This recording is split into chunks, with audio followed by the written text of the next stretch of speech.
All right, I see that we've got the live stream up. It's buffering. Excellent. Okay. Well, Zach, do you think we should get started? Do we have everyone from the first session? Oh yeah, looking great. The YouTube is streaming, and I think, yeah, if you feel good, we can start to kick things off.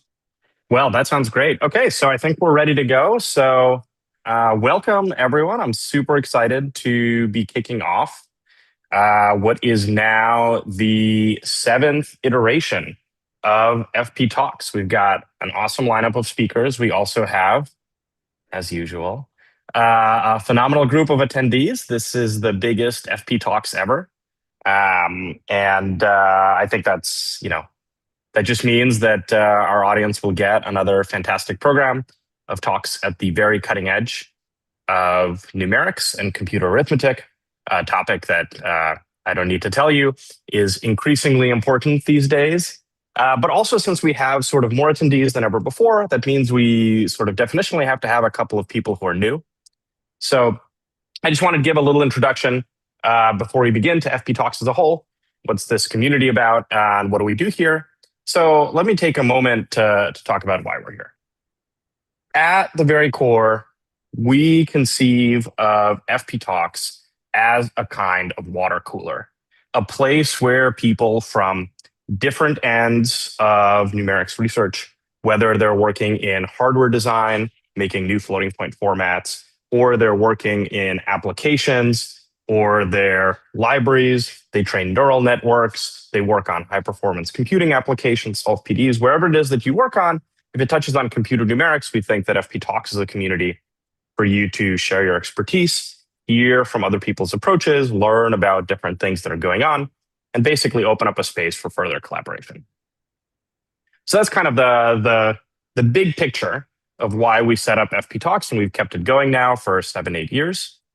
And specifically, there's kind of two parts to this, two events that we run to sort of make this happen. So the first of these is that every month there is a seminar that we hold. It's the first Thursday of every month, and we usually have a speaker of some kind, and we focus this on lightweight, informal discussion. So if you've been a speaker at one of these, typically a lot of questions. Sometimes we get a little sidetracked from the total topic of conversation, but it's often a great way to hear about things happening at a different part of computer numerics than you normally look at. And these often also include a lot of demos. They include sort of up-and-coming tools. We encourage people to come give a talk. If they're publishing, say, at ISCA or ASPLOS or Arith, we encourage people to come give us a version of the talk. You can give us something that's work in progress, get feedback on it, and that also means that we sort of see the most up and coming and new work in the field. So that's the first thing, and we'd love to have you explore the meetings. But what you're here for today is our annual workshop. So we've run this since 2020, and we always try to set this up to be sort of a sampling from different parts of computer numerics. We'll have some folks working on applications, some folks working on theory, implementation, specification, and all of these talks are going to end up being recorded. So if you have to step out at any point, you miss a talk that you wanted to see, you can watch them after the fact. And it's actually true all the way going back to 2020. So these talks, they'll stay up, and you can come see. I think one of the things that's most exciting for me is just looking at watching a series of talks from a group of authors that's incrementally improving on their work year after year. So. Okay, so those are the main two events. We've got this monthly meeting, and we've got the workshop. And before I move on, let me show you a little bit about how you can get involved in some of these. I'll bring this up a few more times throughout the program, but one of our hopes is that if you're new to this community, you come to this workshop and you feel like that you want to attend the seminars as well. So let me just show you. You go to fptalks.org, easy to remember. And when you go there, there's a button, there's a link right at the top that says join us monthly to talk numerics. That'll get you on our mailing list. It'll give you updates on every monthly every monthly seminar. You'll get reminders. You'll have the Zoom meeting. And you can go from there. And of course, on the website as well, you can see abstracts for every talk. We'll put up abstracts for next month as soon as we're done with today's workshop. And you can see this going back years. So you can see kind of the scope of speakers that we tend to have. We also advertise on this page associated conferences from friends of the community. And then the other thing I want to point out is that you or a colleague or someone else if you think they would give a great talk, you can click the submit a proposal button, and that's how we fill up the monthly calendar. So we try to make this an open community where anyone can come give a talk. So if you like what you see at the workshop today, we do hope you join us for the monthly seminar. Okay, but let me talk a little bit more about today's events. Let me check that yes. All right, so let me talk a little bit more about today specifically. And let me start with sort of the big picture. One thing we're quite proud of in FPTalks is that our membership, including the audience of today's workshop, kind of spans different areas. So here's a little visualization here. I've removed the names so that no one has to feel like they're measuring up. But you can see that we have a huge smattering of folks from academia, from industry.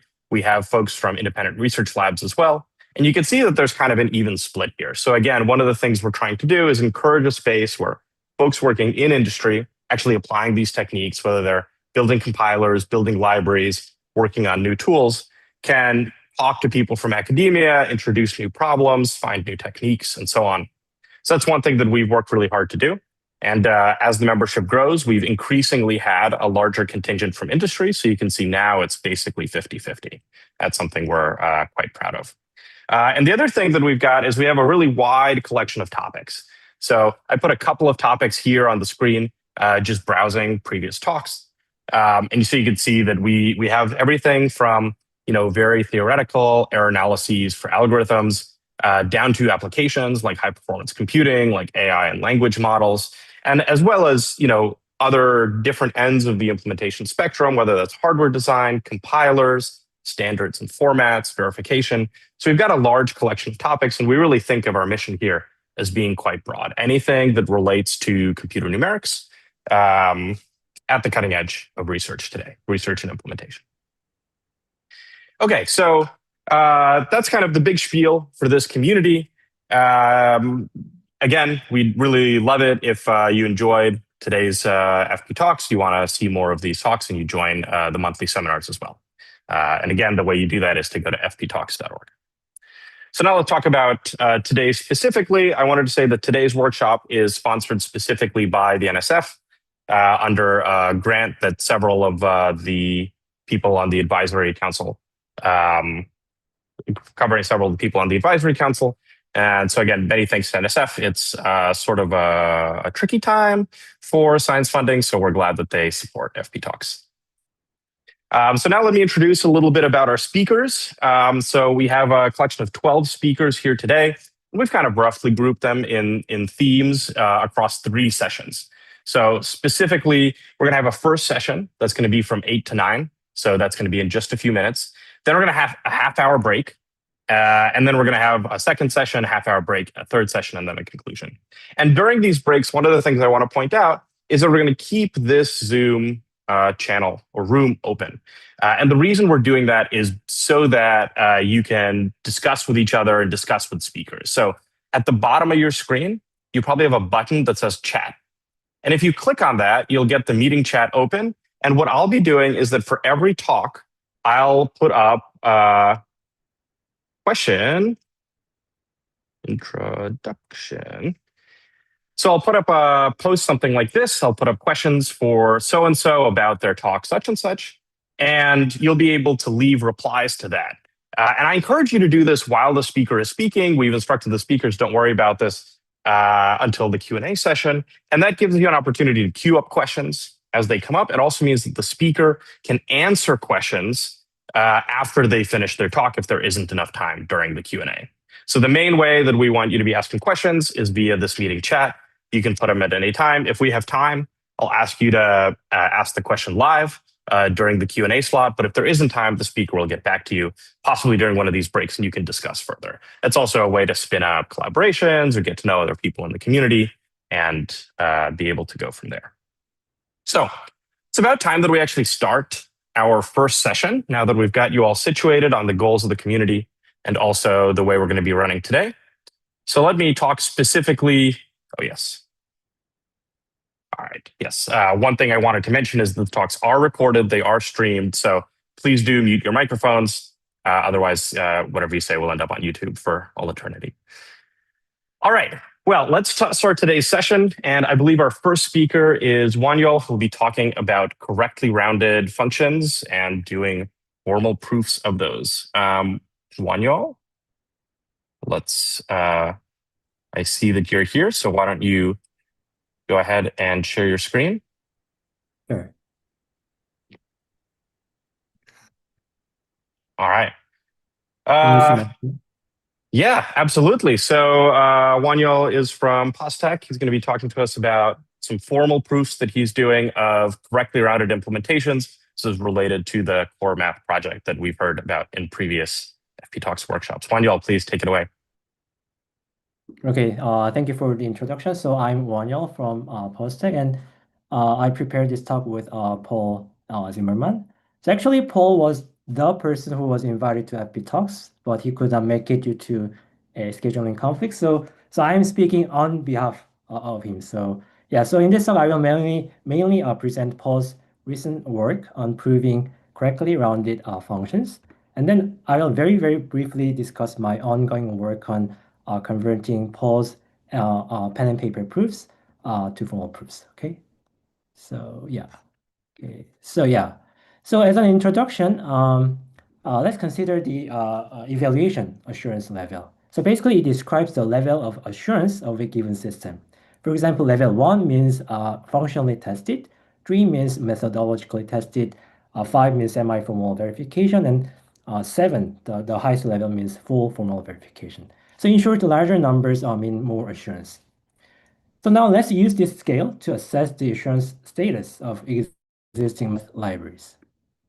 Okay, so first, the IEEE standard for floats does not impose any accuracy requirements on math libraries. So this is even below level 1. So I just call it level 0. Okay. Despite such a lack of requirements, many libraries such as RLibM, LLVM-libc, or Core Math, those libraries have been developed to compute correctly rounded results. So these libraries are heavily tested, but often they don't have any rigorous proofs. So I think they go to level 3.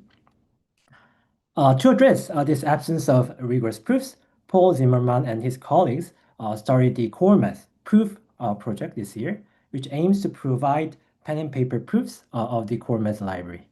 So this effort goes to level 5, and this is actually main topic of this talk. But actually, ideally, we want formally checked proofs for math libraries, and this will be level 7.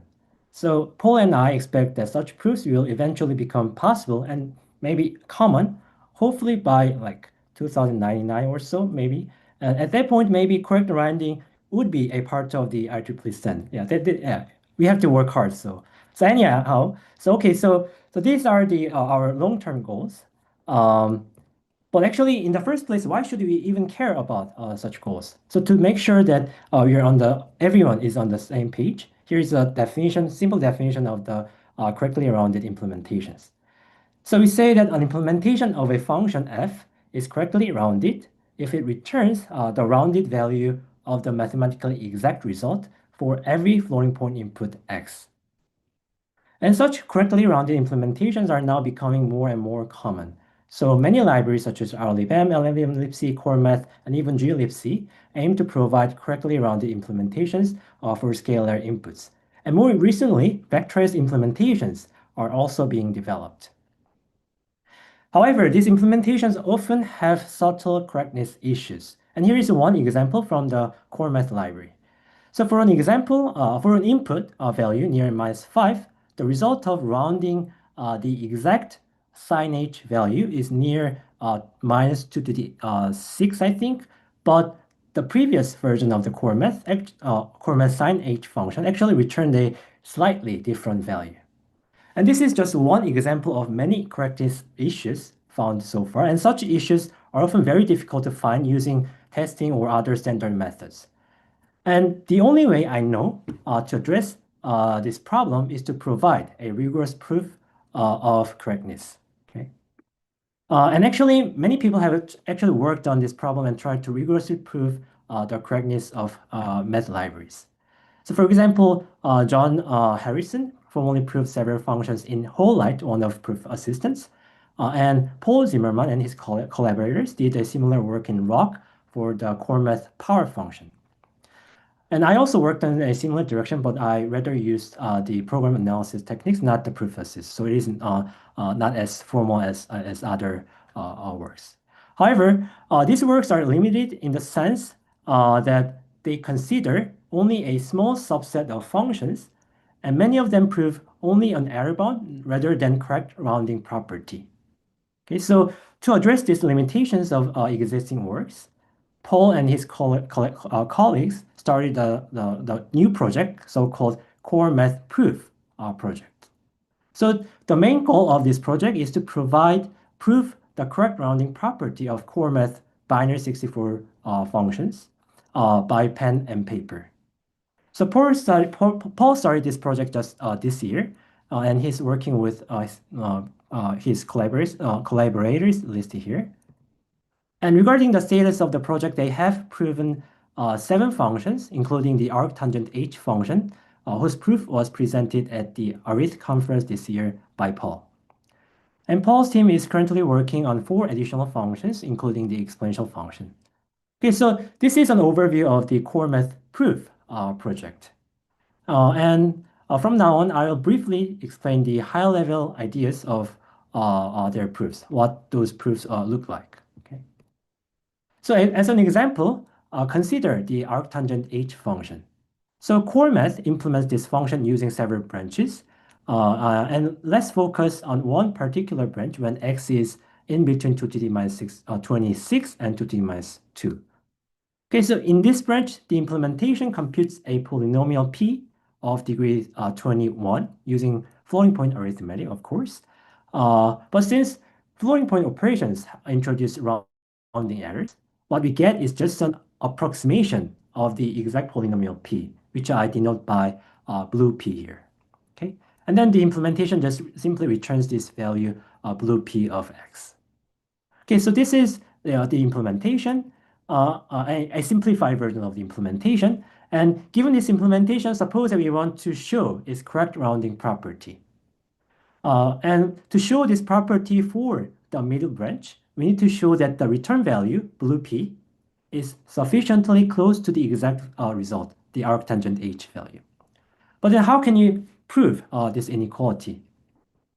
So the main idea is pretty simple. So the main idea is to decompose the original error term into 2 parts. The error between the exact result, arctangent H, and the black p, the exact polynomial, and the error between the exact polynomial black p and the approximate polynomial, the floating point polynomial blue p.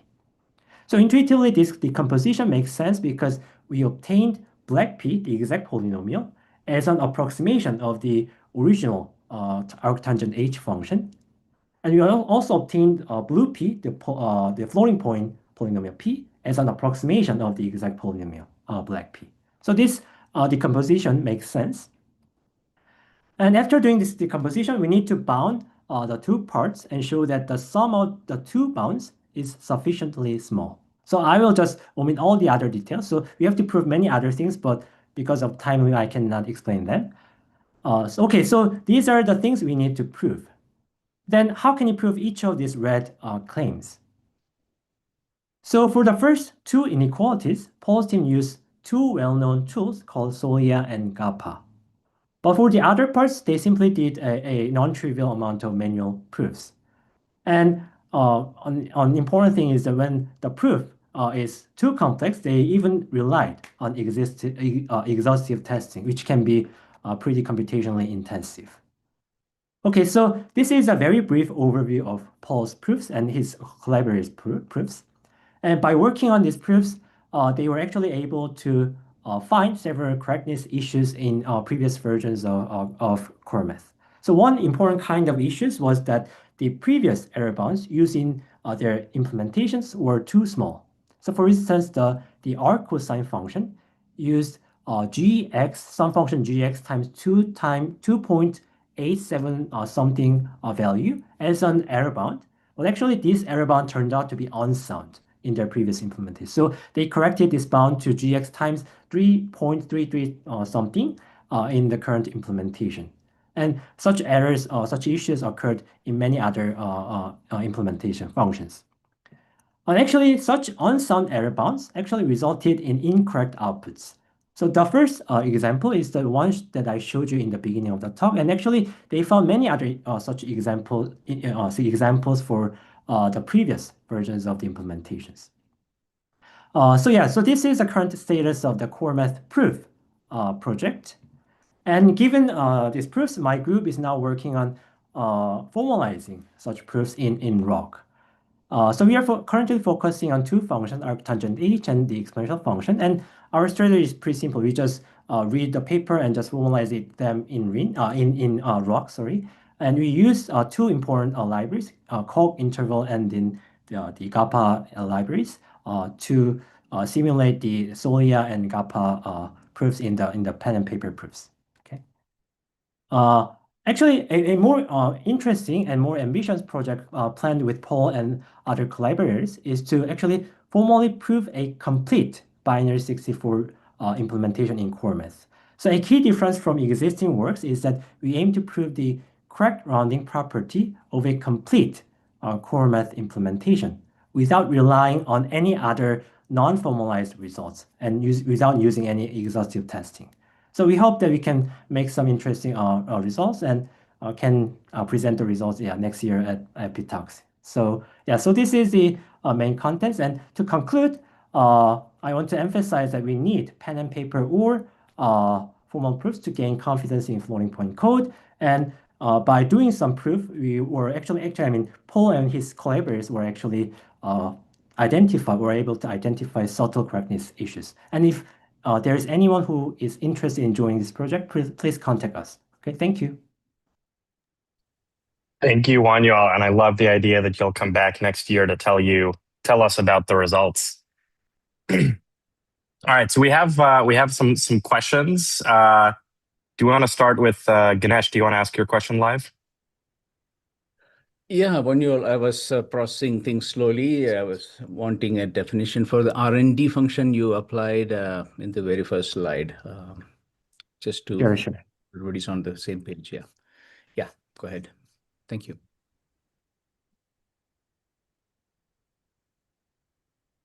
Yeah, is there a... Okay, so here itself there are two fonts. F is the approximated function and F slanted is the ideal function. And then you compute that in infinite precision and then you apply the prevailing rounding mode, right? Is that R&D there? Yeah. That's right.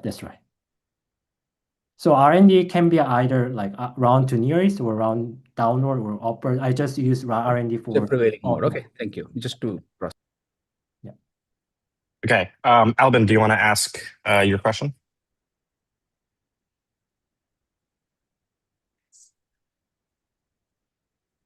Yes. No. Jim, do you want to go ahead? Ask your question. Okay, thank you. Can you hear me? Yep. Yes, I can. So I'm just wondering if you're concerned about proving anything about tie-breaking rules, if you're rounding to nearest, round to nearest even or odd or don't care. Yeah, so in the pen and paper proof, they consider only the round to nearest even mode. But as we formalize their proof in ROC, we realize that their proof actually holds for the other rounding modes with other tie-breaking rules like round to even or round to nearest even or round to nearest away or some other rounding mode. So at rounding mode, they use the same rounding mode in the intermediate floating point operations, and we prove the correctness of such implementation. Okay, thank you. Okay, Wonyeol, we're going to move on just to keep to the schedule, but there's a couple of more questions in the chat. So again, folks, we're going to be trying to keep, when you ask questions, try to ask them as a reply to one of the questions for so-and-so, and we'll keep things organized by talk in this way. So David, you are our next speaker. So you want to pull up your slides? Yes, absolutely. Just one moment. Can you all hear me okay? Yes, absolutely. And are you seeing a title slide? We sure are. Okay, perfect. All right, well. Go ahead. Yeah, well, thank you very much, Paolo, for the opportunity to speak. My name is David. I'm a recent graduate of Stanford University. This is not my first rodeo. I've spoken at FPTalks before. Anyway, now I'm working at Cerebras. I'm going to be talking today about some techniques I developed during my PhD for analysis of floating point algorithms and sort of extended precision and floating point expansions in particular, this thing called the SELTZO abstraction, as I fancifully named it. One quick disclaimer before I begin. I mentioned that I now work at Cerebras, which is a very interesting sort of hardware company, but the work I'm about to talk about is completely unrelated to my day job. Funny enough, the problems I work on at Cerebras are actually pretty insensitive to numerical precision. So this is strictly sort of a continuation of some lines of inquiry that I started during my PhD. So if you find my results, uninspiring, then that'll be my excuse as to why they're not so impressive. And if you find them impressive, then I'll be pleased to say that what I do for work is, I think, even more impressive. And there is absolutely no hardware bias here. These are results for standard IEEE arithmetic that apply to any processor that implements, the 754 standard. So what is this thing that I call the SELTZO abstraction? Well, it's a technique for sort of approximately modeling floating point numbers, not by their entire bitwise description, but instead by this compressed sort of six-tuple, where I give you only the sign, the exponent, and the number of leading and trailing zeros and ones. That's that NLZ, NLO, NTZ, and NTO right there, hence SELTZO. And you'll notice that this is a deliberately lossy encoding of floating point numbers, right? There are different numbers that map to the same SELTZO tuple. I've given two examples here, and you can see that the number of leading zeros, number of trailing ones is exactly the same. Some bits differ in the middle, but the SELTZO abstraction can't tell that. And so the SELTZO abstraction doesn't capture the exact value of a floating point number. It really only captures its sort of general shape. Right. And you might naturally ask, why in the world would you want to do that, David? What is the sense of throwing away this information when reasoning about floating point algorithms? Well, the reason is that it turns out that a lot of floating point operations, particularly addition, subtraction, and multiplication, and their error-free counterparts, 2sum, 2diff, and 2prod, have a really nice, easily computable description in this abstract model. So if we consider an operation like 2sum, so call the inputs x and y and the outputs s and e for sum and error, in the SELTZO abstraction, we can kind of think of 2sum as being this high-dimensional geometric region, right? The coordinates are the SELTZO sextuples of the four variables, x, y, s, and e. And then you sort of have a binary indicator on each point just telling you, is this input-output combination occupied, right? Are these possible sort of input-output combinations of this operation? And it turns out that this geometric region, it sort of doesn't have a reason to a priori, but it turns out to have a very nice description in terms of logical combinations of linear integer inequalities. So this whole thing ends up being a sort of union of a convex polyhedra in this SELTZO coordinate space. And that's really nice because reasoning geometrically over these coordinates turns out to be a lot easier than reasoning over, say, the IEEE bit pattern representation, right? If you imagine the Boolean formula that computes, say, the 37th bit of a 64-bit add, right? That's going to be some horrible, enormous, non-monotone formula, right? It's going to be, absolutely painful to do a satisfiability problem over that thing. But once you've described the problem as this union of polyhedra, tools for reasoning about those, shifting them, moving them around, are a lot more powerful and a lot more efficient, it turns out. So I've given one example here of one of these rules that say if you're adding two numbers of the same sign and one's exponent is displaced from the other by exactly the precision, then the outputs have to have a certain shape. And I won't go into detail what that is. You'll see that these patterns are actually quite complicated. I have a little taxonomy actually working up to SELTZO of SE and SETS lemmas, which are lemmas that involve only the sign and exponent. And then here I've given an example of a lemma that involves the sign, exponent, and number of trailing zeros.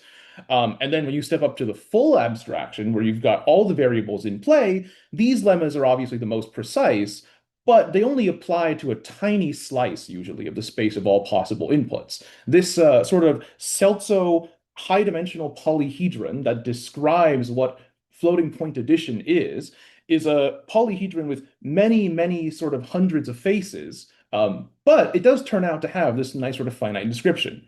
And well, you can see, hopefully you can just make out that there's text on this slide here. There is a very large number of these lemmas. You've got to prove just an absolutely enormous number of them, but you can prove enough of them to do useful work in this abstraction.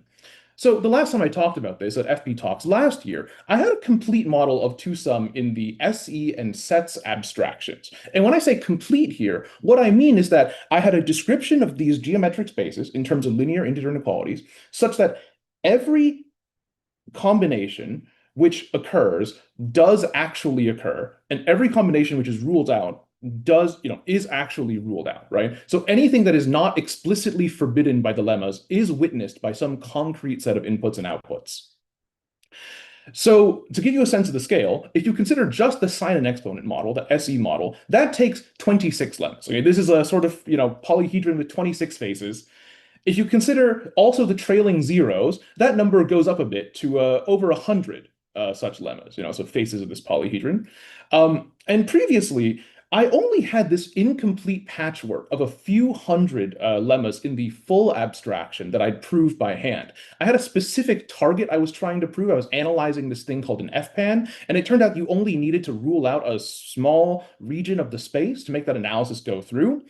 But the sort of big result I've come here today to mention is that now I have a nearly complete model, and I'll be precise what I mean about nearly complete, consisting of 13,000 formally proven such lemmas. Now, you can probably imagine that I did not sit down and prove all 13,000 of those by hand. That would be an incredible side project. This actually involves some construction of interesting tools for automated discovery of these lemmas, and also some interesting sort of AI assistance in fleshing out the edge cases that the automated tools couldn't quite deal with.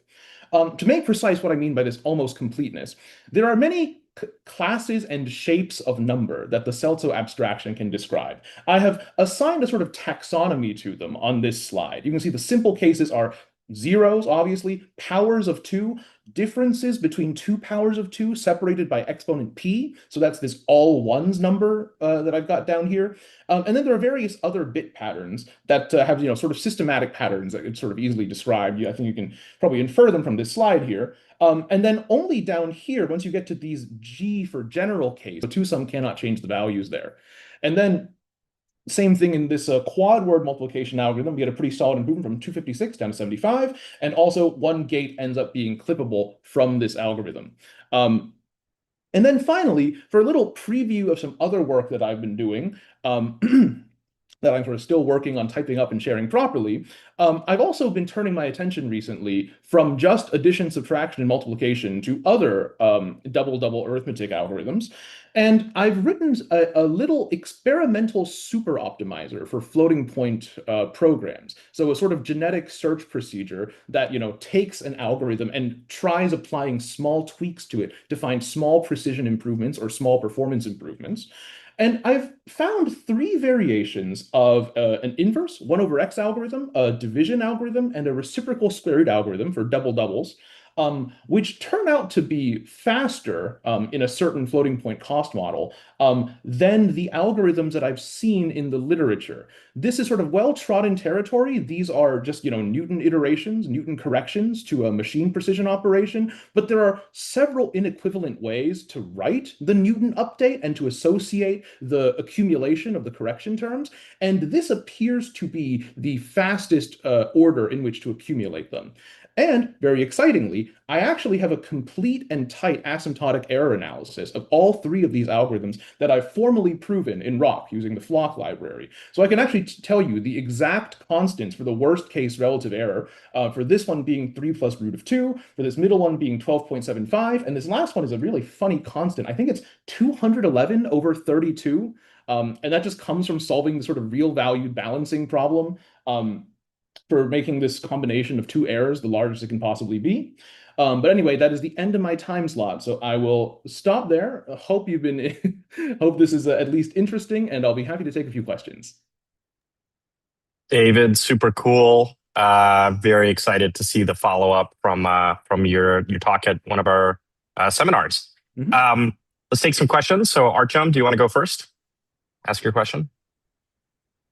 Yeah, I was wondering about classification cases for SELTZO. So there were a slide with implicit bit, but after implicit bit, there were basically zeros. So my question was, do you consider implicit bit for classifications or no? Oh, no, I should have pointed that out. So it's when I say count leading zeros or count leading ones, I don't count the implicit bit. Okay. Yeah, so only in the Mantis.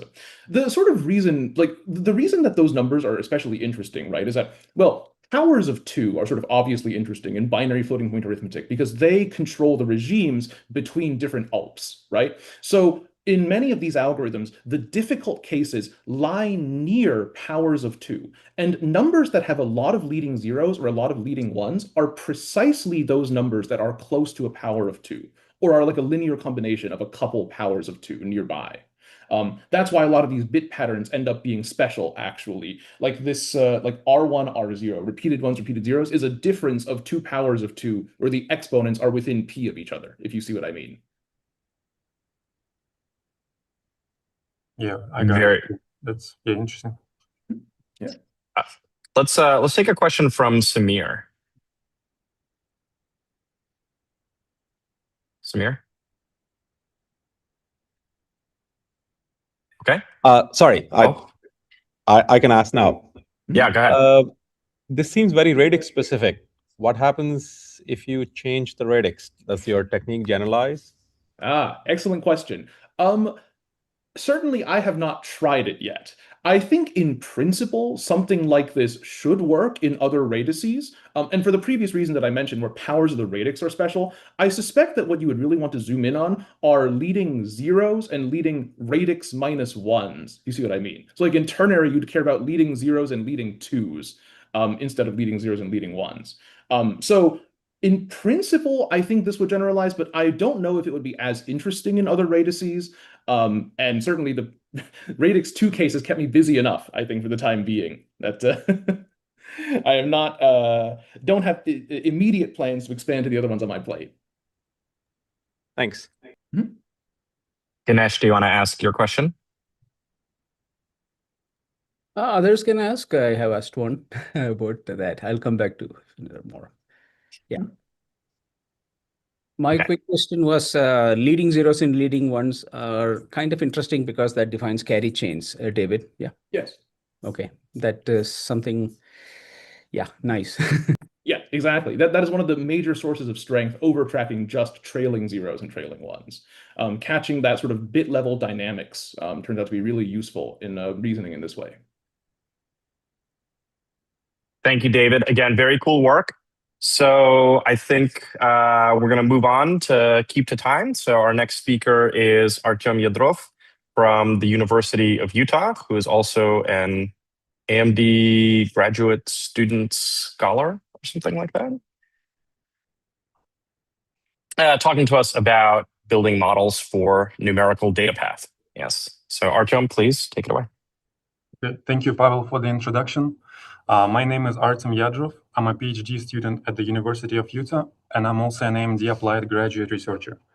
My professor is Pavel Pancheha at the University of Utah, who is currently visiting at NVIDIA, and we are doing collaboration with Theo Zhang and Rostam King from AMD, who are high-level experts in numerical modeling, and without whom this work would be impossible to imagine. And the name of the talk is Golden Models for Numerical Datapath.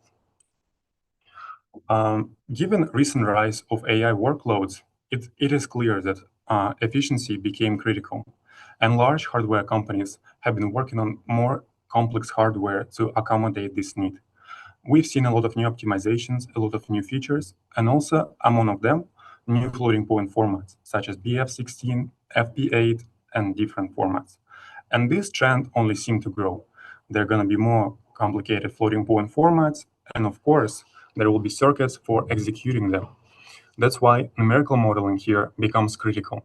You want to do it as fast as possible, you want to do it with as much trust as possible, but there are fundamental challenges, and this talk is going to talk about one of them. But before diving into numerical modeling, let's talk about something a little simpler, for example, integer circuit design. Usually, circuit design has 4 stages, such as algorithm refinement, C simulation, RTL, formula verification, and basically it repeats itself. The stages do repeat itself. It doesn't matter right now what the stages are, what they actually do. The main takeaway here is that they modify your circuit. So they do some changes to your design. But when we are working with integers, it's pretty nice because it will never change our data path. Our circuit will always match specification no matter what optimizations we do. So as a result, we have a bit-precise executable reference, or so-called trust and goal model. That's about integers. We have some trust here. But however, when it comes to numerical data path and numerical circuit design, we have such things as different roundings, different special encodings. Sometimes it's up to engineer what encodings they do want to implement in their circuit and which ones they don't. And there is also freedom of accuracy. So what happens is, with this set, you may be developing something new that the world has not yet seen. As a result, you may not have a single specification for your circuit. So, and what happens is, now when every single stage introduces some changes, you basically drift more and more away from your original idea, what you tried to implement. And this essentially introduces lack of trust in numerical circuit design. And we're gonna bridge the gap between numerical circuit design and specification by introducing new language that would capture all high-level things that are needed for specifying circuit. So such that we want to capture mathematical intent of a circuit at a higher level that would give freedom of accuracy for engineer. We want to capture floating point formats that you want to use, what rounding modes you want to use in your circuit, what error budget you have, how do you want to handle special values and assumptions. So this DSL would be able to capture what your circuit specification is at higher level. So currently we don't have rounding modes and error bounds in our DSL, but let's look already at what we have and how we can encode our specification. So, and I suggest to look at IEEE FP32 adder. So the specification is going to look in our DSL as a function with inputs and outputs. So the good news is we already know what our types are. So this is going to be FP32, so inputs and an output. Now, when we usually design circuit, let's think about special values and how do we handle them. For example, what if X is none? What if Y is none? Also, good news is in IEEE, they are all strictly specified. So this is how we define them in our language. Either it's none case, negative case, positive infinity, negative zero. So it's going to be basically Boolean logic with or, and negate operations. So, and we also have these shortcuts such as whether input is none, input is positive infinity, negative infinity. So in our language, you can define these special cases like this. And once we have them, we are ready to encode our outputs.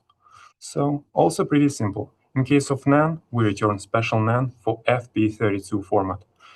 In case of negative zero, special negative zero for FP32 format. But now, what we should do in finite case? As I said, we should capture math level intent. So, and since it's adder, it's pretty naive that it should add 2 values. The encoding for finite case is basically going to be adding 2 values, X value and Y value.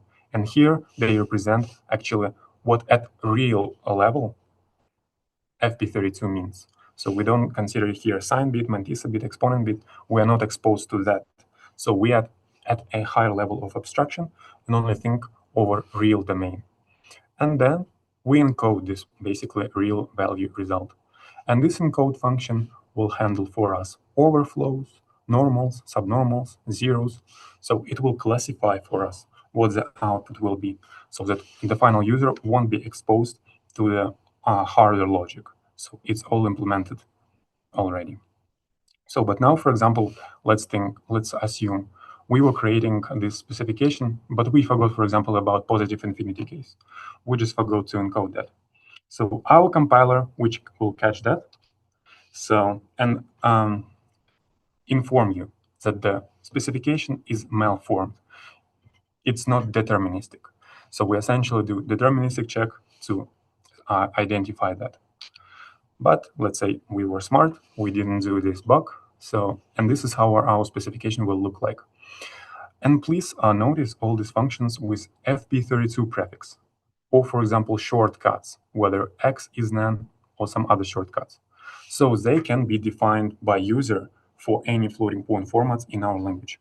So you can take our DSL, specify your own floating point formats, and we'll do deterministic check for you and later functionality that I'm about to describe.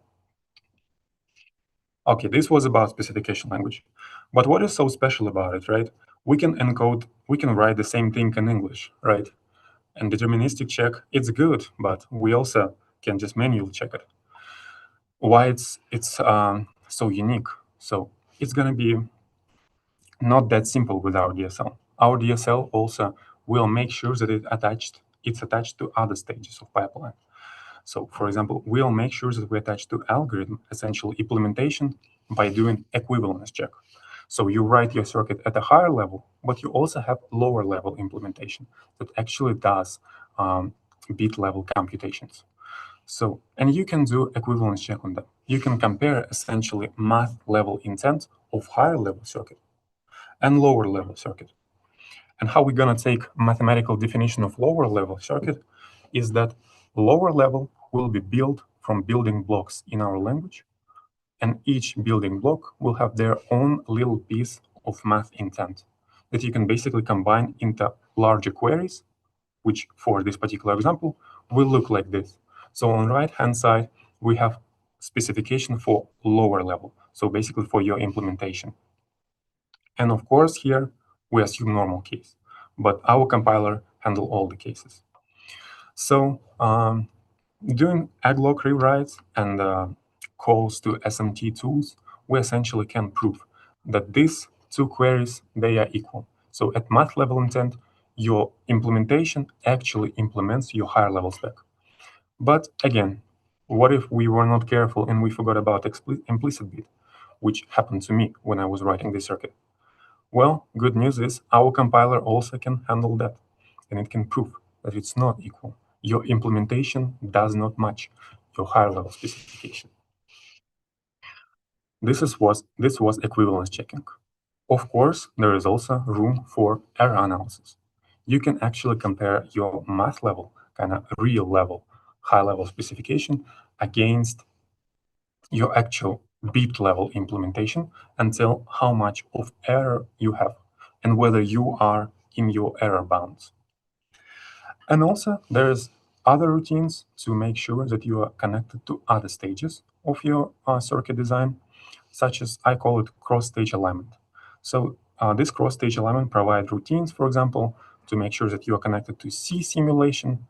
This is basically going to be lowering your design into C language.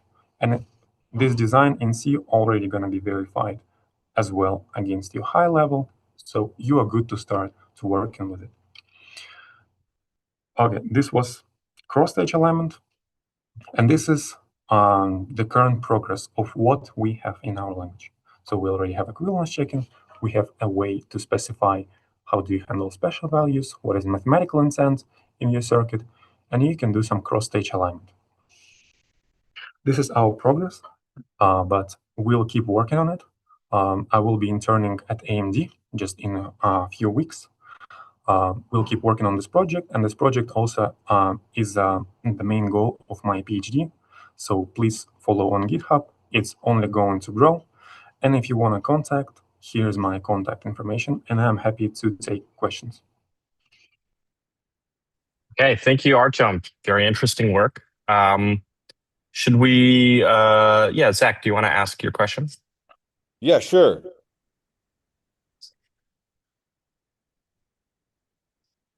You,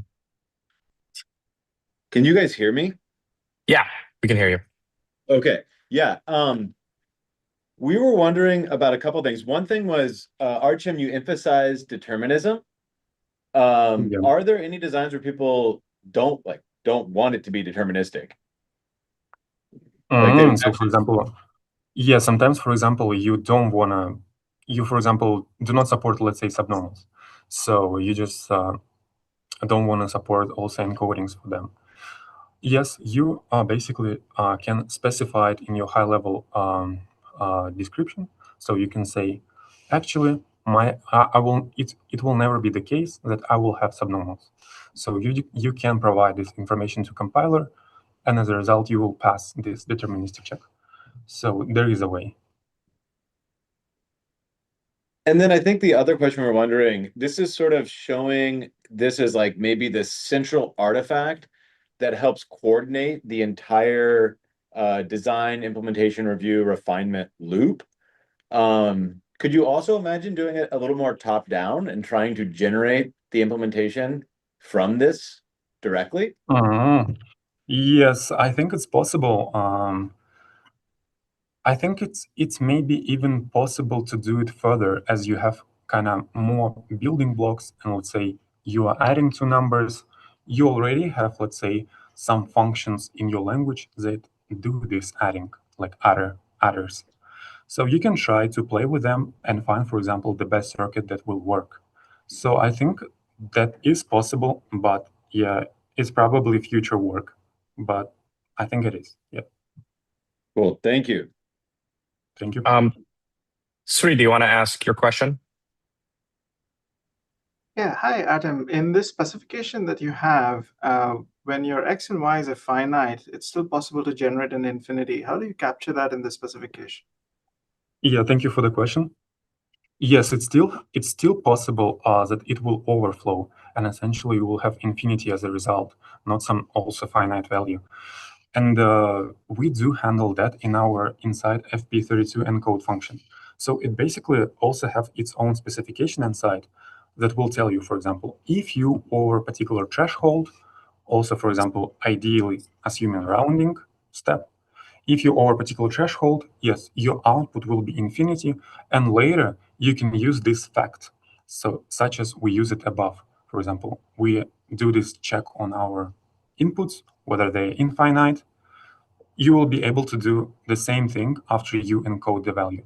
So yeah, it's all handled kind of under the hood. So end user is not exposed to that logic. For example, user does not need to be very well informed about IEEE standard. We just provide already this function. User is ready to use, and then write their specification in kind of such a nice way. Yeah. Thank you for the question. Okay, thank you, Artem. We'll keep the schedule, but there are more questions in the chat. And I also want to point out to folks, if you're asking questions in the chat, please hover over to one of the posts that Zach is making. This is questions for so-and-so. You'll see a little talk bubble, and then you can reply in thread. We've been moving folks who reply in the main channel. Okay, so our last speaker for this session is Sehyeok.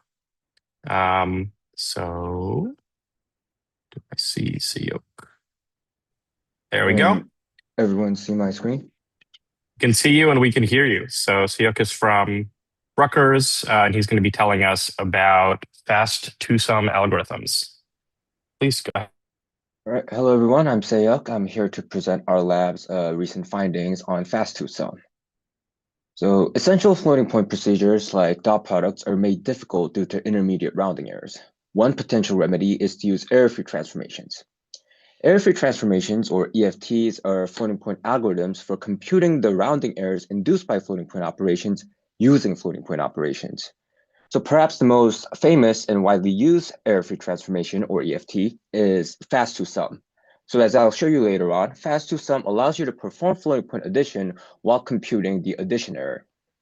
In doing so, FastTwoSum allows you to perform floating point addition while maintaining full information about the real arithmetic sum. And as an EFT for floating point addition, FastTwoSum is the basic building block for many summation algorithms. One example being consummation algorithms. And as you can see here, consummation algorithm uses FastTwoSum to compute and aggregate the intermediate rounding errors. However, under its original conditions, FastTwoSum is only guaranteed to be an EFT under round to nearest. Other faithful rounding modes without round to nearest properties require additional conditions. So one such rounding mode would be round to odd. So like the standard rounding modes, round to odd is faithful. If a given number is not exactly representable, round to odd will round the number to its floating point neighbor with an odd encoding or significand. So let's say that a given floating point number x has an odd significand. Naturally, its neighbors will have even significance. Under round to odd, any number between x's floating point neighbors will be rounded to x. And if you apply a contraposition on round to odd's definition, you can see that an even round to odd result implies that no rounding occurs. Also, if the maximum finite value in your target format has an odd significand, round to odd can also prevent overflow. Despite not being round to nearest, round to odd is unbiased, meaning errors can be both positive and negative. And round to odd is also composable. So if you round to an intermediate high precision format using round to odd and round again to a lower precision, this will give you the same result as rounding once directly to the final target. So this makes round to odd a very good fit for arbitrary precision math libraries. So due to its many properties, there has been increased interest in round to odd. And in fact, round to odd will be supported by the upcoming P3109 standard on floating point formats for machine learning. Round to odd is also being considered for the upcoming revision to the IEEE 754 standard. So in light of these new standards, we can expect increased support of round to odd, perhaps in the form of future hardware that natively supports it.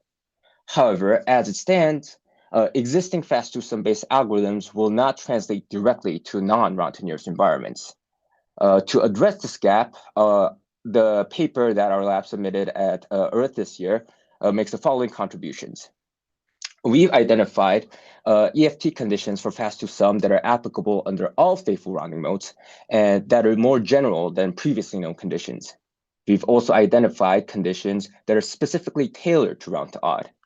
And using our findings, we develop a round to odd based variant of an algorithm that uses FastTwoSum. So today I'll be focusing on the latter two topics. Now, as you can see on the slide, FastTwoSum performs three operations. The three circles represent instances of faithful rounding. The first output x is expected to be the correctly rounded sum under some faithful rounding mode. The second output y is expected to be an approximation of the rounding error induced by x. Now, the goal here is to ensure that the unevaluated sum of x and y is exactly equal to the real sum of the inputs.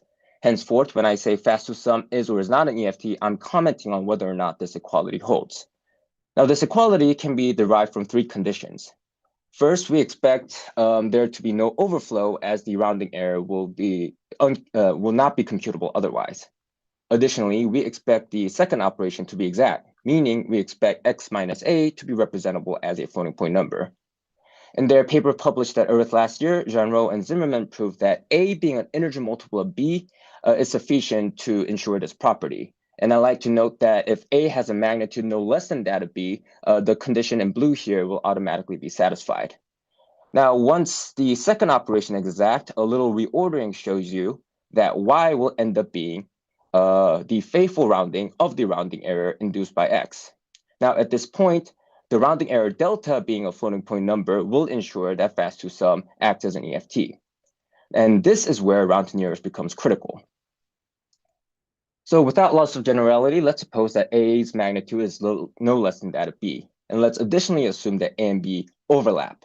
So in this picture, the rectangles represent the exponent ranges occupied by the significance of a and b. The left end represents the exponent of the unit in the first place, or the MSB, and the right end represents the exponent of the ULP. So when I say a and b overlap, I'm saying b's magnitude is at least the ULP of a. Now, as you can see in this picture, under these circumstances, delta will correspond to the trailing bits of b. And therefore, delta will not require any more precision bits to represent than b.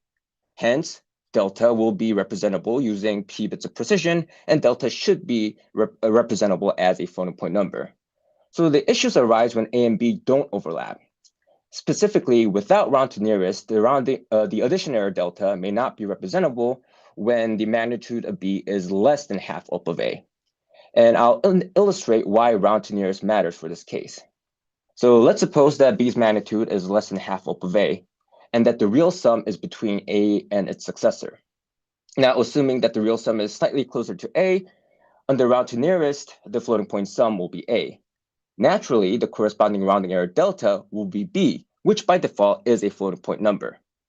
Now let's additionally assume that A has an even significand. Under round to odd, the floating point sum will be A successor, and the rounding error delta will be B minus up of A. Now, if A is significantly larger than B, there's no guarantee that the delta here is exactly representable in p bits of precision. To avoid this issue, you would need to place a lower bound on B's magnitude relative to A. For this reason, previous conditions for FastTwoSum under non-round to nearest faithful rounding modes require that B's magnitude is at least half up of A. So now I'll talk about a FastTwoSum under round to odd, and I'll show you that round to odd allows you to remove this lower bound on B. So I mentioned earlier that round to odd can prevent overflow. So for the purposes of FastTwoSum, we no longer require the real sum to be within the dynamic range. But we still need to ensure that the rounding error delta is a floating point number. So I'll go back to our problematic scenario where B's magnitude is less than half up of A. Now, let's suppose that A has an odd significand. Under round to odd, the floating point sum will be A. And naturally, the associated rounding error delta will be B, which is by default a floating point number. Based on this observation, we prove in our paper that if the maximum magnitude operand has an odd significand, then the associated addition error is guaranteed to be a floating point number. And we combine this property with the existing conditions of existing EFD conditions for FastTwoSum to prove that if A has an odd significand, then FastTwoSum under round to odd is guaranteed to be an EFT. So we use this property to develop a round to odd based variant of an algorithm that uses FastTwoSum. Oh, and before I go into that, I'd like everyone to note that using this new condition, we no longer require a lower bound on B for round to odd. So extract scalar is a floating point splitting algorithm where the goal is to decompose the input x across two floating point numbers, xh and xl. So extract scalar expects its first input sigma to be a power of 2 that is greater than x in terms of magnitude. And as you can see, using sigma as an auxiliary parameter or an offset, extract scalar performs FastTwoSum. The first operation will round away the trailing bits of x. The second operation will obtain x's higher order bits. And the last operation restores the bits of x that were initially rounded away.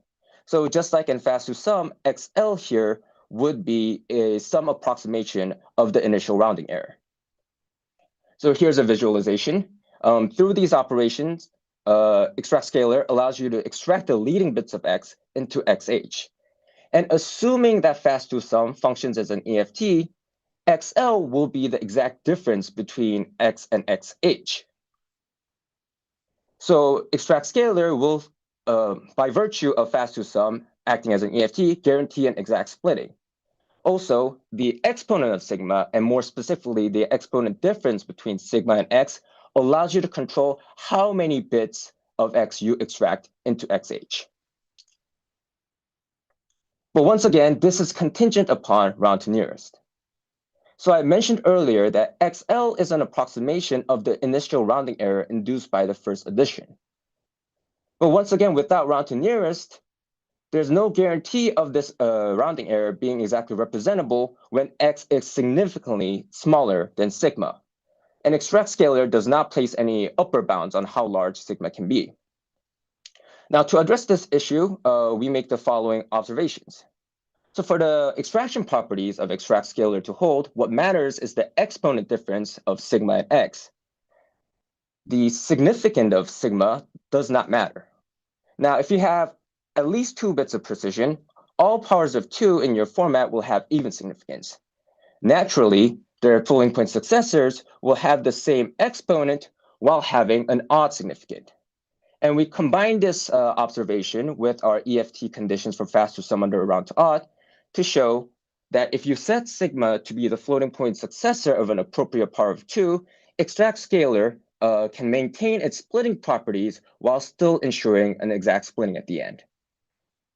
So in closing, FastTwoSum is not guaranteed to be an EFT under non-round to nearest rounding modes. And to address this issue, we have identified new EFT conditions for FastTwoSum that are specifically tailored to round to odd. And using our findings, we developed a round to odd based variant of the floating point splitting algorithm, extract scalar. We hope that our new findings can facilitate the extension of other FastTwoSum based algorithms to round to odd. And on that note, I'd be happy to take any questions. Thank you so much, Sehyeok. And I'm going to invoke the chair's privilege here to ask my question first. Are there advantages to round to odd implementations in hardware? Like, is it lower area or smaller power or something like that to implement round to odd compared to round to nearest even? I'm trying to identify sort of why hardware companies will implement this. Yes. So round to nearest ties to even implies a tie-breaking rule. That adds a level of complexity over round to odd. Whereas round to odd, in the simplest terms, just involves performing truncation and checking whether or not said truncation is exact. So all that is to say, round to odd has a much simpler logic to implement. Thank you. Ganesh, do you want to ask your question? Yeah, since you mentioned unbiased, does it tend to imitate stochastic rounding somewhat? Could you specify what specific behavior of stochastic rounding? I mean, if you do a sum of a large array of numbers, the backward error grows much better in stochastic rounding compared to round to nearest. So if we do it in round to odd, will I get a different intermediate plot? One could try, I guess. So I don't have the exact answer to that, but based on what I know about round to odd, I don't expect it to fare any better than round to nearest. No, thank you. Yeah. All right, folks, I think we are about at time for the first session, and we do try to keep pretty strictly to time limits. But I wanted to mention, so we're going to have a half-hour break. And during that break, I'm going to keep the Zoom session open. You're obviously free to step away, grab another cup of coffee, etc. Unfortunately, we can't have an actual hallway track, but I think of this half-hour break as sort of a virtual hallway track. And I also wanted to point out that there's some robust discussion going on in the chat as well with the speakers in this session. You know, during the break, they might have time to answer some of your questions as well. So please take this half hour to step back, get a cup of coffee, and then maybe talk to some of the speakers that you've seen in this session. And and then in a half hour at 9:30 here Pacific time, or in a half hour wherever you are, we'll come back and we'll take on a second session, this one more focused on applications. So see you all throughout the break, and we'll be back here in a half hour.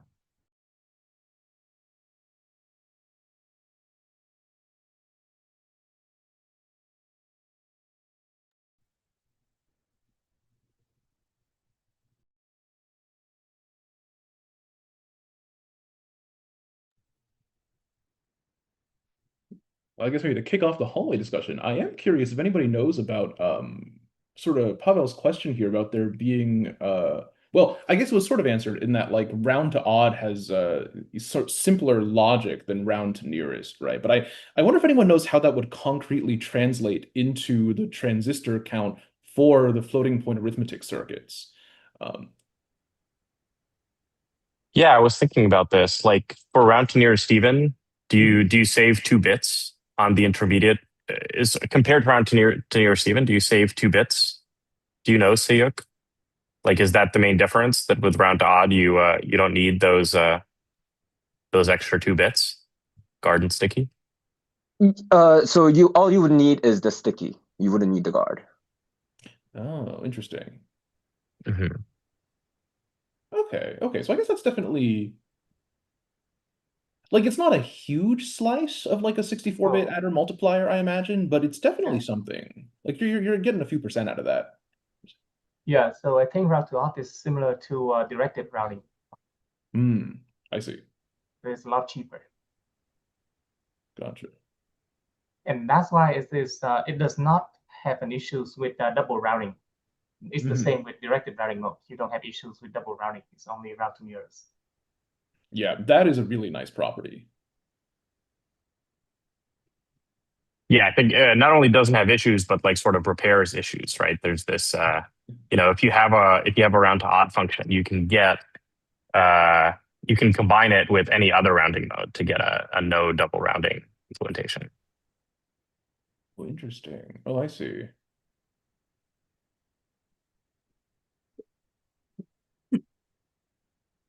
Also, Wonyeol, it's good to see you again. It's been a little while, but I guess for the rest of the folks, Wonyeol and I used to be lab mates in Alex Aiken's lab at Stanford. Yeah, how are you doing? Doing well. I think life at Cerebras has been treating me nicely for these last few months here. It is kind of ironic that the HPC stuff I do there is like, that's work for which like FP32 is plenty. We're doing stuff like molecular dynamics on the wafer, like fluid simulation. And fluid simulation is like a little bit more sensitive, but something like molecular dynamics, especially when you have like what's it called? Like a thermal bath hooked up to it. You have a thermostat. It's like you're doing like a randomized distribution anyway. So like we probably get away with a lot of it in half precision, to be honest. But do you still use one precision for the entire calculation, or do you use any mixed precision? right now we're still using one precision for the whole calculation. But I do honestly suspect that you could take at least the stochastic like thermalization part of the update and run it in half and not really affect the results too much. I will say though that some of the preference to stick to single precision is just a sort of paranoia on the part of the domain scientists who are sort of like helping us run these calculations. I think, like it just provides a sense of security to have the extra bits there. Right. Yeah, actually, Wonyeol, I had a question for you about correctly rounded functions. There's so much excitement about these much smaller precisions, 16, 8, 4. I guess people probably aren't taking sines and cosines of these very small precisions, but I mean, this makes the case for correctly rounded much better, right? It's like much easier to get a correctly rounded and test for correct rounding for a 16-bit implementation. Yeah, I think so. I think the early band project did solve the problem for the most part, I think. So yeah, so for the like 16-bit precision, you can just do the exhaustive testing, assuming that the MPFR or the ground truth library we use to compute them is correct. Yeah, we can just do the exhaustive testing, yeah. So the only difficult case would be like more than like 64 bits or the even higher precision. So for those regime, proving the correct rounding is pretty difficult. But for the lower precision regime, that should be pretty doable, assuming that MPFR is correct, which is not actually correct in some sense because they do have some bugs. But yeah, for the most cases, it is we can believe those libraries. Yeah. Yeah, certainly in my book, as good as MPFR is a pretty strong guarantee. Indeed, yes. So David, since curious about Cerebras, SRAMs are tightly integrated. Is the energy cost still moving data between SRAM and the compute, or is the compute energy also non-trivial? You know what? That's a good question. I unfortunately don't have a great sense of how the energy breakdown for the wafer looks like. I mostly work on software for these HPC problems, so I almost never look at like the RTL level description of the chip, unfortunately. But I would imagine SRAMs are part of the same wafer, right? So it's one process that makes the whole thing, right? Yeah, SRAM. Yeah, exactly. It's all on chip. In one, yeah, there's no sandwich or Covos or nothing like that. Yeah. Yeah, exactly. And I think the allocation of the transistors is basically 50-50 between compute and memory. I remember talking to one of the founders about this, and they said, you know what, if you pick 50-50 and the optimal ratio turns out to be somewhere else, well, you can only be wrong by a factor of 2. So it's a pretty safe starting point. Nice to hear.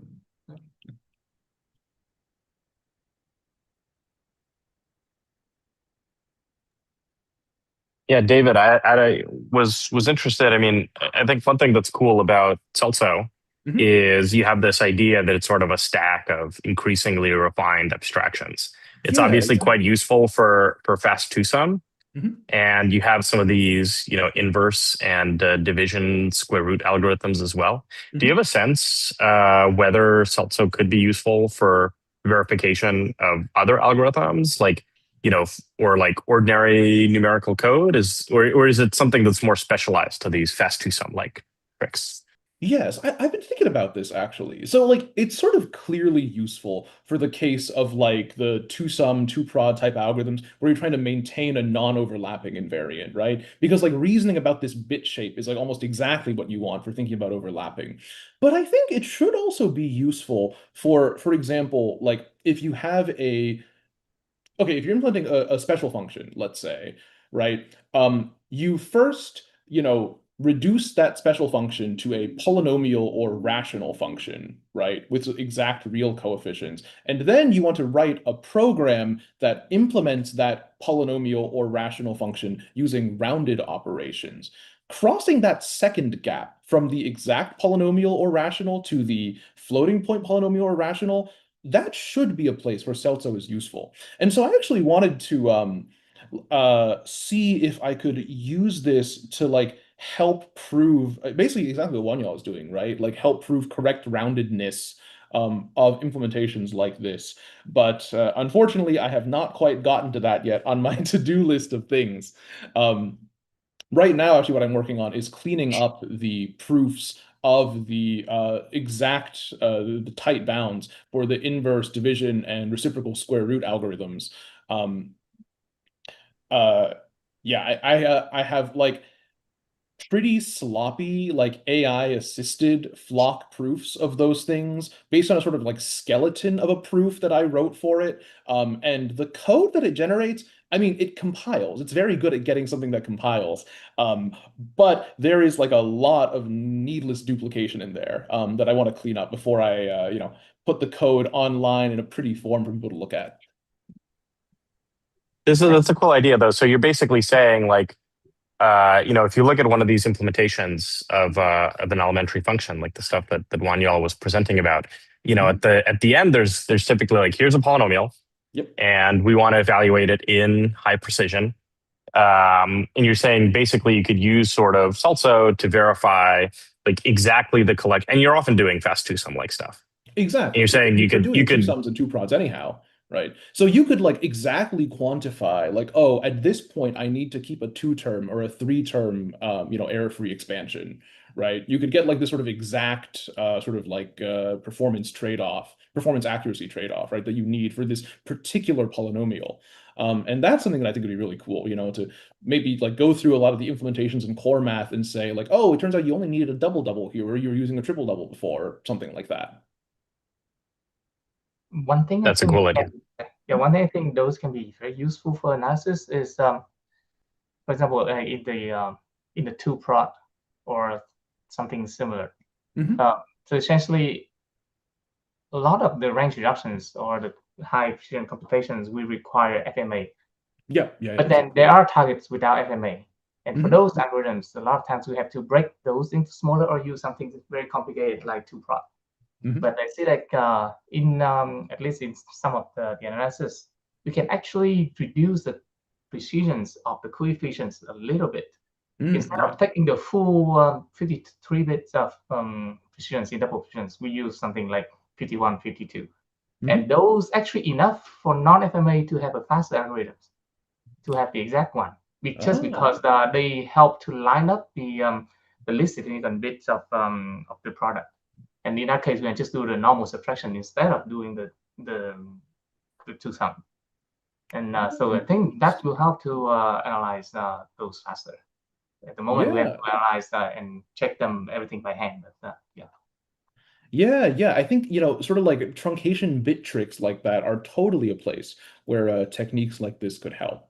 And that actually relates to a point that I wanted to include in the talk, but I couldn't find time for it, which is like why I find the SELTZO technique kind of philosophically interesting, if you will, right? Like, I sort of generally think of floating point analysis techniques as being in one of two camps, right? One of these camps is like real arithmetic plus epsilon, right? So like you're considering the algorithm in the exact real numbers, and you ask like, how stable is it if I introduce, a small epsilon or a small delta in each of these places? And you want to show that whatever property you want to prove is stable under those small perturbations, right?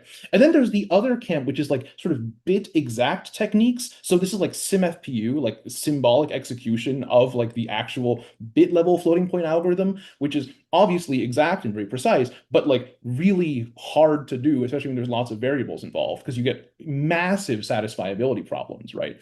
And SELTZO kind of sits in the middle, right? Where, kind of like intervals or zonotopes or Taylor models, it uses geometry to not have to solve like a literal Boolean satisfiability problem. It like uses geometry to simplify the problem.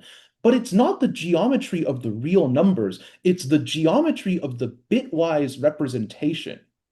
And this has a different like characteristic geometry, right? It's like very different, but related, like it's in some sense approaching it in the dual direction from real arithmetic, right? It's like a new kind of geometry of floating point itself, that I think, I don't know, I feel like this is but the first idea in, potentially like a sequence of ideas probing the intrinsic geometry of binary floating point representation. And, SELTZO is, admittedly a pretty crude model, right? I mean, it's like the first thing I thought of that worked, just tracking the leading and trailing bit runs. I have every reason to believe that you could do something cleverer and get even stronger results, or a reasoning system that's even faster to run, and verify some of these big algorithms and big networks in, seconds instead of the minutes it currently takes. And to be clear, minutes is already a huge improvement over, bit blasting, 256 variables, and that'll take you to the heat death of the universe. But I do still think there's room for improvement there and more sort of geometric insight and innovation. I agree with this. I don't know whether it can handles multiply like operators. How do you do multiplication in SELTZO? Oh, it can actually. So multiplication I don't handle as precisely as addition. I have sort of cruder bounds. It turns out that when you analyze multiplication in SELTZO, you don't get these nice polyhedral looking regions. They end up having little holes in the middle, and those holes are a result of basically divisibility phenomena, right? It's like when you multiply two numbers of a certain bit width and then you round off the result, there's like, for number theoretic reasons, certain products that just don't occur, and predicting those is like a very hard, sporadic, and precision dependent problem. But still, the overall envelope, if you ignore these little holes, these little divisibility artifacts, the envelope still looks sort of very regular and polyhedral. So I have a complete model of 2-prod in the trailing zeros only abstraction. And I'm building an increasingly complete collection of lemmas in the full SELTZO with the leading bits too. So yeah, what's the mechanization you use to find these lemmas? You sort of teased this in the talk, but then didn't give any further insight. Yes, I'm happy to share some more details. So, okay. Remember how I had that slide on splitting up the SELTZO numbers into various classes, like zeros is obvious special class, powers of 2, all 1 numbers, numbers that are a run of 1 followed by a run of zeros, and so on, right? These classes sort of turn out to be helpful because they define these natural boundaries of the space, right? In some sense, like the interior volume of all of the SELTZO regions is occupied by the general case numbers, the numbers that have don't care bits in the middle. But then all the boundary planes are these like exactly determined special case numbers. So what I did, this is going to sound very naive, but it turned out to work surprisingly well, is I exhaustively executed 2-sum and 2-prod on float 16 numbers and B float 16 numbers, right? So you got two inputs to these, so it's a 2 to the 32 space, not too bad to enumerate. So then I could actually just like enumerate this polyhedron, right, for the special case of p equals 8 and p equals 11. I did a little bit of cleanup to remove the subnormals and the overflows and get like a sort of exponent independent picture, right? Because addition and multiplication both have the property that they're equivariant to exponent translations, right? Addition, if I multiply both inputs by 2, the outputs multiply by 2. Multiplication, I multiply either input by 2, the output multiplies by 2. So I did a little geometric reduction that way. And then I was able to just sort of like experimentally identify the boundaries of this space. So I partitioned all of the numbers by their class, whether they're a power 2 or a 0 or a all ones or a general case leading 1 trailing 0, general case leading 0 trailing 1, etc. I partitioned all the data this way. And then okay, how do I describe this? What I would do is I would start at a particular input pair for which I didn't have a covering lemma yet. And then I would search for all of the abstract outputs that could arise from that input pair. Then I would search neighboring input pairs to see if any of them have an output that is of the same shape, so of the same class, but like the exponent is offset by 1, or the number of leading zeros is offset by 1, something like that, something with a compatible boundary. And what I would do is I basically do this local graph exploration, this like sort of depth first search, to find like all of the locally compatible points. And then I'd basically just run like a regression through all those points to conjecture the correct form of the lemma.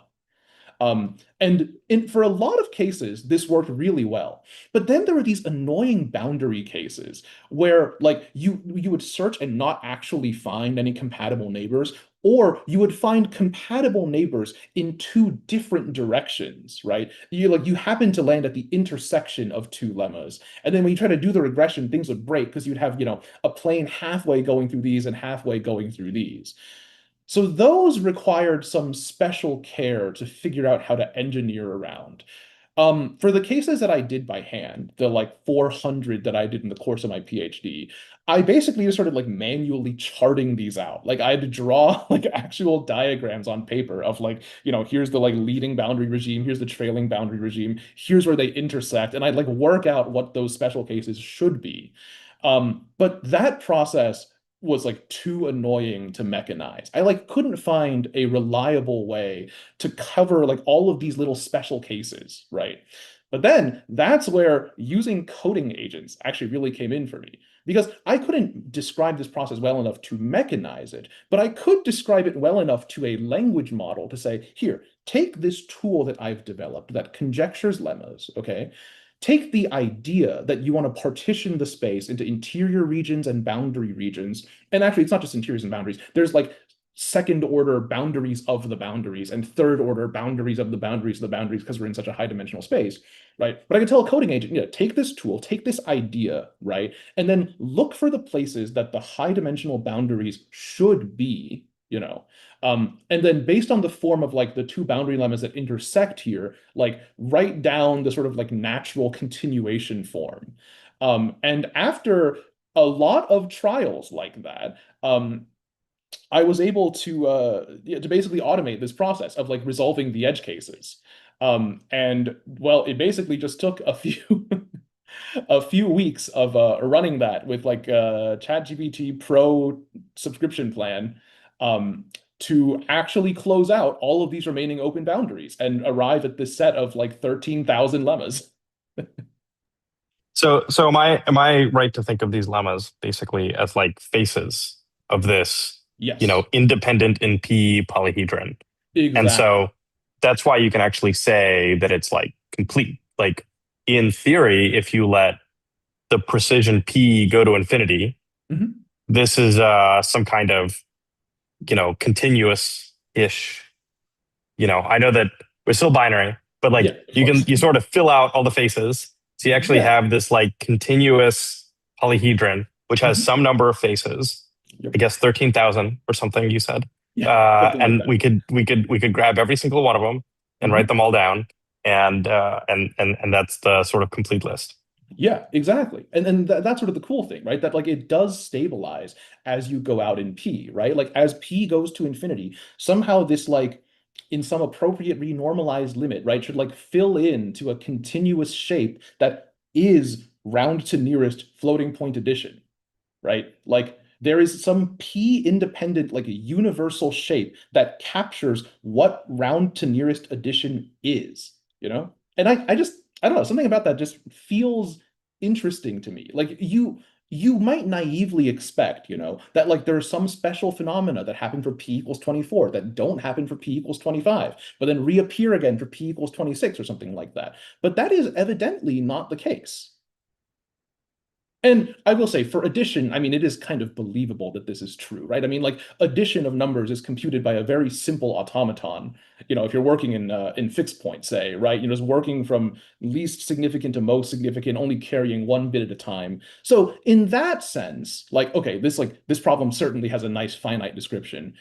But once you throw floating point and rounding into the mix, then it's like a little less clear that there is a clean finite automaton type description, you know? So I guess the sort of interesting thing is that even with the floating exponent and rounding in the picture, that complicates the picture by a considerable amount, but only by a constant amount asymptotically. Interesting. What do you make of the fact that the lemmas have sort of different dimensionality? Like some of them are, you know, this like repeat 1, repeat 0. It seems like that was a lemma that was like one dimensional. It's just like the location of that one where they overlap. But then others have all these don't care bits, so they're like higher dimensional. Yeah, exactly. Well, I certainly can't give you like a sort of intuitive, complete description of the whole lemma family. I think there are far too many phases for me to wrap my head around now. But like they do systematically occur in these patterns, right? You have like one lemma for like the general case interior region, and then all the various boundaries, right, sort of have different phases. Like if you imagine this like repeat 1, repeat 0 number, right? This sort of has two limit points. Like if you push the ones out to the end, you get this all ones number. And if you push the zeros out to the end, you get the power of 2 number, right? So this sort of naturally has two boundaries sitting there. And the higher dimensional cases, I think, are the same kind of phenomenon, right? Where like once you move to the edge of the space, right, like all the don't care bits vanish, and suddenly you're back in a fully determined sort of boundary hyperplane. You know, and then you can fall back to, you know, an exact lemma that doesn't have like multiple output possibilities. It's like uniquely determined what the output has to be. And this is pretty vague, but it would be cool if there was like a different, you know, basis or some other kind of, you know, decomposition of this, you know, 13,000 face polynomial. Sorry, not polyhedron. I mean, it'd be, you know, maybe the answer is like, I don't know, there's 13,000 of these lemmas, and that's just life. But it'd be cool if there was some structure to it that we could leverage to make the verification easier. No, I very much suspect that there is, right? Like part of the thing is that like I've discovered these lemmas by a very you know, a crude procedure, shall I say, right? Like it's a procedure that worked in the end, but like it's still structure blind in a lot of ways, right? It's like just searching for compatible neighbors, and it's just trying to do a regression. And you know, the simple fact that I like partition the space into all these classes of like run of zeros, run of ones, you know, don't care bits in the middle, no don't care bits in the middle, right? Like imposing that may already be over partitioning the space, right? Now, I have done a couple of analyses of the lemma set to try to reduce, like, for example, to try to find cases where one of the boundary lemmas happens to coincide with the interior lemma, and so you can just merge them into a single lemma anyway. And I've actually cut down the number of lemmas pretty considerably. At one point, it was like 15,000, I think, when I had the initial partition that worked. And I was able to, you know, find a lot of these boundary merges to take the number down. Those simple boundary merges, I can't find that many more of. So I think this number will end up settling at like 12 or 13,000. But I do suspect there is some change of coordinates that'll make things a lot more natural. You know, and I wish I could tell you what that change of coordinates is, but so far, none have immediately suggested themselves to me.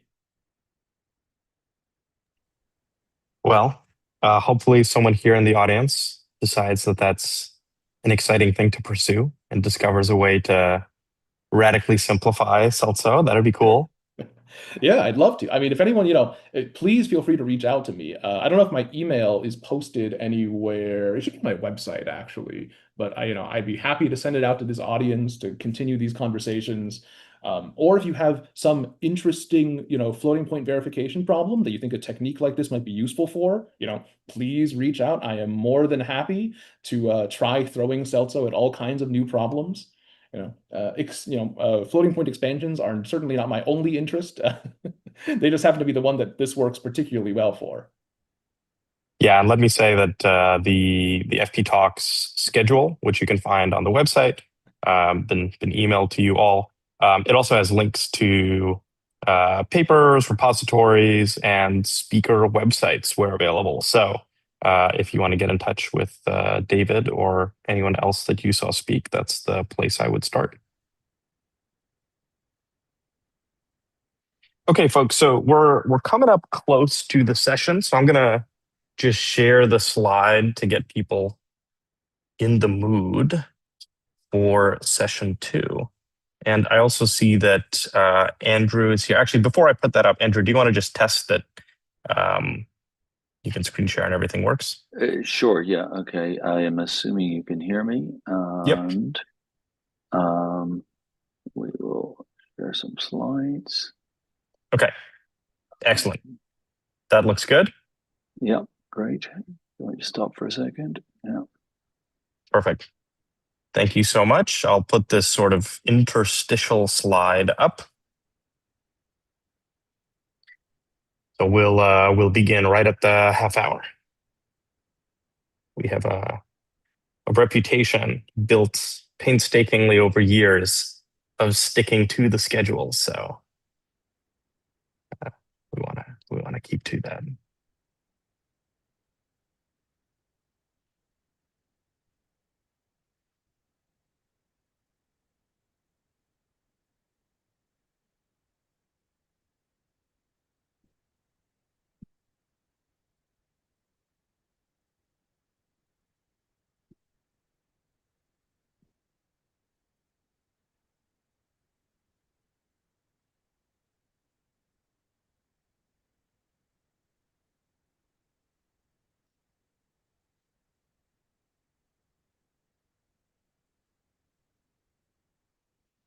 All right, folks. Well, we are about to begin session 2 of FPTalks. So this is sort of a more applications-focused session today. And so you've got sort of a great series of talks here from covering a range of areas and applications with obviously machine learning as one big one, as well as graphics. So the first speaker today is going to be Andrew Fitzgibbon. He'll be telling us about the P3-109 standard and which is just about wrapping up now, I believe. So Andrew, please. Yeah, thanks. Absolutely. I, with Jeffrey Sarnoff and Christoph Wintersteiger, are the editors of the SAP 3-109 arithmetic format for machine learning proposed IEEE standard, which has passed a key threshold. It's been voted to be sent to the IEEE. So that's very exciting. So what that is 83-ish pages. I can't remember. I think the number is almost exactly the same as 754, the number of pages in this document. I'll give you a link at the end where you can download it. And this talk is really just kind of things to look out for while you're reading it, or which of the 83 pages you should look at and which you can ignore. Obviously, none of them are to be ignored, but So what is the story? Well, you all kind of know the story. A while ago now, even before 2023, it was decided that machine learning required its own arithmetic, floating point arithmetic and data formats.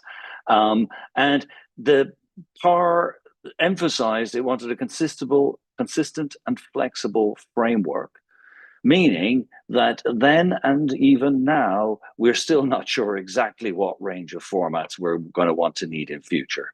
So the goal of the P3109 document is very much to describe, not prescribe. So what the document does is gives you a large number of definitions of floating point formats. And there's essentially one page in there that says, oh, okay, then, if you really want a list of things to implement, we've given it to you. But that's the most wrong thing in the document, right? That's the thing that no one really knows what the list of things that you should implement is. What we want is that when you implement something, you should know exactly what you're doing, know exactly what the requirements are, so you can concretely say this is an implementation. That is our primary goal here. What does consistent and flexible, maybe this slide should say, what does it not look like? This is the world we were in, or I guess, 3-4 years ago when this started. We had a bunch of, this is just in FP8 formats. We had a bunch of specifications, and they varied in things like, were they consistent about where their nans and infs were? Were they consistent in how many nans they had in the format? Negative zeros, some people love them, some people don't. Are infinities represented? Well, within the same format family, you can have different numbers of each. So in a sense, there's nothing wrong with having, E5, M2 and E4, M3 have different behaviors. The problem is when you want to be flexible. What flexible means is I know how to define a new format in the same family. Well, you don't know how to define a new format in the same family because there's no family resemblance in order to that you could use to do that. So this is essentially the world we're in, and we would like to make it consistent. So what happens in P3109? Many of you will know this already, and I should have mentioned that many people in this room are co-authors on the big long list of authors. So many people have contributed to this work. It's a format. It's a binary format because we only look at a power of 2 base. We allow arbitrary bit width. We've decided that FP2 is A, breaks loads of our theorems, and B, is sufficiently special that FP2 hardware is not something or even FP3 necessarily that you're going to build generically. That's going to be custom lookup tables or something, as we've seen recently announced. We do a range of precisions, so from 1 to K-1 or K. And we parameterize signed and unsigned formats because, for example, it is in use today that block scale factors are essentially unsigned float formats or powers of 2. And you can imagine other uses for unsigned. And then I'll talk a bit about finite versus extended formats. Okay, and there's some naming convention, which I find super useful. So let's just jump in and say, so what am I going to talk about? I'm going to talk about formats. I'm going to talk about operations. In fact, operations are the important thing, but you need formats to define operations. So let's do them first. Okay, so what do the FP4, what range of FP4 formats are there? You'll notice that they all P3109 formats have the same property, that nan lives in the place where -0 might otherwise live. Sorry, all the signed formats have the property that nan replaces -0. And within FP4, we have a range of formats where precision 1, everything is just a signed powers of 2. So essentially 0 mantissa bits means all values are normal and all values are signed powers of 2. So we've just got powers of 2 with an infinite nan. If you set the precision to K-1, you get a linear ramp, so you get scaled integers, again with the infs and nans, so there's value in that.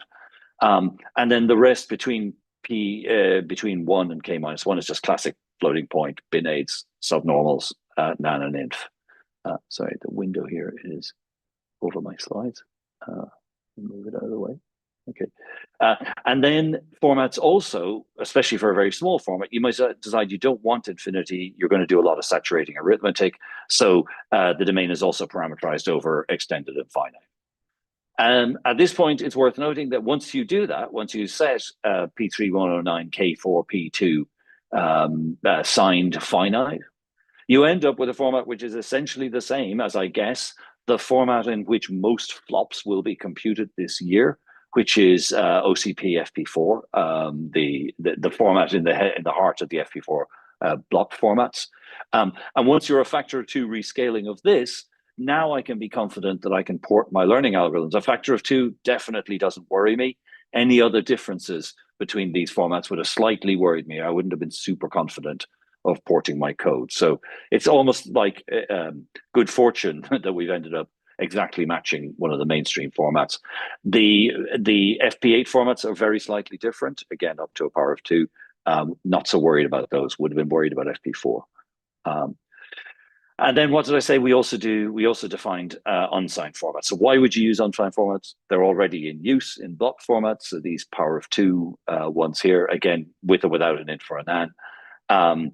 And then we may find use for them in functions with non-negative outputs or accumulating no non-negative quantities. So while I'm accumulating a magnitude, it may be helpful to accumulate in a non-negative format. And then, of course, these can be with or without their infinities. Some properties that are nice, which is that in general, some special values live in the same place. So the number 1 is always in the middle of the format, which is, can be nice. The not numbers are always in the same place, independent of precision. The infinities are in the same place, independent of precision, which wasn't true of some of the existing formats. So if we look at FP8, OX80 is a nan, OX40 is a 1, and yeah, that's handy. One of the properties of the way we've done it is so if you really, really dig into 754, a lot of 754 is written in English. And I know that many of you, many of us have difficulties reading English because it's not very precise. So P3109 is not trying to be mathematical. It's trying to use the most precise language it can. So we define the closed extended reals. We do not assume that the world already knows about extended reals. So we just define the reals unioned with the infinities and nan. There's no -0 there, and there's no -0 anywhere in the formats. We define clearly a datum set. That's the set of real numbers that a format encodes. And then the encoding, which maps code points, which are integers, to and from the real numbers. And then a datum is a real number which encodes to a code point in F. Okay. This also pertains to definitions are all entirely in terms of integers. So there are no bit fields in 3109. It's just an integer significand times an integer, 2 to the power of an integer. That means that things like subnormals are clearly defined without reference to any bit fields or to any other talk. It's all sort of simple integer math.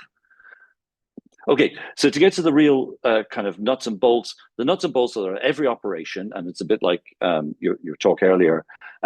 Every operation defines a family of operations, a parameterized family of operations, parameterized over the input formats, the results formats, and the projection specifications. So that's rounding mode and saturation mode. It is an error if an operation does not enumerate all values that can, all consumption of input nans or infinities or outputs, which produce nan or infinity. So there's an explicit enumeration of all special cases, which again isn't always quite true in 754. And this is mechanically verified, as you'll see in a bit. Oh, that's a bit unfortunate. I don't know what happened there. Okay, every operation is the same. Decode to extended reals, do your mathematical operation, project down to the reals. So that means that all of the, everything is defined in terms of these rounding and saturation functions, which again, you don't need to read the definition, but it's again, just, simple integer math. So rounding, first of all, rounds to something 2 to the minus q. There's a single function round away, which says you should go to floor s, the integer or higher. And this allows us to define 0 towards positive, various nearest modes, rounding to odd, and various stochastic modes in, I think, a clean way that is easy. Not saying it's easy to read, but it's very easy to find the precise definition. Saturation is in 3 modes. So sat finite is very simple. It just says clamp everything to high and low. Obviously, if you've got a finite format, you probably want to only use sat finite, but you can mix it with any rounding mode. Sat propagate is like sat finite. It's normally just propagate to m high or m low, but it preserves infinity. So incoming infinities go to output infinities.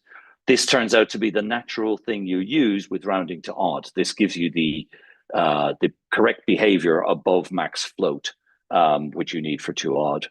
And sat none is your 754 rounding. As I said, definitions are formally specified. So here's the standards text for divide, which tells you that x over y, anything over 0 gives NaN. That's a decision that was taken. And then this is the input in an OCaml-like theorem prover, the Amandra theorem prover, that generates this standard text. And then we have theorems like, simple theorems like divide never reaches the undefined state. That tells you that you've covered all inputs here and you've never performed an arithmetic on an infinity or a NaN using real arithmetic. Okay, so about 500 other theorems living in the formalization already. There are block operations. We won't say much more about them, except we kind of sidestep the question of how to compute the block scale. You generally pass it as an input. I'll skip that one, except in one case. There's a clean definition that we call kappa approximation, which is essentially like ULPS, but measured in code points. So if you give me a black box implementation, I can tell you how wrong it is, not in ULPS, but in code points. Its value is it's checkable. Is it useful? We'll find out. We've cleaned up next up and next down. I don't know. That's something that's always annoyed me, so I'm glad we've cleaned it up. Okay, so in conclusion, we define a family. Everything does the 754 way, except it's just more explicit, decode into the reals, do real computation, project down.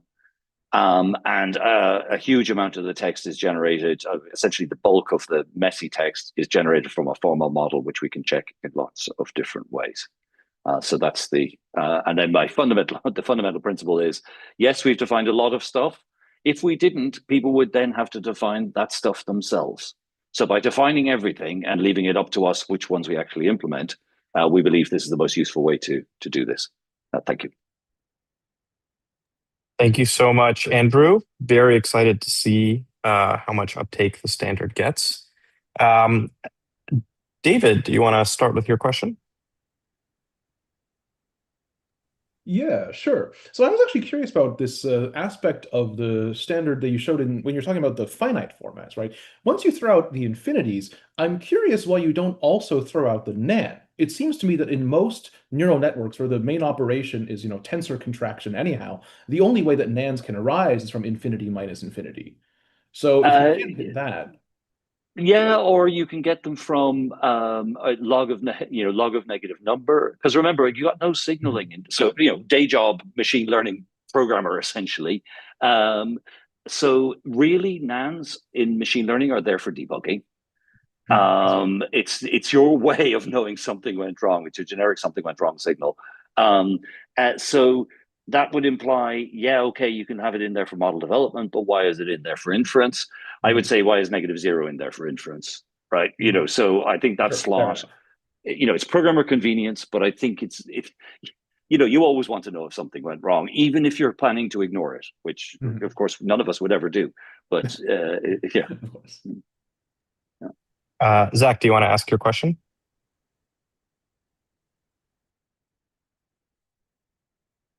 Yeah, I was just wondering what error analysis on top of P3109 is looking like so far. Are there any interesting quirks or differences when you take sort of classic approaches and realize them in P3109? Are there any techniques that span the whole family of formats described by the standard, or sort of subfamilies where a technique works for sort of a bunch of different instances? Just sort of curious about how this affects error analysis broadly.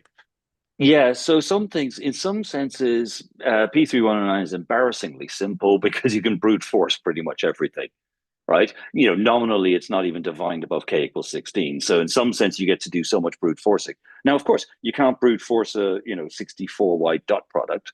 And Jim Demmel is doing a bunch of work on error analysis around this area. So he might comment on that aside. And then the other thing that I know, it's been super easy to formalize a thing that's already formalized. So, we've been looking at some of the round to odd stuff. The round to odd theorems just slip through and lean in no trouble. So in that sense, the formality has been useful.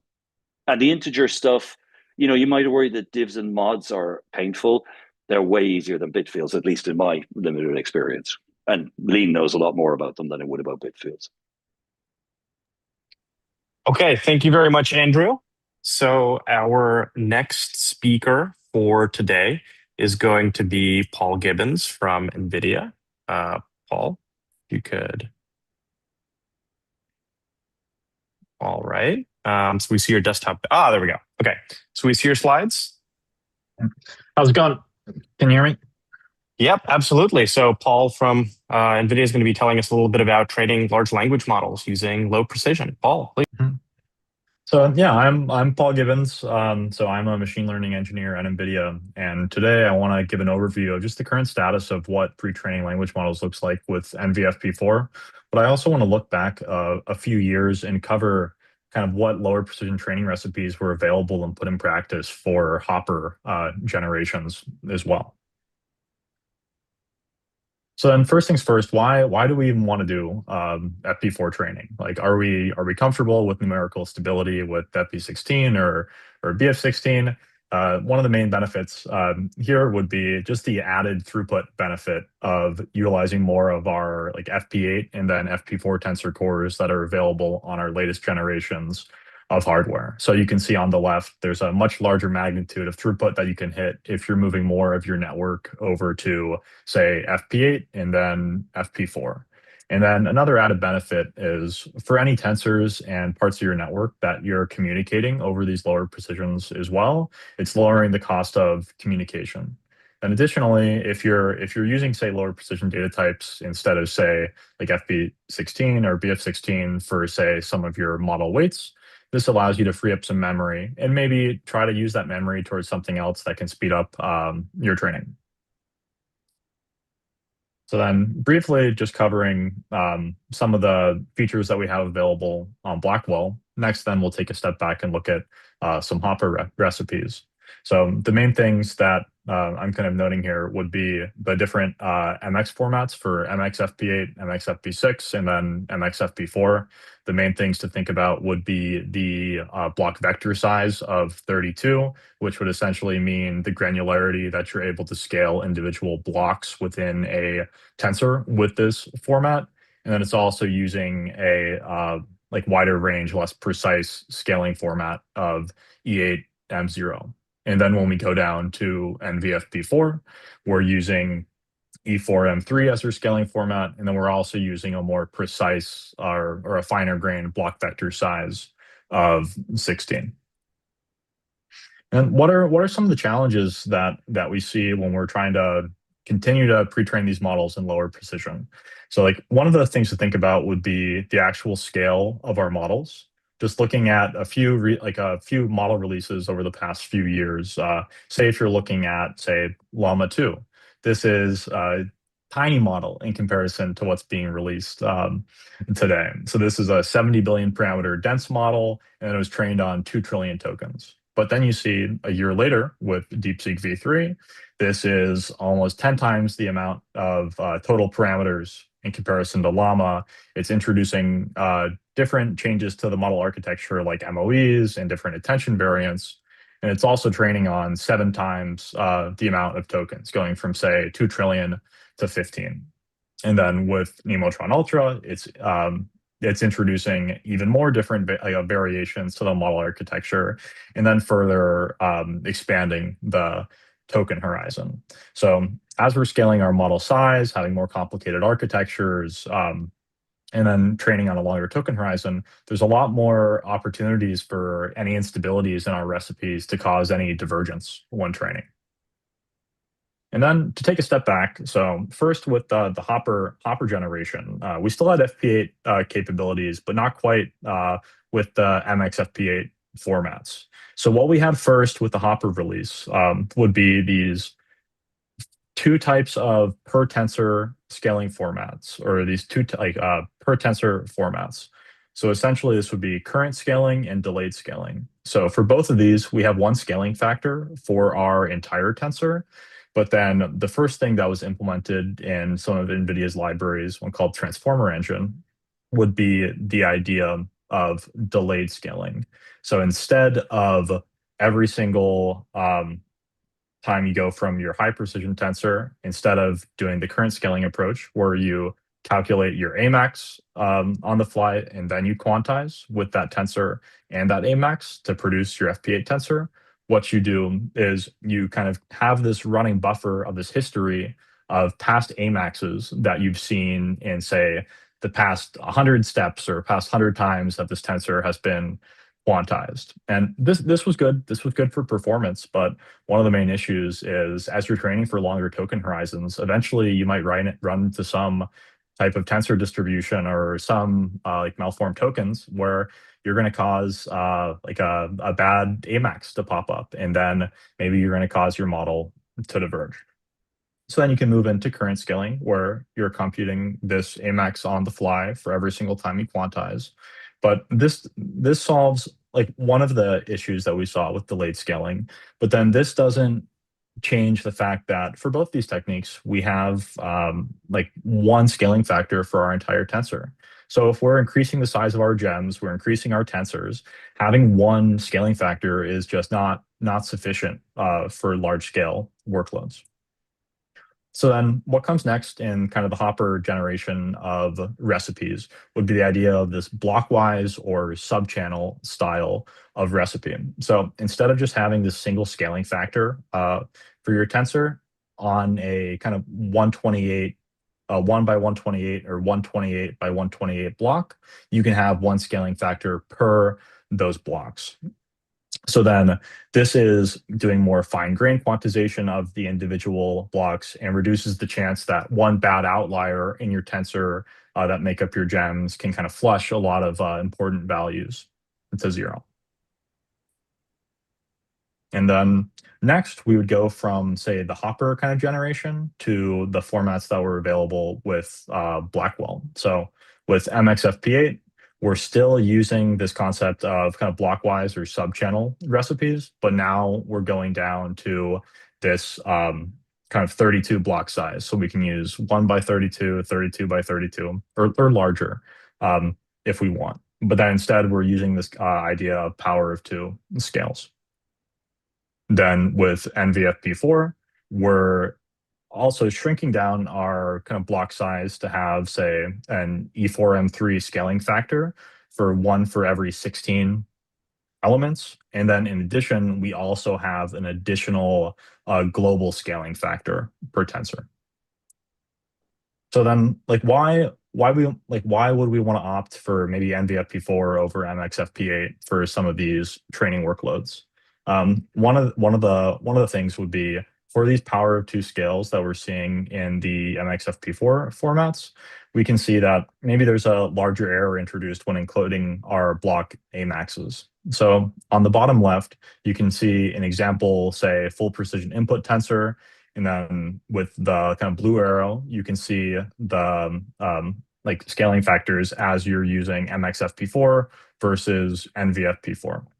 And then you can see when you're using this power of 2 kind of coarse grain scale for this particular distribution, you can see that the E4M3 fractional scaling is producing much more similar inputs to the full precision value. So then this kind of brings us to some end-to-end runs where we're training a model in BF16 and then also training a model in MXFP8 and NVFP4.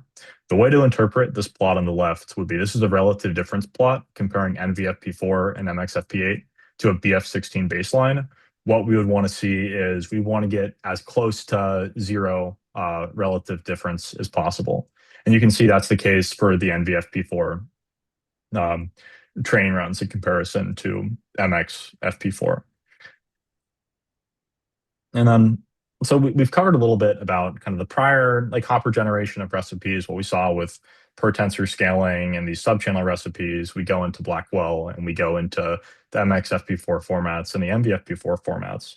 But for these large scale training, like lower precision recipes, are we able to just use like NVFP4 or MXFP4 as is and then have a stable run? The answer would be no. Like it's still the case where, say, we have observations that if you're looking at later or kind of later layers in the back end of your network, they can be more sensitive to 4 bits. So for a large majority of lower precision training recipes, you still have, say, a combination of, say, first N and last N layers that are going to be in BF16 or MXFP8 in higher precision. We also leverage randomized Hadamard transformations to help redistribute any outliers that we're seeing within our individual blocks. And then additionally, in order to reduce bias in our gradients, as we're training for, say, tens of trillions of tokens, we use stochastic rounding on our G and GT gradient tensors. And then this would kind of give a good illustration of what one quantized linear layer looks like for the 2025 NVFP4 recipe. So this would effectively be 3 different gems. It would be forward prop, W grad, and D grad. And then, like, what happens when we take this recipe and then we compare it against FP8 baseline, like FP8 baseline? We can see that the curves track very well. Training looks to be very stable for this specific run. And then one interesting plot that I like to look at from some of the papers that were published on this topic would be the original NVFP4 training curve, and then removing some of the techniques so you can kind of see what some of the value that, say, stochastic rounding, RHTs, last layers and higher precision were providing to making sure that this NVFP4 recipe was stable. So it's not just one technique, it's all these different additive techniques that can allow you to train for trillions of tokens at large scale. And then additionally, for one of the latest Nemotron 3 Ultra models that was trained and released by the NVIDIA team, this was trained with NVFP4 with that style of the 2025 recipe. And like it was a very large model trained for, say, like tens of trillions of tokens. And the main difference here would be, for this run, we don't always have the luxury of training a BF16 or higher precision run in parallel to see how the NVFP4 variant is performing. So we use one concept called, say, BF16 healing, where we take intermediate checkpoints from the training run, and then we resume just completely in the higher precision BF16 format.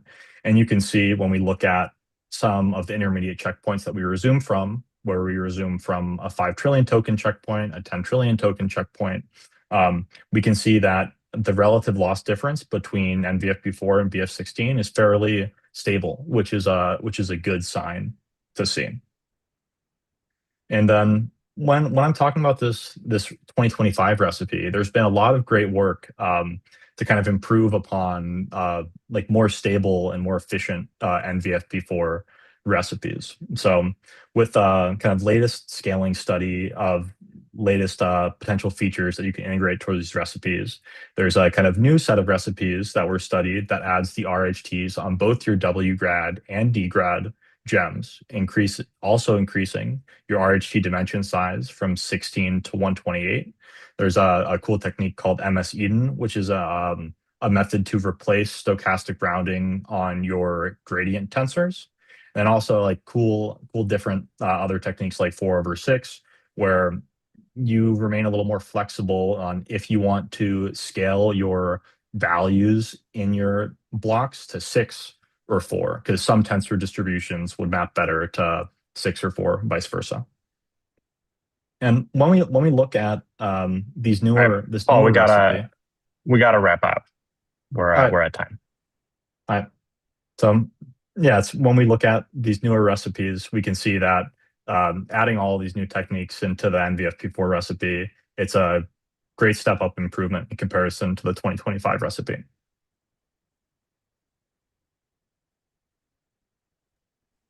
Cool. Thank you, Paul. Sorry I had to cut you off, but we are going to try to stick to time. If you have a link that you want people to go look at for more details, you can shoot me an email. I'll put it on the schedule as well. And there are a bunch of questions for you in the Zoom chat, so you can take a look at those, even though I have to cut off the Q&A session. No worries. Thank you. Thank you so much for the time. Yeah. No, thanks for coming. All right. I think our next speaker is Bardia. So Bardia is a student with at Imperial College London, and he's going to be telling us about thinking about FP4 as in terms of how well it preserves directions in space. Bardia, please. You're muted. Yeah, sorry, I was just trying to rearrange the Zoom window. So I'll just get right into it. Hi, everybody. Pavel basically introduced my background, so I'll skip that part. But yeah, I'm going to be talking about a work that me and my professor, George Constantinides, did over the spring this year called Direction Preserving Number Systems. So first, let's talk about the problem that motivated this. Block formats allow for explicit handling of magnitude representation. You have an explicit storage for the magnitude in the scale. So it's intuitively reasonable that what's left is for the significance to represent direction accurately. Furthermore, parameter updates when you are training your neural network have specific magnitude control as well in their learning rate, which schedulers will dynamically essentially change effectively, which again motivates that the gradient direction should be represented accurately as the hardware signal. Things like gradient norm as well also motivate that the magnitude is less of an issue for stable training, whereas direction is more important. Now, quantization algorithms and methods are commonly evaluated using mean squared error or things like mean absolute error, which do not directly account for directional perturbations or directional error.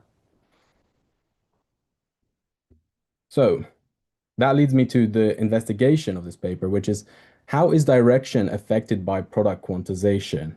Meaning if I have a vector or a block of data, and each of the elements in this block is represented by a low precision format, how does my format affect the directional error when I map to it?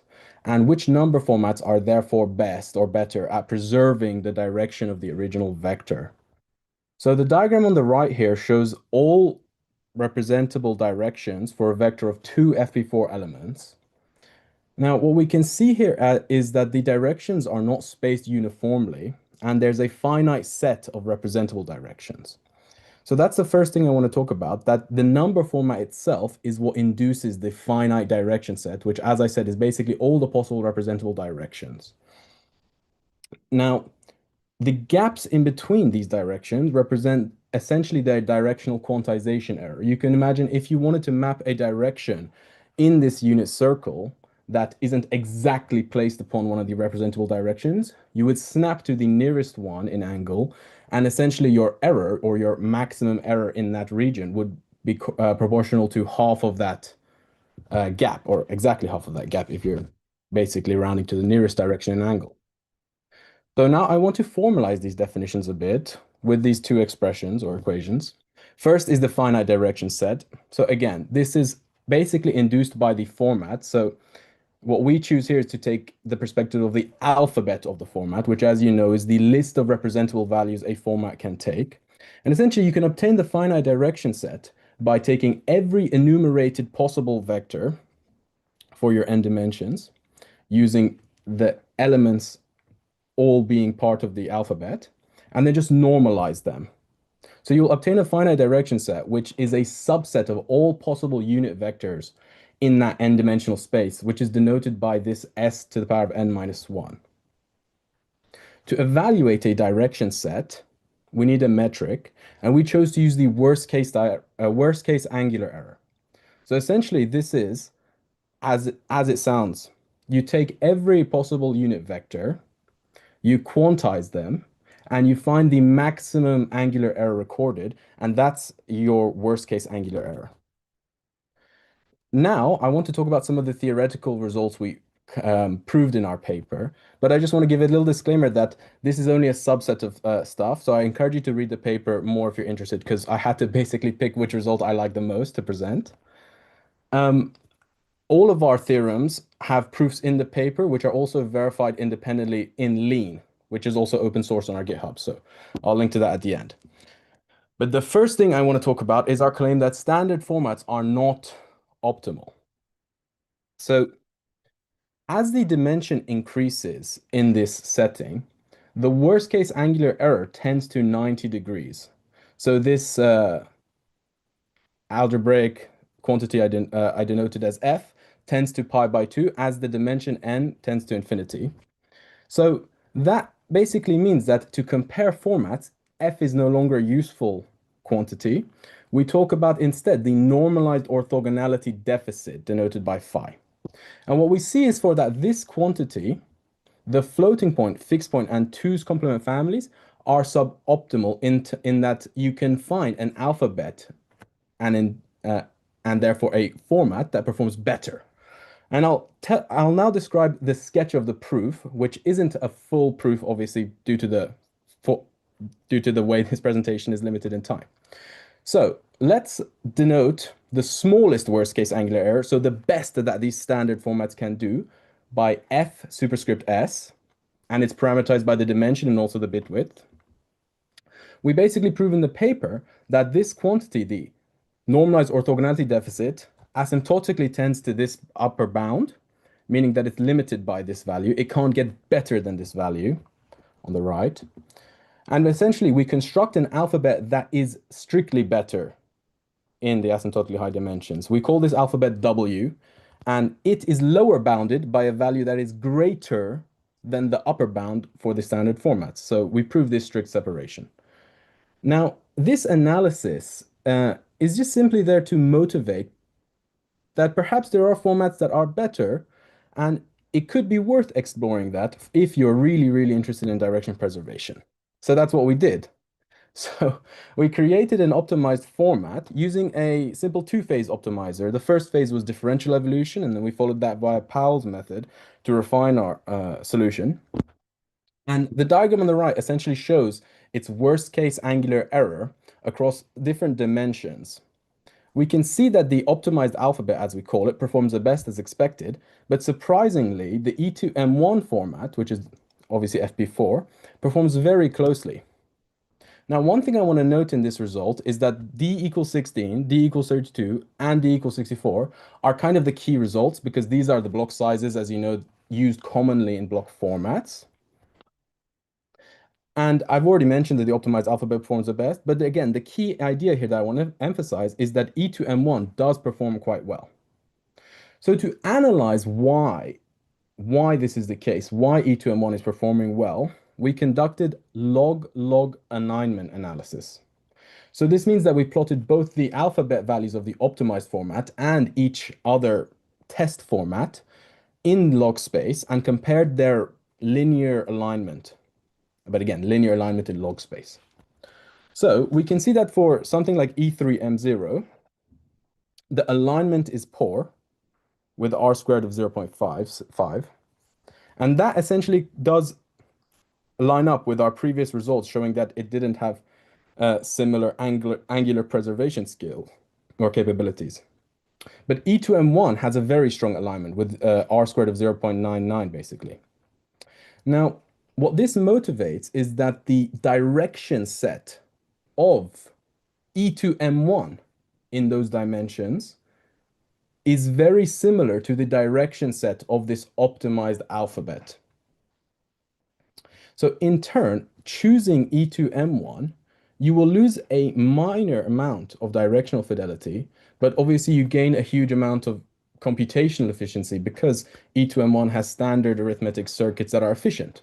Whereas our optimized alphabet, we really didn't look into any sort of standard arithmetic implementation. It's just going to be done using lookup tables. So obviously you lose a lot of efficiency there. Okay, so to conclude on my short talk, we studied the directional behavior of product codes under our worst case angular error metric.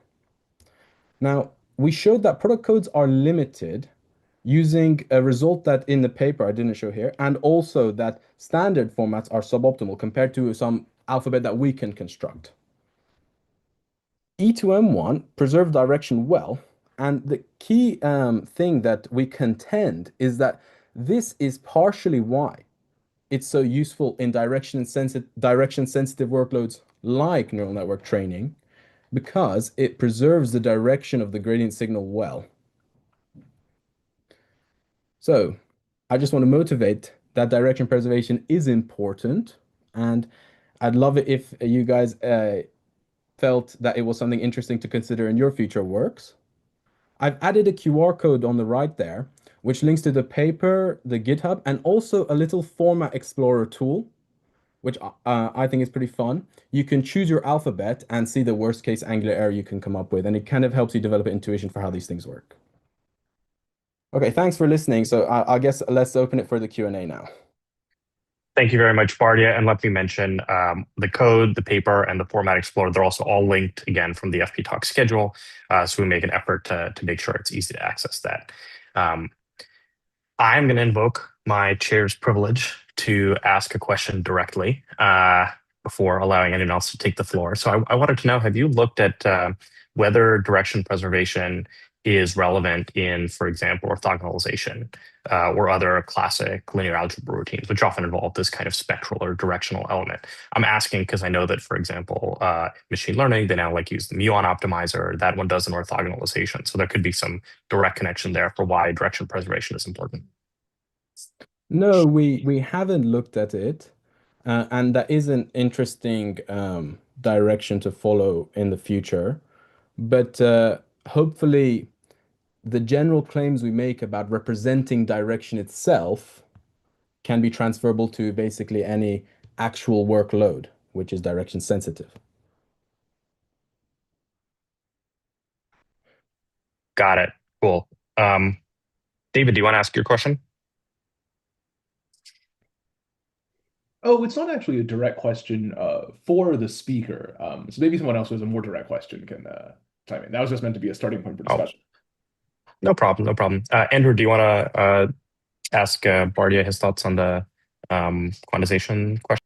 Yeah, I mean, people have replied, but clearly, if we wanted to encode 2 vectors in 4 bits, we would use an int4, and directly encode the direction.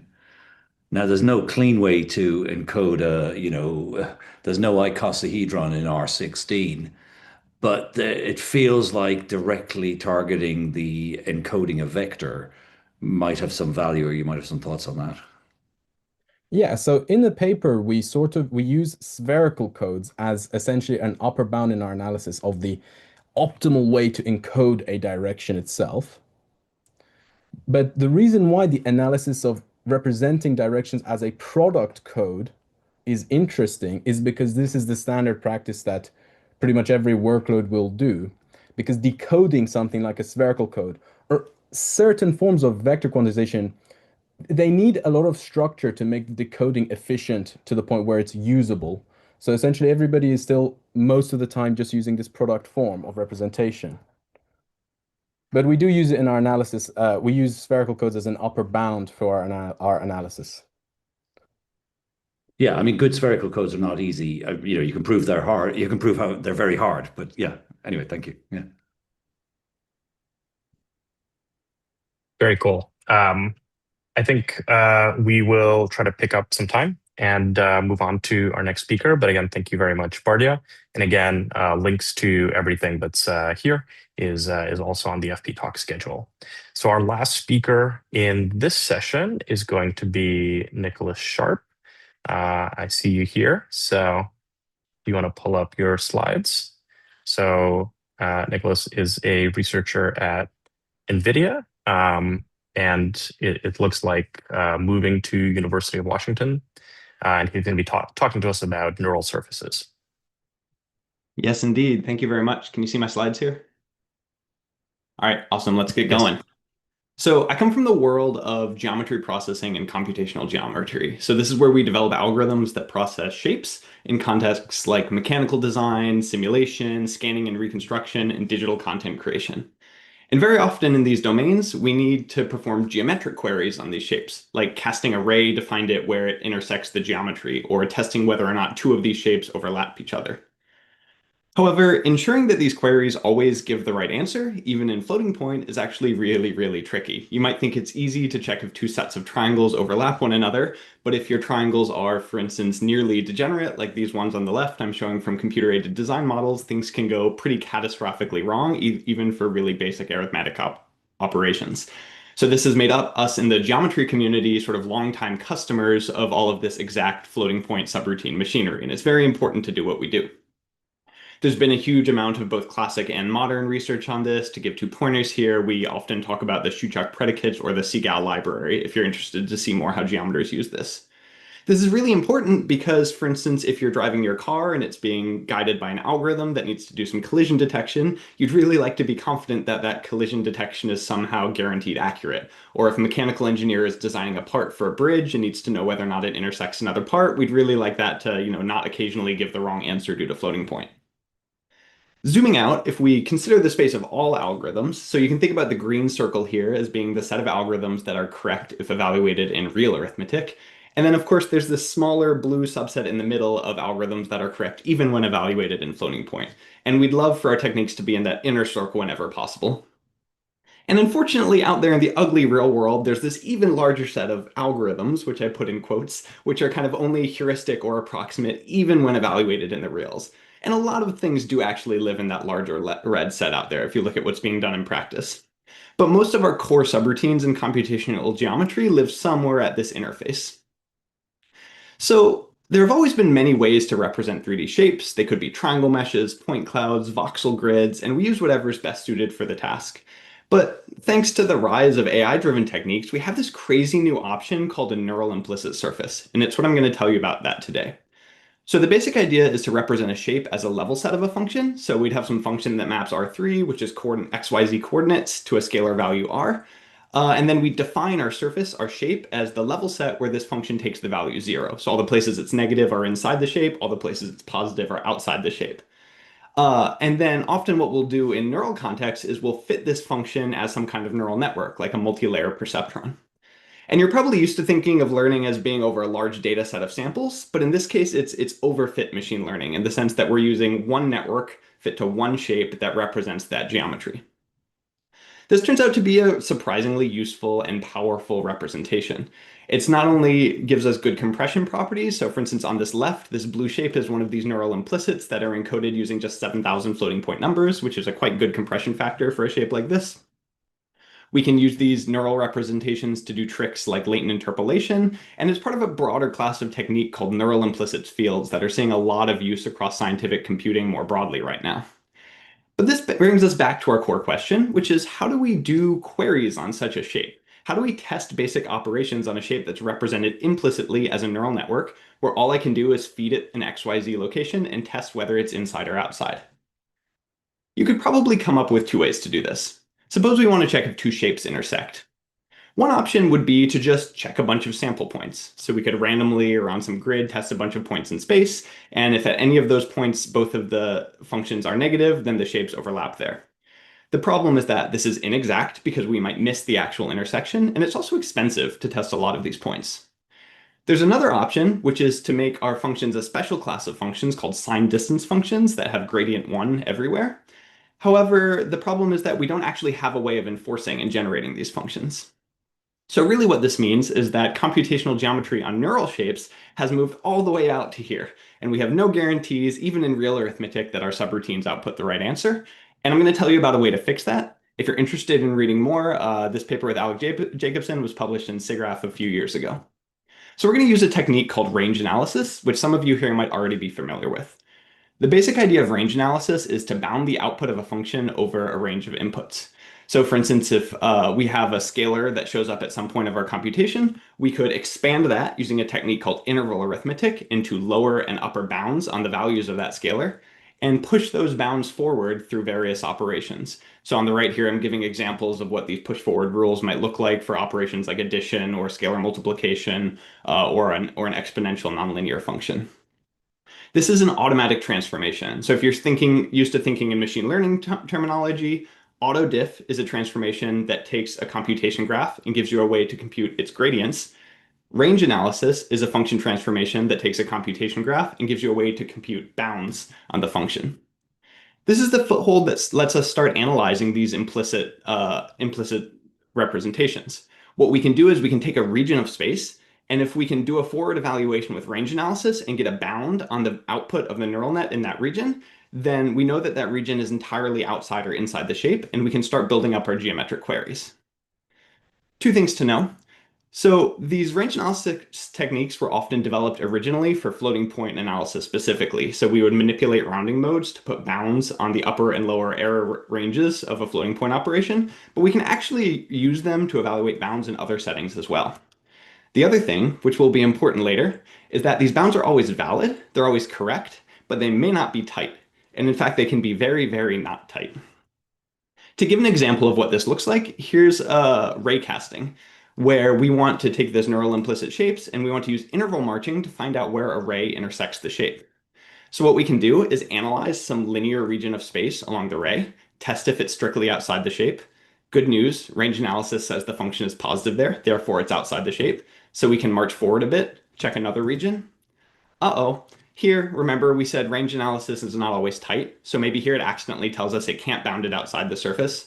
But it's okay, we try a smaller region, we get our certificate, and we march forward again, until eventually this point converges very close to the surface, and we now know the intersection location for this raycast. This sounds great, but there's a catch, because the bounds from interval arithmetic, like I described there, can be incredibly loose due to cancellation. And here's a little tiny example to show you why. So for instance, if we have an input x and we're interested in its value over the range 0 to 1, and we evaluate the computation graph, which is 2x minus x, this is actually just the identity function, so the real range of the output is 0 to 1. But if we push forward those interval arithmetic rules, we get a much looser bound of -1 to +2. And this happened because there was some cancellation inside the expression that wasn't captured. And this is actually catastrophic for neural networks where we have these linear layers that lots of computation happens inside. Fortunately, there is a way around this. I would love to tell you more if we had more time, but we use a fancier technique called affine arithmetic, which is kind of a polyhedral upgrade of interval arithmetic, tracking a collection of error symbols that give tighter bounds as operations as a linearization of uncertainty. And these have the really great property that they're exact under affine operations. So this gives us a subroutine that we can use to put bounds on the output of a function on a region, and we can use it to start building up our geometric queries. So first one of these queries is raycasting. Again, all of these blue shapes I'm showing are represented as the output of a neural network applied to coordinates. And as we march forward in space, we can cast rays, and that's actually how I'm forming all of the images that you're seeing in this talk. Here's a little plot where each pixel color shows how many iterations of this marching I had to do, ranging from about 10 on the periphery to over 100 at the silhouettes, where it's most difficult to bound the ray. This greatly outperforms fixed stepping, where if you use large steps, you miss regions of the surface, and if you use small steps, then it's outrageously expensive. We can also use the same technique to build up hierarchies that give us bounds on the output. So for instance, here we're building a KD tree, and we bound each cell of the KD tree as being strictly inside or outside, allowing greatly accelerated operations like mesh extraction, which are really important for working with these neural implicit shapes. As promised, we can even circle back and do intersection testing. So if I have two of these shapes and I want to test if they overlap, again, I can decompose space according to a KD tree, validate each cell of this tree according to my range analysis, and eventually get a certificate that either these shapes do not intersect or a location where the intersection happens. And lastly, here's another example with this KD tree. We can do closest point operations. So here, each of these black dots is a query point in space, and I want to find the nearest point on the neural implicit surface in blue. And by searching the KD tree built with this guaranteed range analysis, I can find the red location, which is certifiably up to some delta, the closest point on the implicit shape. And there's basically no way to do these operations with any kind of guarantee before. So to wrap up here quickly, I would love to give you more details, although we don't have quite enough time. The happy outcome of this is that we were able to give some tools to move neural computational geometry out of this, sort of red zone of algorithms and into techniques that are at least in some sense certifiably correct in real arithmetic. We didn't go quite all the way to bringing them to certifiably correct in floating point, but we're using machinery that gives us tools to do so, and we might be able to get there eventually with careful manipulation of rounding modes. Two retrospectives that might be interesting to the folks here. The first is that, again, remember, this is a function transformation. So the contract here is you give me a neural network, some code to evaluate it and trains weights, and I give you back a function that evaluates bounds on that network in order to do your queries.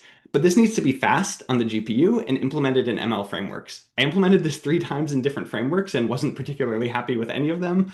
Ended up limited to simple families of MLPs, and it's definitely not an easy system to use. So I'm a big believer in finding more powerful sort of system level tools to implement these techniques.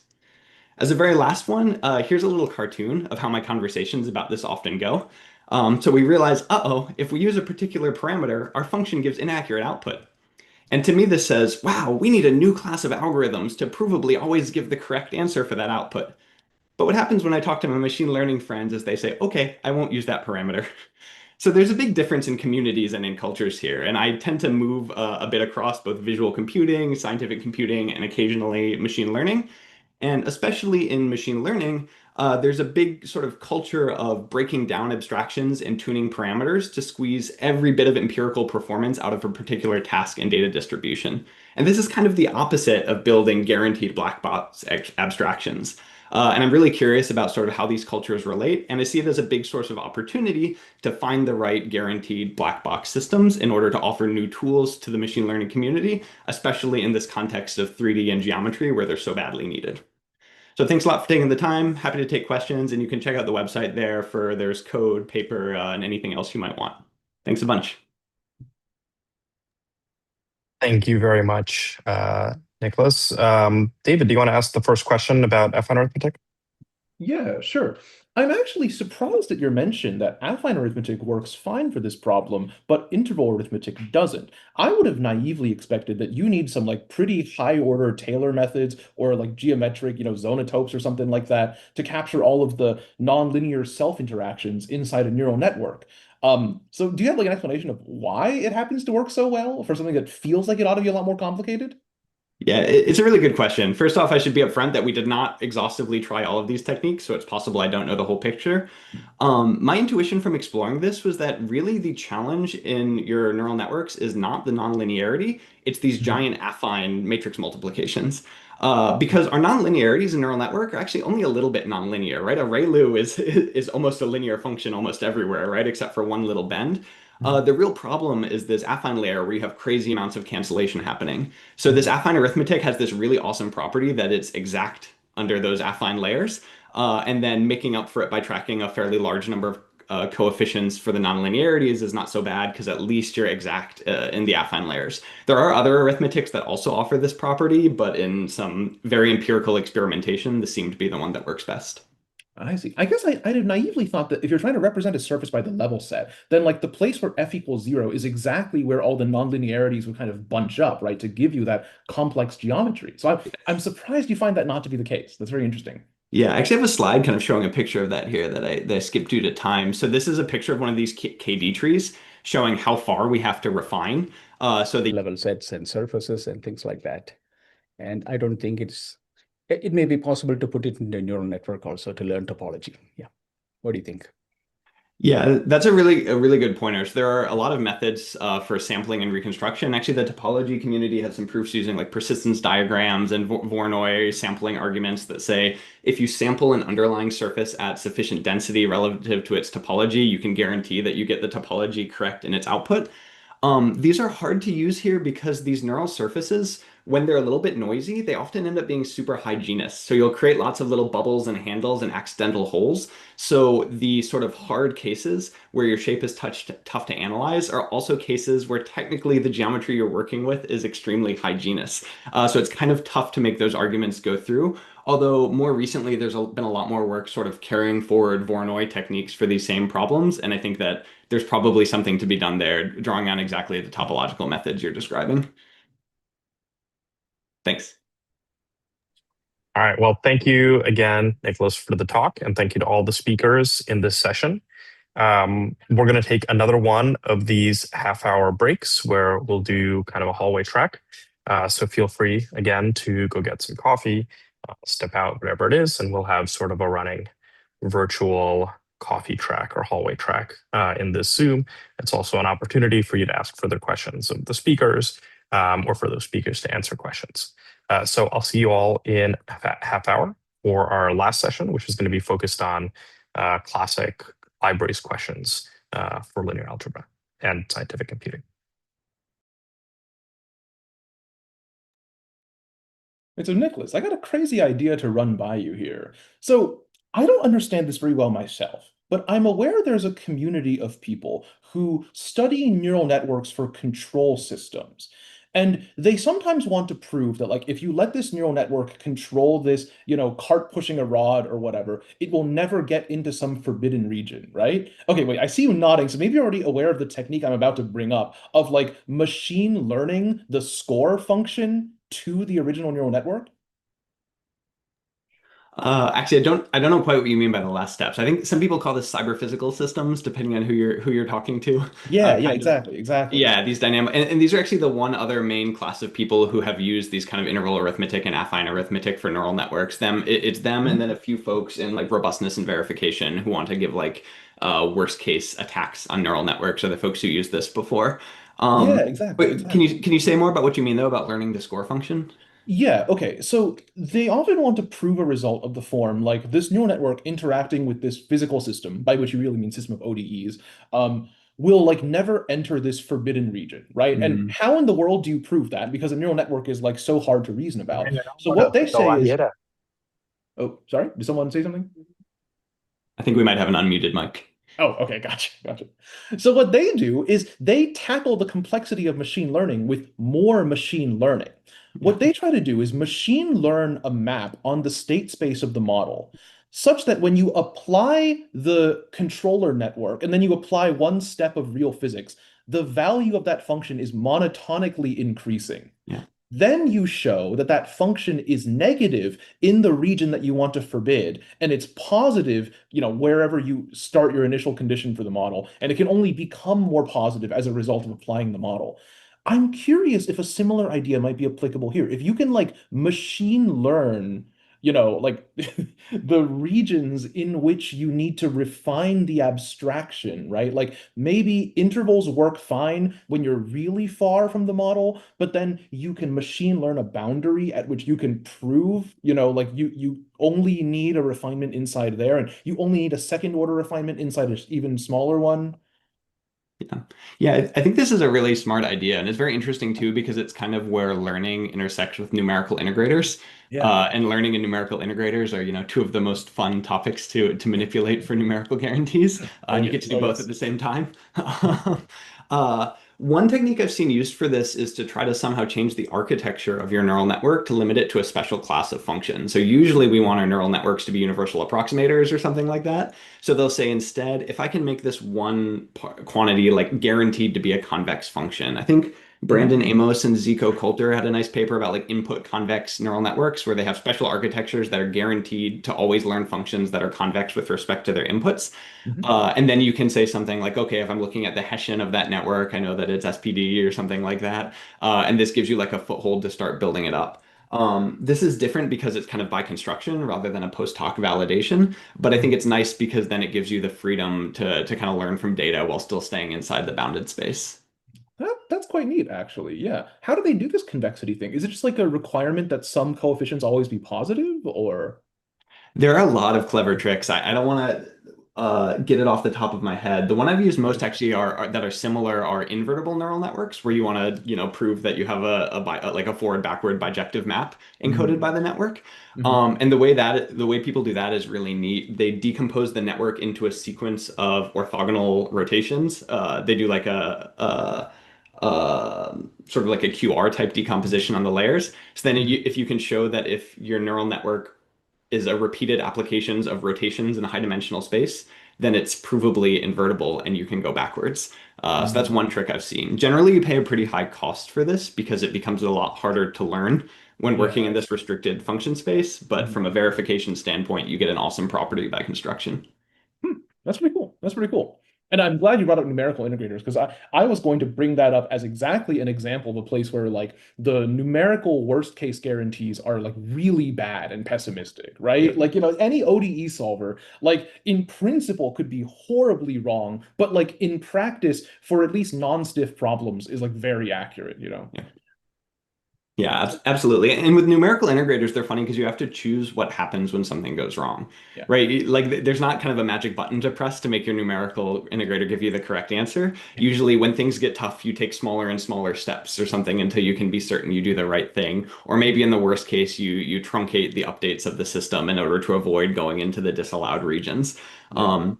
So it's almost like a software engineering question of you need to choose which failure mode you prefer when things go by. And we have the same problem with like numerical validation of integrators, for instance. Yeah, it's true. I mean, it would be nice if we could get some kind of theoretical characterization of a property analogous to stiffness for a learning problem, you know? Like, I mean, I guess like to some extent VC dimension like goes toward this. Like it's sort of some vague analog of stiffness or ill conditioning. But like I don't know. I would really like to have a sort of like quantifiable description of like, oh, this learning problem is like 10 times less stable than this other one or something. And unfortunately, I have no idea where to even start with something like that. Actually, if I may jump in Yeah. on the previous point about integrators, there's actually a fun sort of a conjunction of the previous talk and numerical integrators that are called validated explicit solvers. So I don't know if anyone has heard of this. The idea is if you want to have precise error bounds, what you can do is actually, depending on the conditions of your ODE, you can actually have these really precise guarantees on your error. And so what you do is on every forward step, you do a proof and you say, yeah, my ODE has a unique solution on this particular interval. And now I'm allowed to take a time step forwards within that interval. And I now, as I do this, I don't just take a single point, I actually have an interval of all the possible solutions. And so I produce this cone over time where my solution is guaranteed to be. And now you can take higher order Taylor approximations and you can get really, really, really, really tight bounds on these. There are some issues. This isn't going to work for everything, but for some methods, this will certainly work. Interesting. And I guess for like non-stiff problems, this cone doesn't like exponentially expand over time. Like it stays relatively tight. So if you have, say, a chaotic system, you're hosed. You're definitely going to explode. But a non-stiff problem will certainly run into this. However, you could imagine having, say, an implicit method that also relies on this interval idea. And so the actual uniqueness proof and the existence and uniqueness proof is not going to be dependent on whether it's like an explicit method that's sensitive to stiffness or not. You can still do the sort of like an implicit step in there. And I think these things exist. Oh, that's a really neat idea. Yeah, use implicitness to like turn the expansion on its head. Yeah. I don't know, maybe there's somebody on the audience who might know more about this than me. I don't want to be spewing false information. No, that's super cool. I did not know about this class of techniques, but I'll have to look into it. Yeah, so I mean, in my own work, I'm using them now, at least a little bit, quite heavily to do proofs on the existence for ODEs. So the idea being, what if you have ODEs as the backbone for defining functions? Can you say like lift them and supply them with a means to say automatically generate interval arithmetic using this sort of thing? I see. Yeah. So yeah, cool. Sorry for the interjection. No, that was much appreciated. The hallway. Yeah. Yeah, that's the point of the hallway track.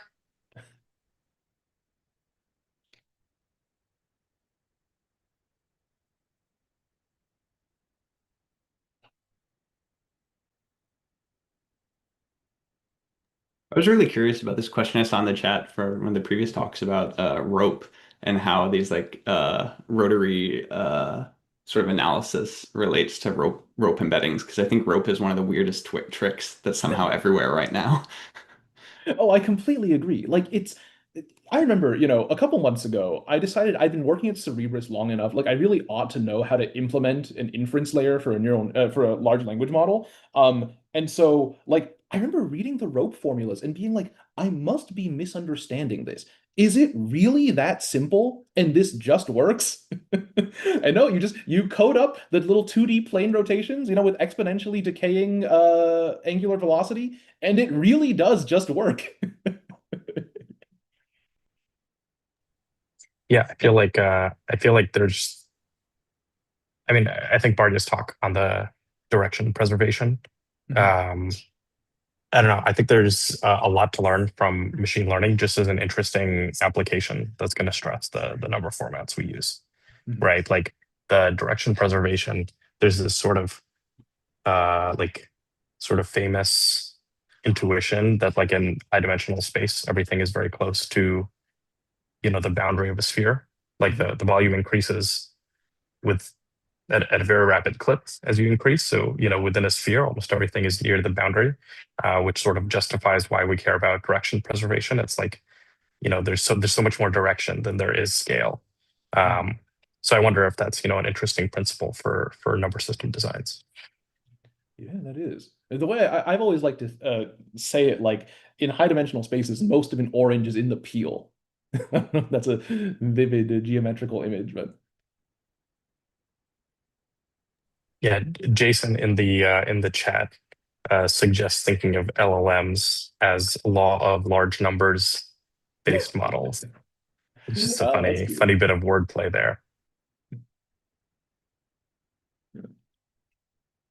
It is true though. Like it's kind of frustrating that answering sort of non-trivial questions about an LLM just requires a great degree of scale, right? Like it's sort of uninteresting to study, There's still a lot of interesting papers in the industry like Tetrajet and all these other works that they're not training these 100 billion trillion parameter models to establish these new variants to the NVFP4 recipes. Like, yes, I think it is the case that there are some issues that you only see at certain token horizons, and that's just an issue that it's tough to reproduce that at a smaller scale. But then I think there's still a lot of great examples for things being published on a smaller scale. I'm curious if you ever observe anything the other way, like a problem that appears at small scales, but then like smooths out like by itself once the scale is large enough. I'm sure there is for some of the ablations that I've seen, but tough to recall off the top of my head. That's fair. That's fair. Oh yeah, come to think of it, Paul, I did want to ask a question about the well, I guess the general use of block scaling in like low precision representations of neural networks. I've always been curious about this because intuitively, I feel like the hidden representations learned by a deep neural net should be like basically randomly oriented in such a way that like there should be no obvious local structure like in the weights of the network to say like, oh, this block is smaller on average and this block is larger on average. So like when you do this block scaling, are you like permuting the dimensions to like find like to put all the small scale dimensions together and all the large scale dimensions together? Or does this really just naturally arise in deep networks? So for any of the block scaling techniques, it's mainly just popping up due to some of the failures of per tensor scaling, whereas when you're increasing your tensor shapes and then your gem sizes, like any outliers of data that you're seeing for, say, per tensor scaling, you could result in a lot of values in your tensor getting flushed to zero. Whereas when you're moving to more of a like a subchannel or a block scaling technique, it's much more fine-grained. You don't have to worry about, say, one of the blocks in the top left of your tensor, like flushing values from a block in the top right or bottom right, etc. So there's still none of the scales are shared together outside of NVFP4, which is the global scaling factor, which is used for all the blocks. But it's just getting more fine-grained. It plays nicely because you're not flushing as many values, and it's a lot easier to deal with outliers in individual blocks rather than an entire tensor. Okay, I see. So it's really like I guess I should really think of it more as like a sparsity of outliers kind of phenomenon. Yeah, because like say if you would think there's a couple outliers in your larger tensor, per tensor current scaling, that outlier is going to impact the entire tensor. But if you're using a subchannel approach, it's only going to impact a much smaller portion of your tensor and then therefore gem. I see. I see. So it's like sort of ideally you'd actually really like to have effectively a 1-by-1 block that's only the outlier, so to not have to, I guess waste or like lose the bits in like the other members of its block. But that's just like obviously difficult for other reasons. So that was done in a paper where they specifically used 16 bits to represent outlier dimensions, which they sort of say, okay, we ran the trained network a bunch of times and found a few different features that are like quite likely to be outliers. So we're going to specifically represent them in 16 bits. Oh, interesting. So then do they have to go to like a CSR representation of the matrix, basically, because the elements are different sizes? Or like, do they only ever traverse the matrix in one direction? So like having elements of different sizes doesn't matter? I'm not sure. I don't think that detail was in the paper itself. But I assume you'd have to do some execution tricks to keep it efficient. Yeah. Also, I'm struck by how this starts seeming more similar to video encodings. In video encoding, you often break, the rectangular frame. Oh man, I'm struggling to do the. Okay, there we go. You break down the frame into these blocks, often of different sizes. So these more modern video formats like AV1 let you mix blocks of different sizes within a single frame, and then they can apply a different amount of compression to different ones of those sizes. That sounds a little bit like this sort of two-size limit where you have single outliers and then blocks of a fixed size. I guess you need fixed size blocks for hardware performance. You know what I find strange is calling large values in inference signals outliers in the first place, because when you call them an outlier, it kind of, to me, implies that they are somehow even erroneous. You in normal statistics, if you see some outliers, you may not include them in your regression or something, but in a neural network, they're even more important signals. They're actually all these little guys who are outliers, right? They're the unimportant ones. Because especially in Rayleigh-based networks, right? And the thing is that, so I asked previously at a different talk, a standard thought maybe, why don't you scale based on, I don't know, the interquartile range or something, rather than using the maximum magnitude to get your block scale?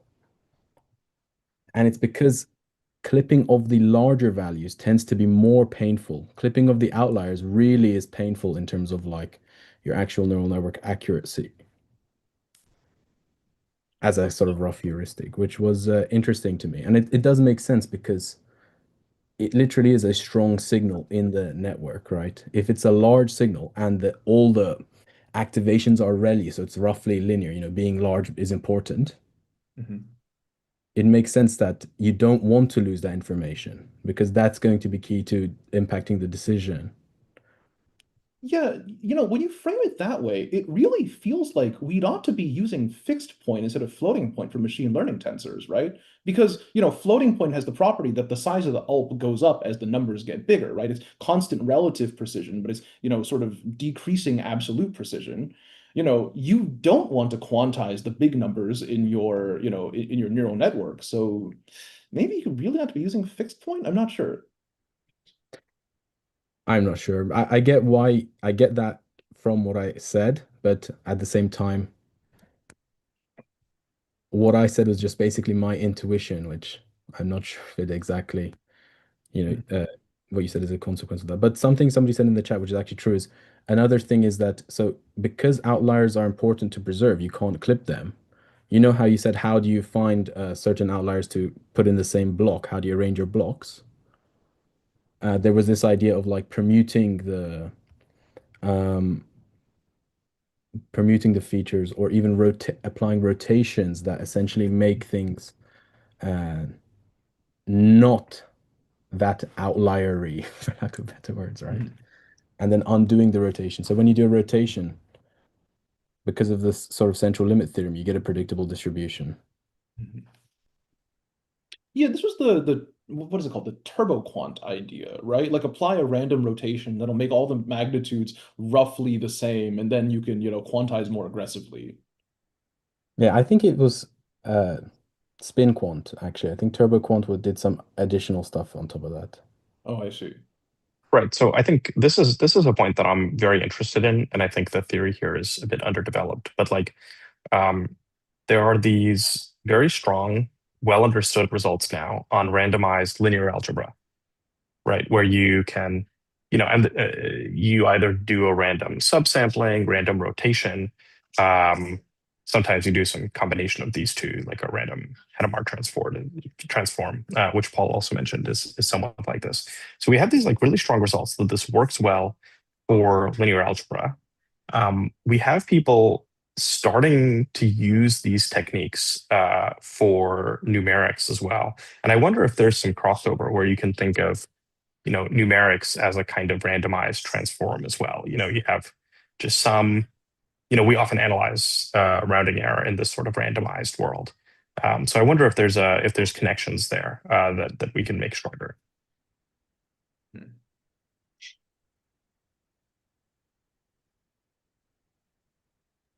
One intuition I like for this why use floating point for neural networks is that although we don't talk about it a lot, our normalization layers are trying to push the values inside our network to be roughly normal distributed, right? 0 mean, standard deviation 1.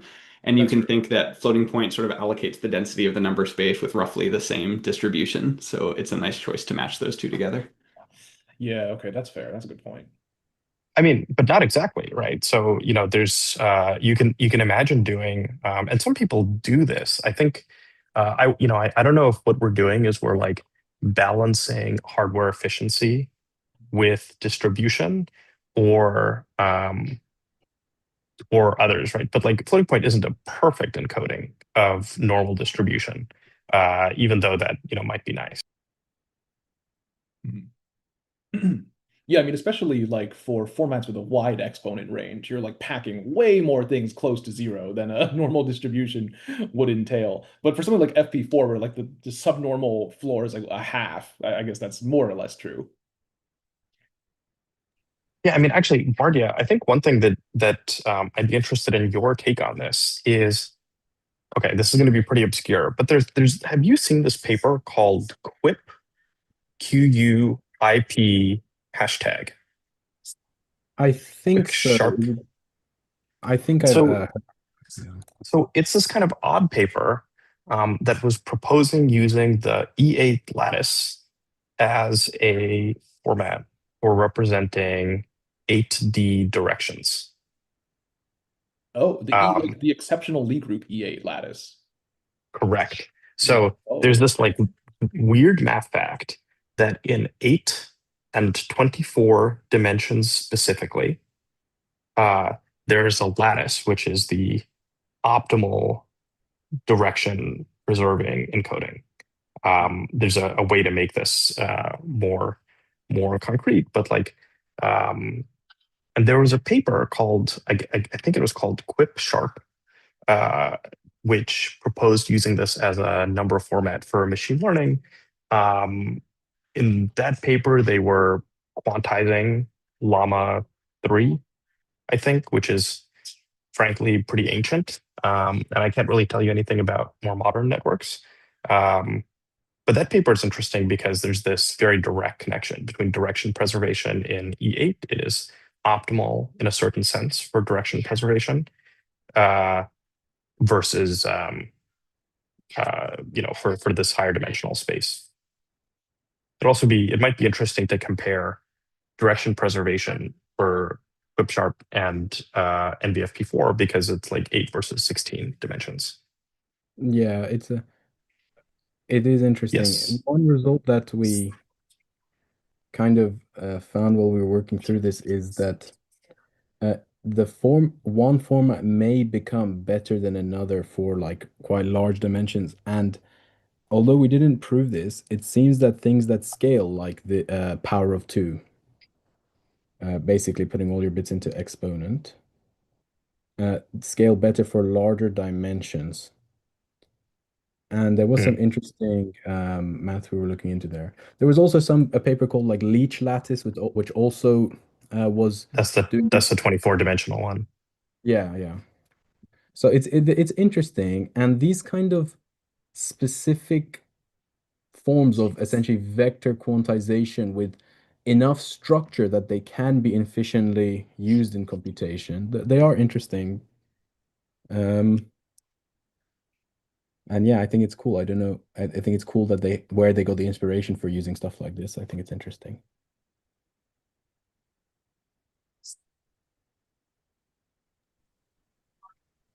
Yeah. Yeah, these patterns Yeah. are well known if you're into like spherical codes or spherical designs. Because in that community, like the universal optimality of a lattice is like this very like nice and geometrically, how do I say it, like sporadic property, right? Like there isn't such a lattice in all dimensions. So it's like especially nice when there is one. The like hexagonal honeycomb lattice in 2D is another one of these where it's like universally optimal for a large sort of large space of objective functions you might desire of a lattice. And there's also some, well, this is real trivia now, but there's connection to the one of the recent Fields medals in mathematics. One of them was awarded, I think, in 2022 to Marina Vyazovska for proving that these lattices are indeed optimal sphere packings. And that proof uses a crazy technique that I wish I could give like a 2-hour lecture on the Cohn-Elke's linear programming technique. That is crazy mathematics. Yeah. I'm not familiar with how the proof works, but yeah, this is a landmark result. I mean, the other interesting thing is that it is, I think, mostly believed, though not proven, that in like very high dimensions, no lattice is going to work, and that sort of random sphere packing or random selection of points is sort of optimal for direction preservation. Okay, but folks, we are about at time to start the next session, the last session of FPTalks. So let me introduce this final session. So you've seen that the sessions are roughly thematic, and our last session will focus on some classic HPC applications of floating point arithmetic.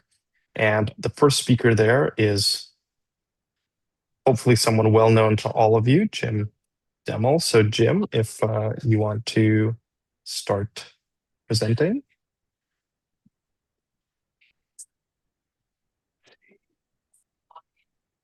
Hold on. Oops.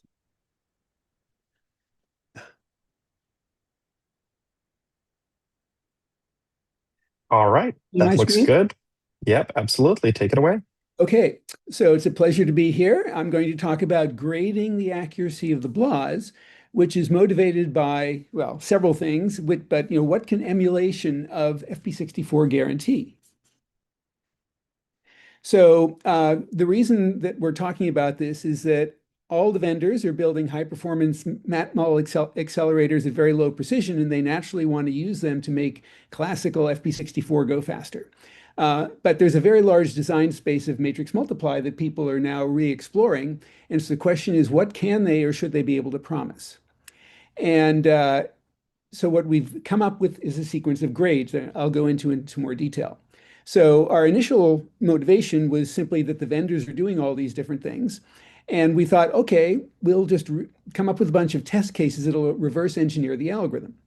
But it's actually very hard to foresee whatever, you know, a large language model may imagine tomorrow.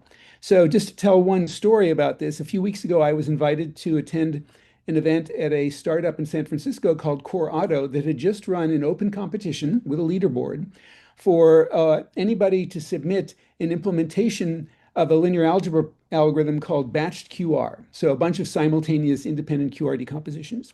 They had 15,000 submissions. And the top ones were all much, much faster than NVIDIA's best code. And so they invited the leaders to come and give presentations. One of them declined because he said he had neither read the specification nor read the output of the AI that he had submitted the code for. And so then the next day, I was in my office, and some students, former students of mine, came in and said they'd looked at all the leading, you know, winners of this competition, and they failed completely. They just crashed on problem sizes that were not in the test code that were required to get in the leaderboard. So the point is that humans are no longer in the loop of writing this kind of code. And so it's important to have test code that's much more paranoid than before, which is why we've worked very hard on having what we call ungameable tests. So so there's a lot of them. I'll just give you a few examples. The next question is, why should somebody care about how accurate your gem is? How does it impact higher level algorithms? I'll just do Koleski in more detail. So all our test code is available on GitHub, and you can go to it there. And there's still lots of future work. We have to do the rest of the BLAS. We've only done gem so far. And we're about to put a 44-page paper describing all this on archive. It should be there very shortly. And I should say that NVIDIA adopted an early version of this because they want to use emulation, but they also want to deliver classical FP64 work. And so they actually do an extra n-cubed work to guarantee, to test whether emulation will get them the highest grade, and otherwise they fall back to FP64. And that turned out to be worth doing. Okay, so here are the grades that we're going to try to classify. You can either get an A or a B or a C. And the A grade is the classical error bound that we teach all of our students. It's, you compute each entry as a dot product in FP64, and this is just the way of expressing that. That's the error of a dot product. And there's a theorem that goes back a long time. I have lots of references at the end that you can't get this by doing Strawson. You can only get this error bound by doing, individual dot products. And the other nice property it has is it's independent, invariant under diagonal scaling. So I can scale the rows of A by some diagonal matrix D1, the columns of B, and I can scale the columns of A and the rows of B by something diagonal that cancels. And that's important to say what impact this has on higher level algorithms like Koleski and LU and QR. So that's the highest grade. The next grade is a C, and that's what Strawson will do. And we just replace the error bound by a norm. It's not component-wise anymore. It's just bounded by the norm of A times the norm of B times machine epsilon times some different function of n. And this is enough for a lot of different backward error analysis, but you still do lose something, as we'll show. And finally, what comes between A and C? There's a B. And this is what is satisfied by all the emulation methods that people have been inventing recently, like Ozaki 1 and Ozaki 2. I won't go into detail on how they work. And now it's in between these two in the sense that the error in the ijth entry is proportional to the norm of the ith row of A and the norm of the jth column of B. And so this is invariant under scaling the rows of A and scaling the columns of B, but it's not invariant under scaling both because that doesn't cancel. And this is satisfied by emulation methods. You can also get an A+, obviously, if you use higher precision or whatever, but that's much more expensive. We're not going to test for it. But we could potentially test for A+ or A++ even. So let me tell you about the first sequence of tests and the sequence we went through to make it less gameable. So this is the simplest thing you could imagine to distinguish Strawson from classical matrix multiply. So I'm going to fill up my matrices with random numbers and then zero out a few randomly chosen rows of A and columns of B. So if I compute everything as a dot product, I should get the same rows of the product should be 0 and the same columns of the product should be 0 if I just do dot products with 0 rows and columns. But Strawson will not get this with very high probability because it's not going to be adding in zeros. They're going to be round off error. But this is very easy to game. All you have to do is, for an extra n squared work, rescale all the rows of A to have unit norms if possible. You'll detect 0 rows. Same thing for the columns of B. And that would actually give you a grade B for Strawson if you then did that scaling, did Strawson and unscaled it. And you can detect and fix the 0 rows and columns of A and B. So that's easy to detect. So here was our attempt to make it not gameable. What we'll do is we'll pick some random rows of A, make them 50% randomly sparse, and then pick equally many columns of B and make them complementarily sparse. So if you take that particular dot product of that row of A and that column of B, you get a sum of zeros, and that will turn out 0 only if you do a dot product. And Strawson will not compute those all with high probability. And we can even, we thought, reverse engineer the base case, because when you run Strawson's algorithm, you don't do it down to 2 by 2s, you do it down to some larger matrix, and then you flip over to do the n-cubed algorithm, so we could detect that. And so that we thought that was great, but then I was giving this talk some months ago at the Simons Institute, and somebody in the audience put up their hand and said, oh, I can game that. And so this turns out to be gameable. And what they suggested was, when you get the final answer, set the tiny entries to 0. And that way, you'll get the zeros that you were expecting from Strawson, and it'll be a small error otherwise, and it'll still satisfy the error bound. Okay, so how did we, so let me show you the test results. And so these are running the tests on 32 by 32 matrices for a whole bunch of different algorithms. And it's color-coded by white is a 0 entry, red is a negative entry, and green is a positive entry. So this is the naive 3-nested loops. That's the pattern you get from the netlib BLAS. So this is a truth. These are all the different variations of Ozaki algorithms of emulation. They're all doing dot products. They get the same 0 patterns. Here's Strawson with various scalings and so forth. It does a very bad job. But when you throw in the gaming that I mentioned on the previous slide, it gets the right pattern. Okay, so to show you what happens when I try to ungame it, I'm just going to show you a simpler picture where it's white if it got the right sign plus negative, positive, or 0, and black means it got the wrong answer. So it detected Strawson, until I, did Strawson more cleverly and gamed it. Okay, so that was a result of 1A. Here's a result of 1B where I tried to ungame it. And so now Strawson is doing a better job, but I've avoided this particular gaming. But if I throw in the trick where I zero out the tiny entries, there are no errors anymore. So something has gone wrong. So I need to have one more level of ungaming. And so this is the ultimate test in this first sequence. So, so what I'm going to do is pick some of those sparsified rows and columns of A and B and just tweak them a little bit. I'll take one random entry and set it equal to some really tiny number, the square root of underflow, and the corresponding entry of B to the square root of underflow, so that the right answer is underflow, right at that entry. And I'll set all the other entries of that row and column to be like the square root of overflow. And so both Strawson and Ozaki type schemes, which limit the dynamic range that you can handle, we're not going to get X squared. They're not going to get the underflow threshold. They'll get something else that's garbage. And this is designed so that the diagonal scaling of either of rows and columns doesn't help.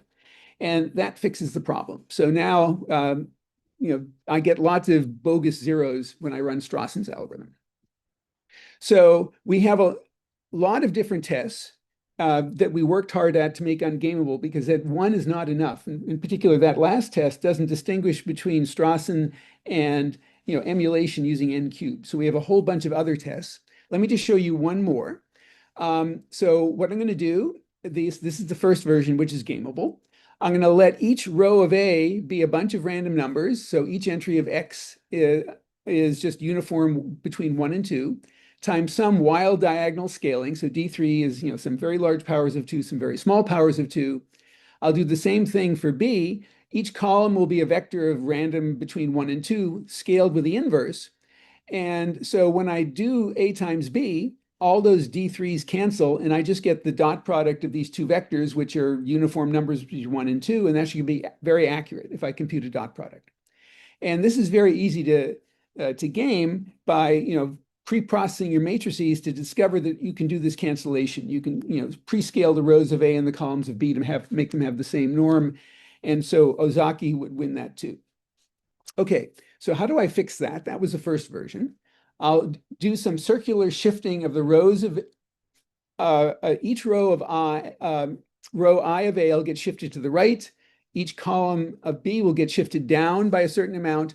And so now the diagonals will still be accurate. All the D3s will cancel, but diagonal scaling won't help anymore. I can't do any diagonal scaling to fix the problem. And then you could say, well, I'll just compute the diagonals, in FP64 as dot products. And I'll do an extra n squared work, and I'll get the diagonals accurately. So I have to hide those diagonals. So I'll randomly permute the rows of A and the columns of B. And so all of those small accurate diagonals are going to be hidden at some random non-zero entries. And you could say, okay, I could cheat there. I will just test to see if all your matrix entries are positive. And if that's true, I know you're trying to cheat. It's a very rare case, but I can just randomly negate a few entries to avoid testing for that. And so here are the test results. And on test 2A, 2B, and 2C, And these are the error bounds you would need to get an A. So the error bound, would be, this is the f of n, and this should be less than 32. That's the worst case. And the naive triple loop gets that. But if I go to test 2B and 2C, then I get this huge error, multiplier. And it's true for all the different flavors of Ozaki and Strassen with all that kind of scaling. So we have lots more tests. We have to distinguish Ozaki from Strassen, and they went to, through lots of anti-gaming stages, and we verified it on many public implementations, the NetLib BLAS, BLIS, cuBLAS, MKL BLAS, and they all get A's. Ozaki always gets B's, Strassen gets C's. And there's our public test code, and it's available soon. So as I said, this affects the whole stack.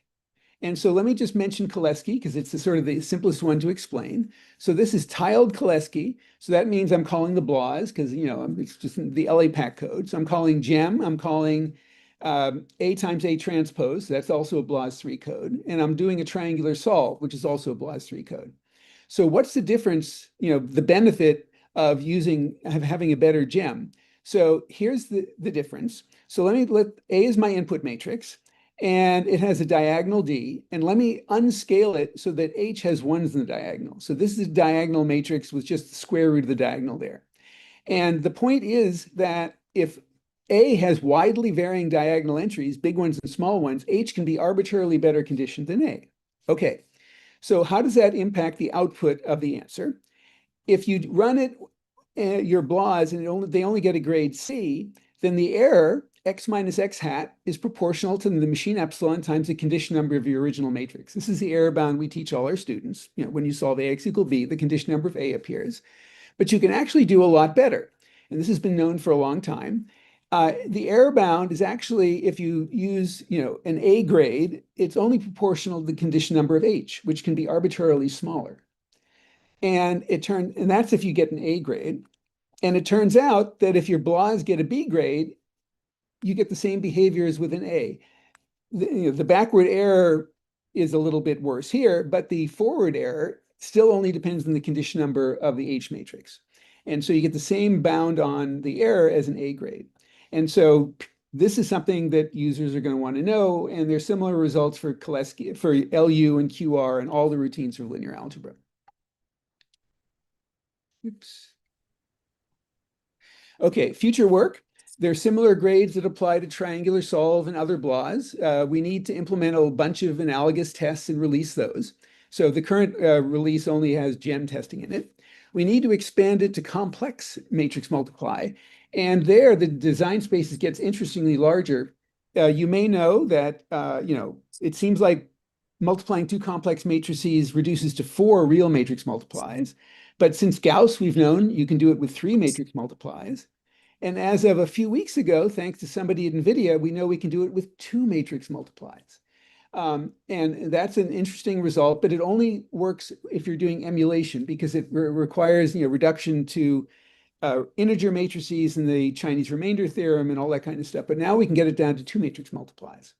Extending the error analysis beyond Cholesky, better estimates of this multiplier in front of the epsilon, and also testing exception handling, because when people do emulation, there's no guarantee that infinities and nans are going to propagate in the same way. They may just completely disappear. And there's lots of collaborators on this, and I'll just thank them all at lots of different companies. And then I have many pages of references if you want more information. So that's it. Thank you, Jim. And Jim's slides are up, so if you want to check out those references, you can find a link again on the FPTalks program. I'm going to cut off questions for Jim to keep us on schedule, but there's plenty of discussion in the chat, Jim, if you want to take a look at that.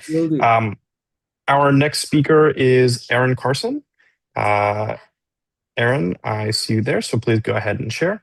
Erin's a professor at Charles University, and she'll be talking to us about using low precision arithmetic for high accuracy computations.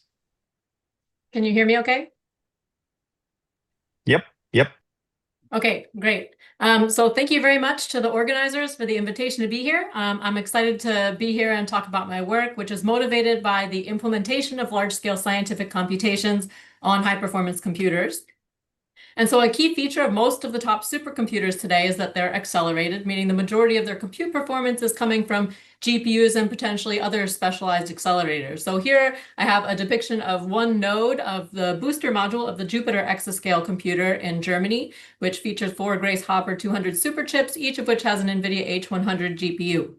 And a key feature of these GPUs is that they natively support multiple different precision formats. So we know that with fewer bits, we generally end up with a much smaller range, representable numbers, and a much greater unit round-off, which will always be you in this talk. But of course, the performance advantage is potentially huge, right? So a double precision here is getting a theoretical peak of 67 teraflops per second. But if I can somehow make use of these 8-bit precision formats in my scientific computations, I can get up to 4 petaflops per second. And so this is not just theoretical, but we can actually see performance improvements when we go to use these formats in practical computation. So this El Capitan supercomputer, which is currently number 2 in the world, ranked on the HPL benchmark, on which it gets about 1.8 exaflops. So this is a benchmark doing Gaussian elimination with partial pivoting to solve a dense linear system. But if we look at this HPL MXP benchmark, this same machine can achieve over 16 exaflops, almost 17 exaflops here. So this benchmark is solving the same problem as HPL, solving it to the same accuracy, but it's allowing the use of mixed precision computation. So we can see, almost a 10x performance improvement here. And the number of top systems in the top 500 ranking of the best supercomputers in the world that use mixed precision accelerators is only increasing over time. And as of the most recent top 500 list, about half of these computers are now accelerated systems. And so what this means is that if we want to maximize performance and really take advantage of the available hardware in our computations, we have to rethink our algorithms, redesign them in such a way that they can make use of this mixed precision hardware. And unfortunately, that isn't always easy. So it will rarely work out well if you try to blindly use low precision in your computations. And there are a number of challenges involved. So first, if we want to use mixed precision effectively and safely, we have to have a solid understanding of how the finite precision computations in each part of our algorithm are going to affect the numerical properties that we care about, things like stability, accuracy, and convergence rate.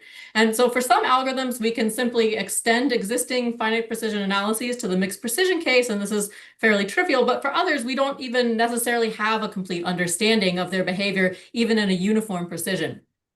And so further, even if we're able to prove nice, useful error bounds for mixed precision algorithms, it's always going to be the case that our bounds necessarily depend on the data, right? They're going to involve norms, condition numbers, either of our input or quantities that are computed during my computation. And so that means that we necessarily need to develop adaptive approaches, right? That can pick the right precisions for the right pieces of data at the right time in the algorithm. So second, if you look at most existing finite precision error analyses, they usually require some assumption that looks something like the dimension of my problem times the unit round off is less than 1, or the condition number of my matrix times the unit round off is less than 1, or something like this. And when we're talking, we're thinking about the HPC regime, right? So n and thus often the condition number are growing larger. We also potentially want to make u larger. Okay, so whereas these assumptions might have held in double precision, they will not hold anymore if I just make my unit round off much larger. Right? And so what that means is that for most practical applications we care about, these assumptions are violated. And so for algorithms, for example, we might not actually have a guarantee of backward stability. So there is some hope in the form of probabilistic rounding error analysis, where we could argue that these factors of n are actually square roots of n, or in some very special cases, we can even get rid of these dimensional factors entirely. And so finally, nearly every rounding error analysis, if you look at it, there's a line in there that says, we assume no overflow or underflow occurs, okay, which was maybe reasonable when we were thinking about double precision, but this becomes much less reasonable in, say, half precision. And there are a number of potential solutions here involving sophisticated shifting and scaling approaches for our data, rigorous error handling in software, and also the development of new numbered formats, things like bfloat16, also these tapered number formats, and the idea of block scaling.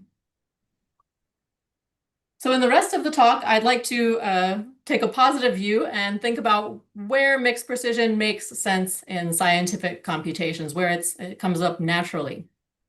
And the first is when we have self-correcting algorithms. And by self-correcting, I mean anything where we're repeatedly computing a residual or enforcing some invariant. And kind of the canonical example of that is Newton's method, where we can do a high precision correction coupled with a low precision solve and then an update. And it turns out that even though we're doing a potentially low precision solve here, which is often the expensive part, we can still converge to high accuracy thanks to this higher precision correction under certain assumptions. Other examples that fall into this category are things like iterative refinement for linear systems and least squares problems, other stationary iterative methods, preconditioned or restarted Krylov subspace methods, and things like Rayleigh quotient iteration. The second case where finite precision error is when finite precision error is small compared to other sources of error we might have. And so, of course, when we think about the whole computational science process, right, there are many more errors than just rounding errors. So we have modeling errors, we have discretization or linearization errors, we might make some algorithmic approximation, right? We might approximate our operators or use a particular stopping criterion in our iterative methods. And so when I think about all of these errors in connection with one another, if I've already made substantial errors in these other parts, it may be the case that the numerical linear algebra problem that I end up with at this last stage doesn't really deserve to be solved to high accuracy, since we would be solving the wrong problem anyway. And so we have many examples where we've successfully combined the analysis of other errors with finite precision errors so that we can effectively balance them. And that means we can determine a bound on how large the unit round-off should be, such that I don't notice the finite precision error in relation to these other errors that I have in the grand scheme of things. And so this includes things like balancing finite precision errors with errors from low-rank approximation, errors from randomization, discretization and sampling errors, and also sparsification. The third place where I think mixed precision is natural is when our computation naturally contains less sensitive subparts. And so the idea here is that depending on the eventual quantity that I actually care about, some parts of our data might be less important than others. And so in this case, we want to adapt our precision that we use to be inversely proportional to the weight of the data. And weight, depending on what we're doing, might be a magnitude, a norm, a condition number, or something like this. And so we have one example where we've shown that one can, if we're talking about a representation of dense matrices as in hierarchical structures, actually we could store the low rank off diagonal blocks of a hierarchical matrix representation in lower precision, where that low precision for each off diagonal block at each level should be chosen based on the relative importance of a particular block with respect to the global matrix norm. Another case where the use of mixed precision makes sense is when we can emulate high precision hardware with low precision hardware, which we just heard about.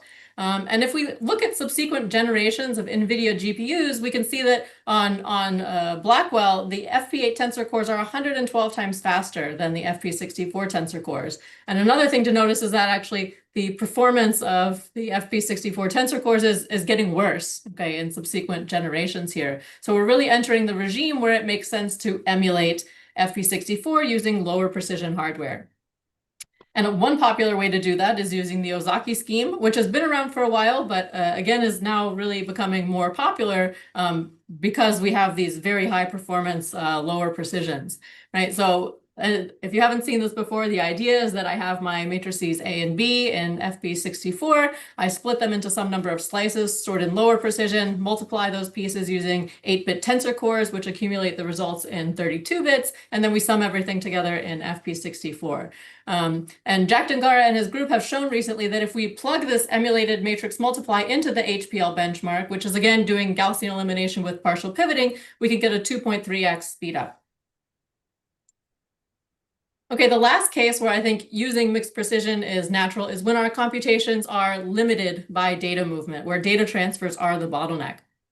Okay, so here I have a cartoon of a roofline model, and I have different roof lines for single precision in green here and double precision in pink, right? So if I have an algorithm with a given arithmetic intensity lying somewhere on this x-axis, I can look at that place on the x-axis and I can predict whether my algorithm is going to be bandwidth limited or compute bound, right? So if we're in the bandwidth bound regime over here, which is where we will be if we're doing sparse matrix computations, right? What happens if we keep computations in higher precision in order to maintain accuracy of our computation, but store the data in lower precision? And so this is the idea behind this decoupling the storage and compute precision. So if we do that, we basically have the bandwidth limit for single precision, but the compute peak for double precision. And so we expect to hit the bandwidth peak for single precision instead, since we're storing everything in single precision. And a thing to notice here is if I look at where this inflection point is now, this means that I'm hitting the compute peak for algorithms with lower arithmetic intensity than I could before when I was doing everything in double. And this is exactly the idea behind what's called the memory accessor, which can store and access data in low precision, but perform conversions to higher precision for computation on the fly. So this is currently implemented, for example, in the Ginkgo library of the group of Hartwig-Ernst. And the hope is that this will be a more general tool available in the future. I'll also note that a nice feature of this is that you are not limited to the hardware precisions, right? You can actually store your data in a custom format however you want. All right, so looking forward, I think we're currently in a very interesting situation in that we're living in the era of extreme heterogeneity in hardware. We actually currently have competing standards for number formats. It also isn't, it's not always public information what the hardware or vendor software is doing under the covers when it comes to things like emulation, stochastic rounding. And as we just heard from Jim, emulated matrix multiply doesn't satisfy the same error bounds as classical gems. So this all makes our job as numerical analysts much harder, but the overall goal remains, which is to use error analysis to develop tight error bounds that help us rigorously determine how many bits each part of a given computation needs and deserves. And we don't want to do that in a way that suggests adaptive algorithms. So thank you very much for your time. Thank you, Erin. I think we have time for one question. So Zach, do you want to ask your question about dynamic range? Oh yeah, I guess that was one thing I was curious about. I mean, when you go to the lower precision, even if you know something about domain error or whatever, you're also losing exponent bits. So is that a problem? It depends. I think maybe. Oh, sorry, please go ahead. No, I was just going to say it depends on what you're doing. I mean, usually overflow is much more of a problem than underflow. So usually you want to, people have strategies for scaling your data before you convert to these lower precision formats so that you can guarantee there's no overflow. Underflow can be okay sometimes. Other times it can cause us to lose important numerical properties like positive definiteness or non-singularity and things like that. So it really depends on your particular problem and what you're doing. So if I can just, well, I guess, Pavel, can I take like one more second? Okay, no, I can't. Okay. Great talk, Erin. That was really cool. Okay, thanks. A reminder that you can always follow up with further questions and continue the discussion in the Zoom chat itself. So I think our next speaker here is David. I see you are already there. So perfect. And yeah, so David is a professor at Cornell, and he's going to be talking about adjoints. Yes, thanks. So this actually is work that is in progress and came out of conversations with my colleague Sehyeok Dutta and some of his students who are interested in finding bugs in numerical codes. They're software engineers, and in particular, they were looking for numerical bugs in autodiff codes. And I said, if you've got an autodiff code, you've already got something that will help you with figuring out what your round off looks like. And then went on a wild goose chase to figure out where did I actually learn this bit. The best I can figure out is I had to read a bunch of Seppo, Lin, and Ma's papers when I was a graduate student taking CS 279 with Velvel Khan. And This, I think, may have been one of them. This is one of the earliest modern autodiff references that I know about. And Lin Ma actually developed it because he wanted to do rounding error analysis. So, of course, there are lots of people who have followed up, many of whom seem unaware of each other. There's a entertaining trend of papers that start by saying this is almost too obvious to state, but I'll state it anyhow, and then they put their additional twist on it. Of course, there's modern tools like Adapt and Satire that use this as well. So what's the setup briefly? We say we've got inputs and outputs and intermediates, call the intermediates T. If you think of writing down your computation as f of t x equals 0, and then you pull out one of your t's, so w would be typically a column of the identity. With that formalism, it becomes really easy to write down the derivative. So suppose that I'm solving the quadratic. I compute y is equal to this quantity. So how do I do that? I go through a series of intermediate computations, each of which is pretty simple. And of course, when I do this, this is an exact arithmetic. When I do this on a computer, the only thing that changes is I put hats on all of my symbols and add a row onto my right-hand side. So row in this case corresponds to round off perturbations. You can generalize this a little bit if you want and incorporate residual errors as well if there are any equation solves that are pieces of your f of t hat x hat equals rho. So of course, we have bounds in the case of simple operations that the output tends to be order machine epsilon times whatever the true output was. I'm going to keep a D matrix around. You should think of D as being here both for modeling the effects of variable precision. So if some of your intermediates are computed more or less accurately, you can fold that into D. Also, if you have things like two intermediates that are within a factor of 2 that are subtracted, there's no error there. You can fold that into D. D can also be generalized to incorporate things like termination criteria for iterative solvers. So the way that this works is we write down a reference problem and a perturbed problem. We linearize about the reference problem. So f comma t and f comma x are going to be the derivatives of f with respect to t and x respectively. And we get this linearized system. If you eliminate the delta t variables, your intermediates, and write down lambda equals the derivative of f with respect to t inverse transpose times w, that's your adjoint solve. Then you get this equation, which can be used for a couple of different purposes. So one of them is you can use this if you set rho equal to 0 and say I assume no round off in my picture to get the reverse mode differentiation. This is the typical autodiff picture. The other thing that you can do is to say, actually, let's choose delta x equal to 0 and then delta y is going to be equal to lambda dotted with rho. So that's going to be our expression of the effect of round off error propagated in the forward direction. But of course, I was trained as a good numerical analyst, and so I like to think about errors backward as well as forward. So rather than thinking about there being a perturbation in the output, we look for a perturbation in the input that equivalently with the exact f expresses what we get from our computation. And this sits inside of this formula too. So the backward error, we just say set delta y equal to 0 effectively.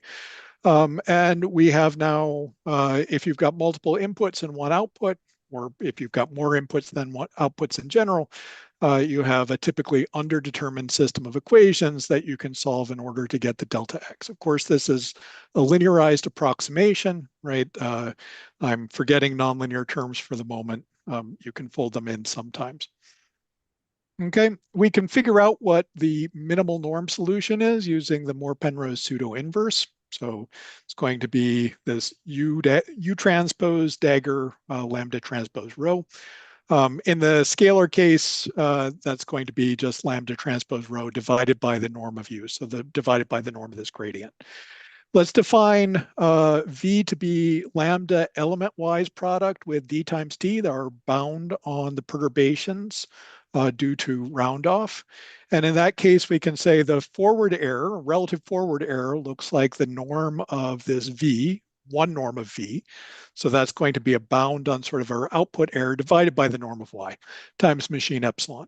If we want a similar bound for backward error, we have the norm of delta x over the norm of x. That's bounded by that one norm of V. So that's our output divided by norm of u times norm of x. This is in the case where there's a single output. So if we want to think about not the worst case rounding error, but we want to do some type of probabilistic error analysis, and we assume that our rounding errors are all IID, then we can replace that one norm with a two norm in the numerator, which has the nice advantage that then you square and everything becomes smooth. And this is a nice advantage because what I want to do with this really is find problematic inputs by gradient descent. So you can do differentiation, auto-diff of this beta quantity, which multiplies the epsilon in our error bound. It involves one pass to compute a Hessian, which is about the same cost as a forward or backward pass, one additional forward pass and one backward pass. So it's not that much more expensive than the original computation or auto-diff. And once you've got that, you can do gradient descent types of operations on it. So I am talking about this to this audience partly because this has been driving me nuts for a while, because I could have sworn that I saw something like this when I was a graduate student. I've asked Jim about it. I've asked a bunch of other people about it. Nobody seems to have any idea what I'm talking about. So, there's a paper from '93 by Hayam where he did direct search methods in order to try to find problematic problem cases. And then there's a bunch of follow-up work, all of which says we do direct search methods or talks about why this inspires direct search methods. Nothing derivative based in that chain. I could have sworn that I've seen this before, but I can't find it anymore. I also haven't seen the backward error approach combined with autodiff before, but the literature here is so scattered and people seem so unaware of what other people are doing that it's entirely plausible that someone in this audience will give me a reference, in which case I would not have to write that paper myself and could go back to working with the software engineers. And similarly, if anybody does know a reverse mode differentiation paper combined with error analysis that does a good job of taking all of these threads and putting them together, I would love to hear that. And if you don't have answers to any of those questions, I'm happy to try to answer your questions too. Thank you, David. We have some, Jason, do you want to share your recollections from the chat with David? I don't know if you have a microphone. Nah, he says he has no microphone right now. Unfortunately, I don't have references for you, David. So I can't just immediately answer your question. But do you want to, what are your thoughts on why backward error, well, why reverse mode autodiff keeps coming up repeatedly as a technique without any sort of standard treatment? Why do people keep rediscovering it? Yeah, it's one of these things that's so obvious that people, there's a problem with things that are, kind of obvious in retrospect, right? Which is everybody assumes that it's obvious, right? And so sometimes people will tack it on to something else they're working on, and sometimes people will go and find a bunch of things, but like I said, many of the papers, particularly from the 80s and 90s that I found, have this common pattern of they say a little bit about what it is, almost apologetically, they say, we know this is kind of known, and point to something else, and then they put in their twist, right? And I think probably it's the same reason as for me, which is I vaguely remembered learning about it in the past. It seemed pretty obvious. And it was only clear that this was as scattered as it was when I started trying to actually do the literature search. Yeah, Billy, do you want to add some of the what you're talking about in the chat right now? Your discussion of adapt and similar. Yeah, okay, so there's a couple of things, none of which are like entirely covering the sort of regime that you're talking about here. Like, there's some work that's actually collaboration between myself and some Argonne and some folks from Riken that uses an autodiff tool to sort of implement error propagation sort of as like custom derivative rules, as well as do sort of floating point rewrites on the inside. Adapt uses autodiff as sort of an internal tool to sort of do a propagation of errors. Ironically, my talk, which is coming up, will also talk a little bit about like using an autodiff tool on the inside to do propagation of errors, but mostly focusing on the error sort of side. Like there's a lot of like small pieces of it, not any of them offhand sort of like wholly covering the types of things that you're talking about here. And again, happy to talk offline and like send a lot of other sort of like scattered sort of pointers combining all those sort of pieces, but not exactly the sort of thing that covers the things that your use cases are looking at. That would be great. I mentioned adapt and satire at the beginning. Those two I know about, but I'm sure that you have a bunch more that I don't. Yeah, I'm also curious whether there's any possibility to leverage these new frameworks that implement first autodiff very efficiently, right? So, for example, JAX and PyTorch and so on, they specialize in implementing this efficiently, and whether that could be leveraged to be useful for numerical analysis. This is something that Nick also mentioned in his talk. Yeah. There is nothing here that is particularly. It's pretty generic in terms of autodiff, right? It does mean that you have to have access to the adjoint variables as they're computed, but provided that, I would imagine that this would sit fine with any of the standard autodiff frameworks. Hi, David. I was curious, is this related at all to Justin and Laura had a paper at PLDI on synthesizing error bound versus error bounds backwards, I think was the title. Yeah, this is the Bean paper. I was a co-author on that as well. Okay. I mean, the Bean it's backward error analysis, but nothing there was using autodiff, right? So Got it. It was, I think the big thing was sort of how do you put this into a type system, right? So, some of it you have to use a linear type system, some things you don't, right? The novelty was mostly in the type system for that paper. Cool. Just wanted to figure out if it was related and if how. Yeah. Thanks. All right. Well, thank you again, David. And I think we're going to move on to, I believe, the last speaker of FPTalks 2026, Billy Moses from UIUC, who will be telling us about applying numerical transformations through compiler augmentation. Cool. Well, thank you so much. And yeah, this is not just the work of myself, but a large collaboration of folks across UIUC, across Riken, and Argonne National Lab.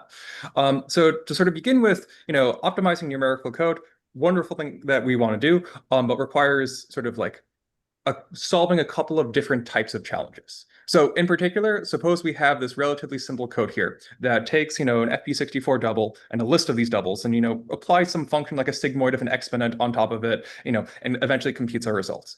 Talking to all my machine learning colleagues, I hear that doubles are really expensive. So, a natural question is if we go ahead and want to try to speed this up, can we go replace some of these doubles with a faster floating point? And in fact, we can go ahead and we can change this innermost computation to now be on floating point values.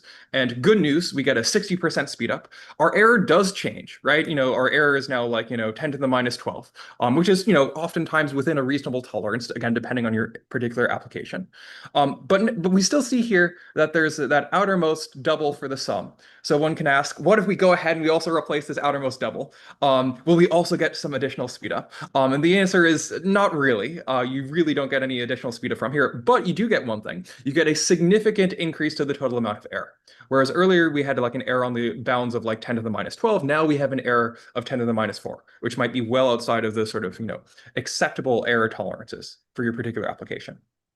Interestingly, there's a sort of relative set of importances here, where that double on the outside is a lot more important than those sort of intermediate doubles or floating point values on the inside. So there's actually a question here of, can we try to detect which of these particular values are more important or more sensitive than some other ones? And in particular here, with just 10 iterations, we can figure out that that reduction floating point is 10 to the 4th times more sensitive than that innermost one there.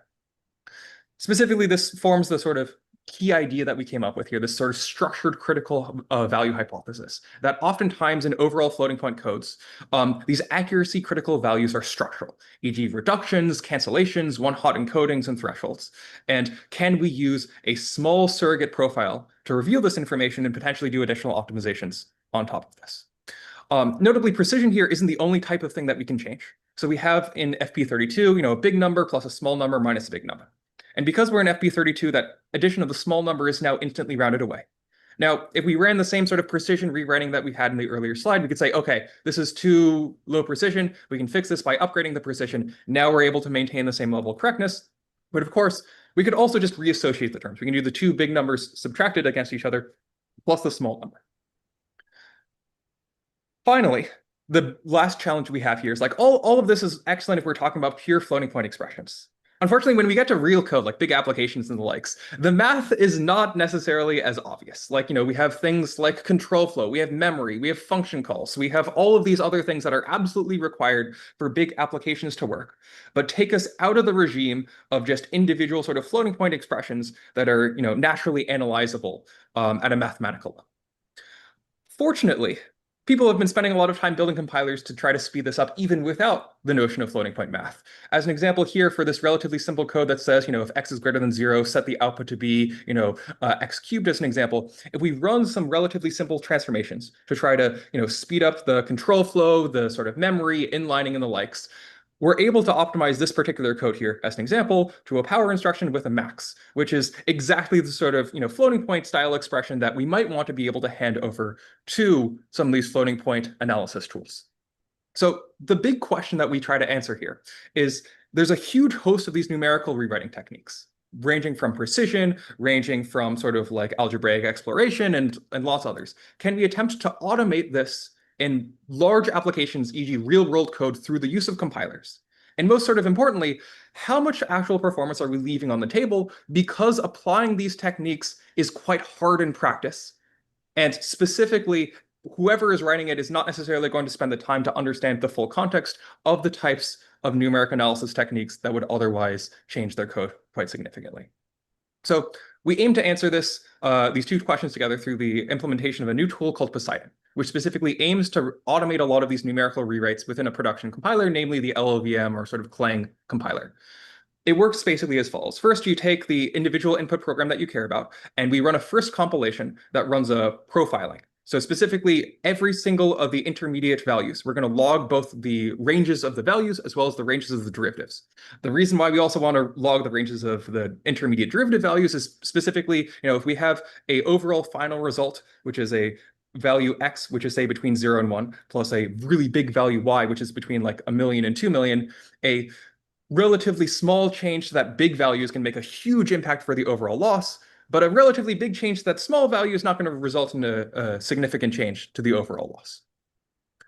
Finally, now with that numeric profile generated, we're going to run a second compilation that takes that information, tries to rewrite all the sort of floating point arithmetic on the inside, being able to do context-aware rewriting. Specifically, in that initial floating point pass, like I mentioned, we go ahead and we log the ranges of those values, but we also log other relevant information for actually, computing the speed up. So specifically like execution counts, as well as doing some vague amounts of notions required for cost models. Within the second sort of piece of this, we go ahead and for the numeric rewrites, we run a flood fill to figure out all of the connected components, which are, logical sort of floating point operations. This is, piggybacking again off of all of those earlier optimizations, like common sub-expression elimination, like simplify CFG, like mem to reg, inlining the like, to make it such that we can form as big of a sort of logical floating point graph as possible. Finally, given both the profile and a set of possible rewrites, including algebraic rewrites from tools say like Herbie, as well as sort of precision changes and the likes, we're going to take all these together and go ahead and figure out all the ways we can possibly rewrite it before going ahead and predicting the optimal sort of compute versus accuracy trade-off.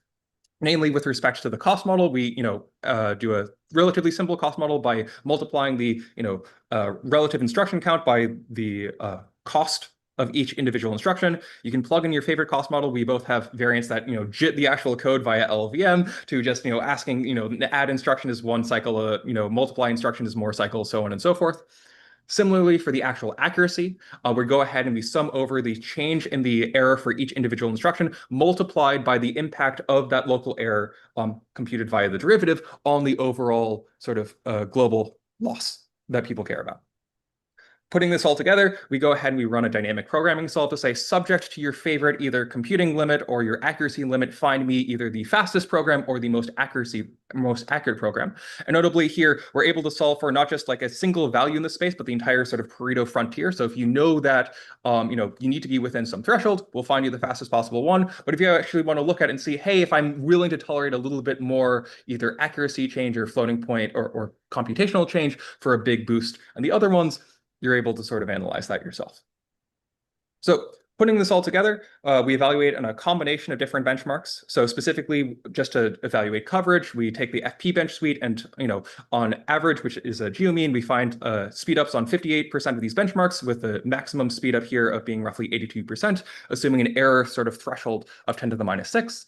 For a quantum differentiator code, again, with the arbitrary error threshold of less than 10 to the minus 6, we're able to find up to 46% speedup. And for LULASH, which is one of these big DOE, hydrodynamic solving codes of like roughly 5,000 lines of C++, we're able to find a version of the code that was, originally written in FP64, which is with no additional slowdown, bitwise identical to as if you had run the original program with, a floating point 512 bits for all of the intermediate computations.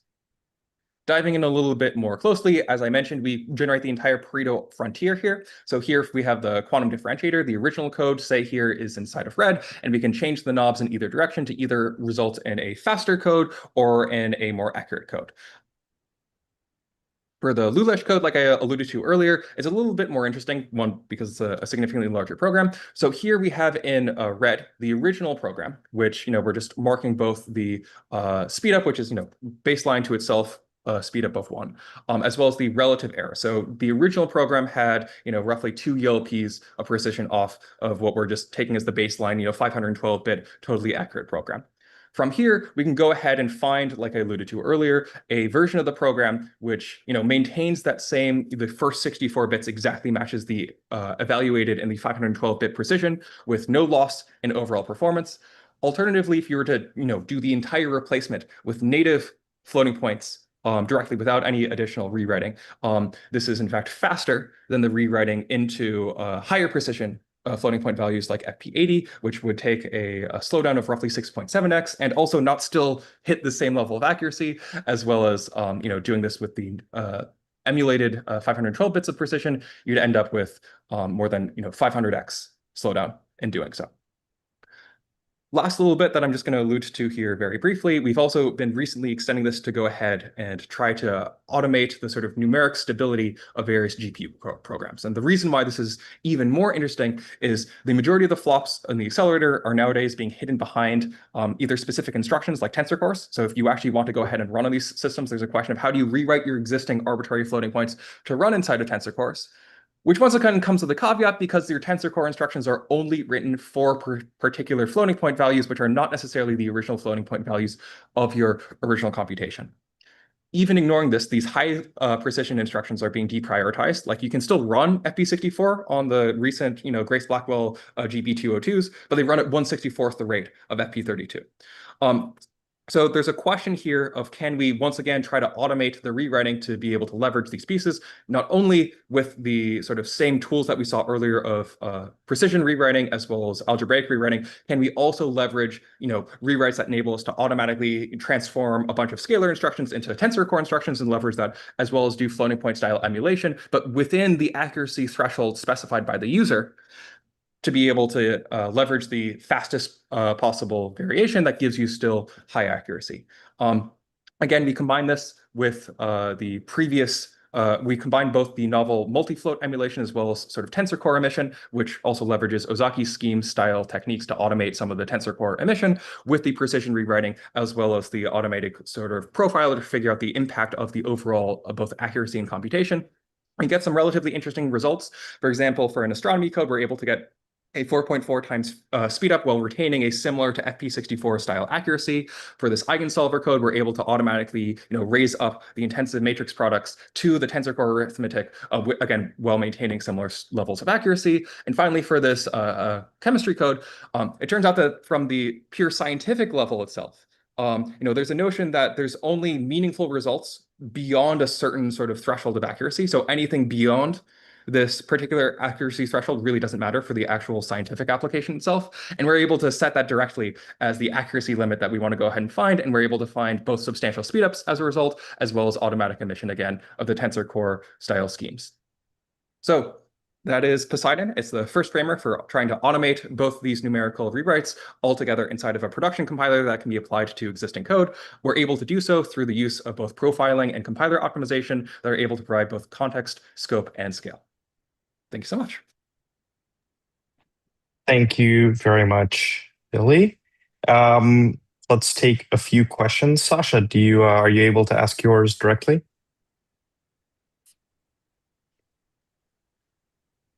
Yes. Hi. Yeah, so I guess first of all, thank you for the talk. I'm curious why you need 2 compilation passes. Why do you need to do a profiling pass? I think you mentioned that you're doing some you're asking the compiler basically its cost model for each instruction. And also does your thing work with loops and branches and stuff like that? Yeah, so specifically the reason why we separate it into 2 compilations is because at one point we might need runtime information. We might want to know the fact that this is a really big number, and then in doing some of our rewrites, we can leverage the fact that this is a really big number to say subtract off the other really big number as opposed to doing that sort of minimal small version earlier.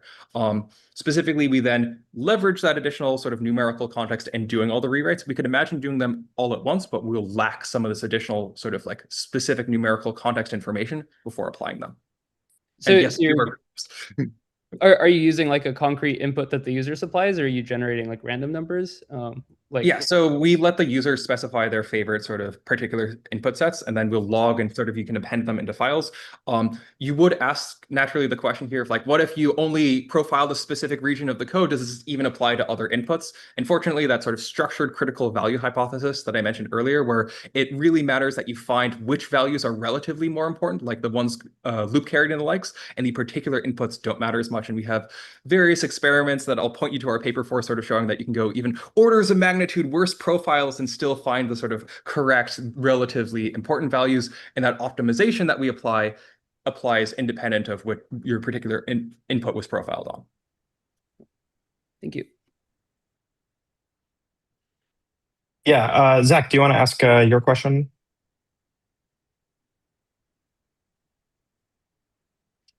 Yeah, sure. Thanks for the cool talk, Billy. One thing I was curious about is this kind of robustness of the optimization decisions, or incrementality of optimization, or reuse. I guess there's different ways to come at it. But when I change platforms, or the target workload changes, or any of those things, I might want to re-optimize. But I've already done a bunch of work to get some insights, and some of those are going to be pretty durable. Some of them need to shift. I was wondering if you've thought about how to carry those insights across optimizations, or incrementally adapt them as workloads and platforms change, or I don't know. Yeah.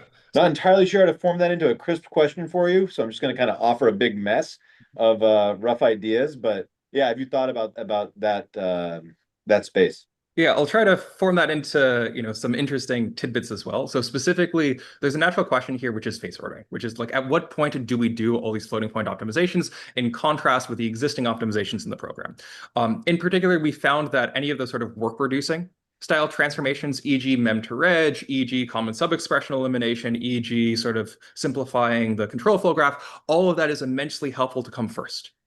any of the ones that are sort of target specific, like, vectorization or say loop unrolling or these types of things that otherwise would also complicate the code as well, those we found tend to be a little bit best afterwards. For one thing, right, if we're changing the numerics of the program, we might emit slightly different floating points or more floating points, and thus how we vectorize the program, right, might be different for the synthesized version versus the original version of the program, and thus having the sort of hardware-specific passes still come afterwards is a benefit. This naturally also begs the question of like, okay, then how do we take that into account in the actual cost model for performance? And that's why we have different levels of cost model that include everything from we will JIT compile it and then actually go run it on the system to we'll use sort of emulated versions. And effectively, the way that we set this up is to be very modular, where if you have your favorite notion of a cost model, we will generate the sort of corresponding IR after the rewrites, and you can plug in to say, this is what it would be after any number of optimizations, and then, the estimated performance.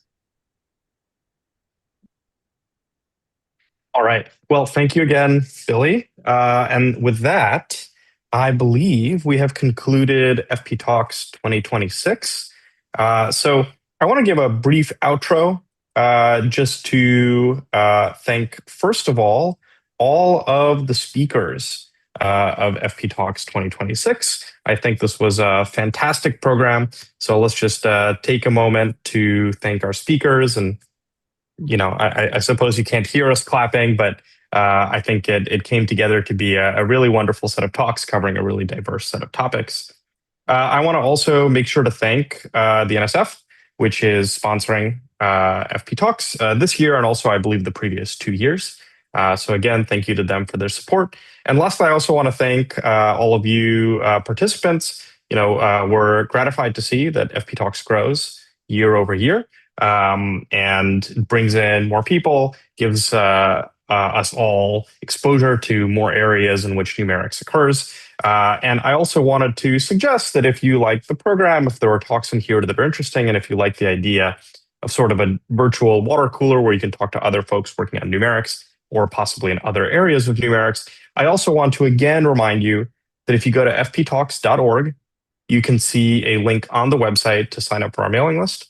And you can join us every month on Thursday on the first Thursday of the month for an hour-long seminar where, again, we try to have a rotating collection of folks from different areas of numerics coming together to present their ideas and their latest research.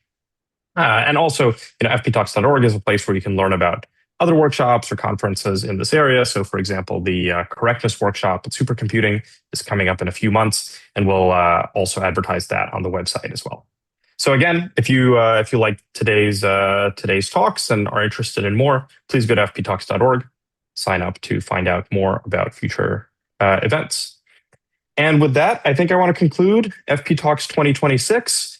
A big thank you again, and I will note we'll keep the Zoom meeting open for about another half hour. Again, we'll have one of these sort of coffee break sessions and a chance for speakers to catch up on any questions that were asked of them. Make sure that you can establish contact for any ongoing conversations you want to have. So again, thank you all. And many thanks, Pavel, for running the show and emceeing so fantastically all morning, all day. Really appreciate it. Yes, thank you. All right, folks. Thank you all. It's been a great FPTalks. Thanks, everyone. Take care. Actually, David, I think you made a good point. Pavel, is there a Slack for these kind of discussions in between the monthly meetings? Maybe just to ask some questions and stuff like that. We used to run a Slack, but eventually there's only so much organizational bandwidth here to run stuff like that. So if you want to have an ongoing discussion, I would suggest just reach out to speakers. The chat is a great place to ask to set something up. And we do have the mailing list as well, of course. That's also true.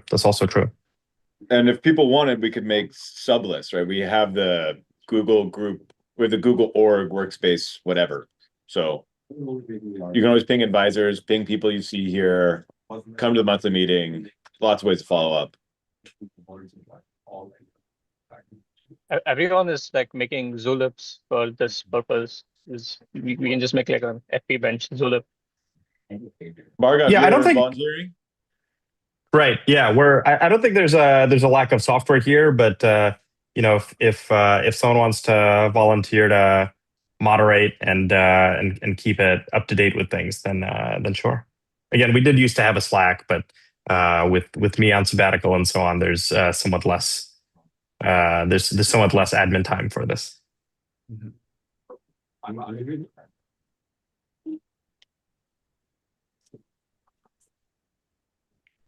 Yeah, I see Jason mentioned in the chat that there is an IEEE Arith Slack. So, I mean, that's another thing that we can do is try to unify somewhat to like a larger Slack for the broader community.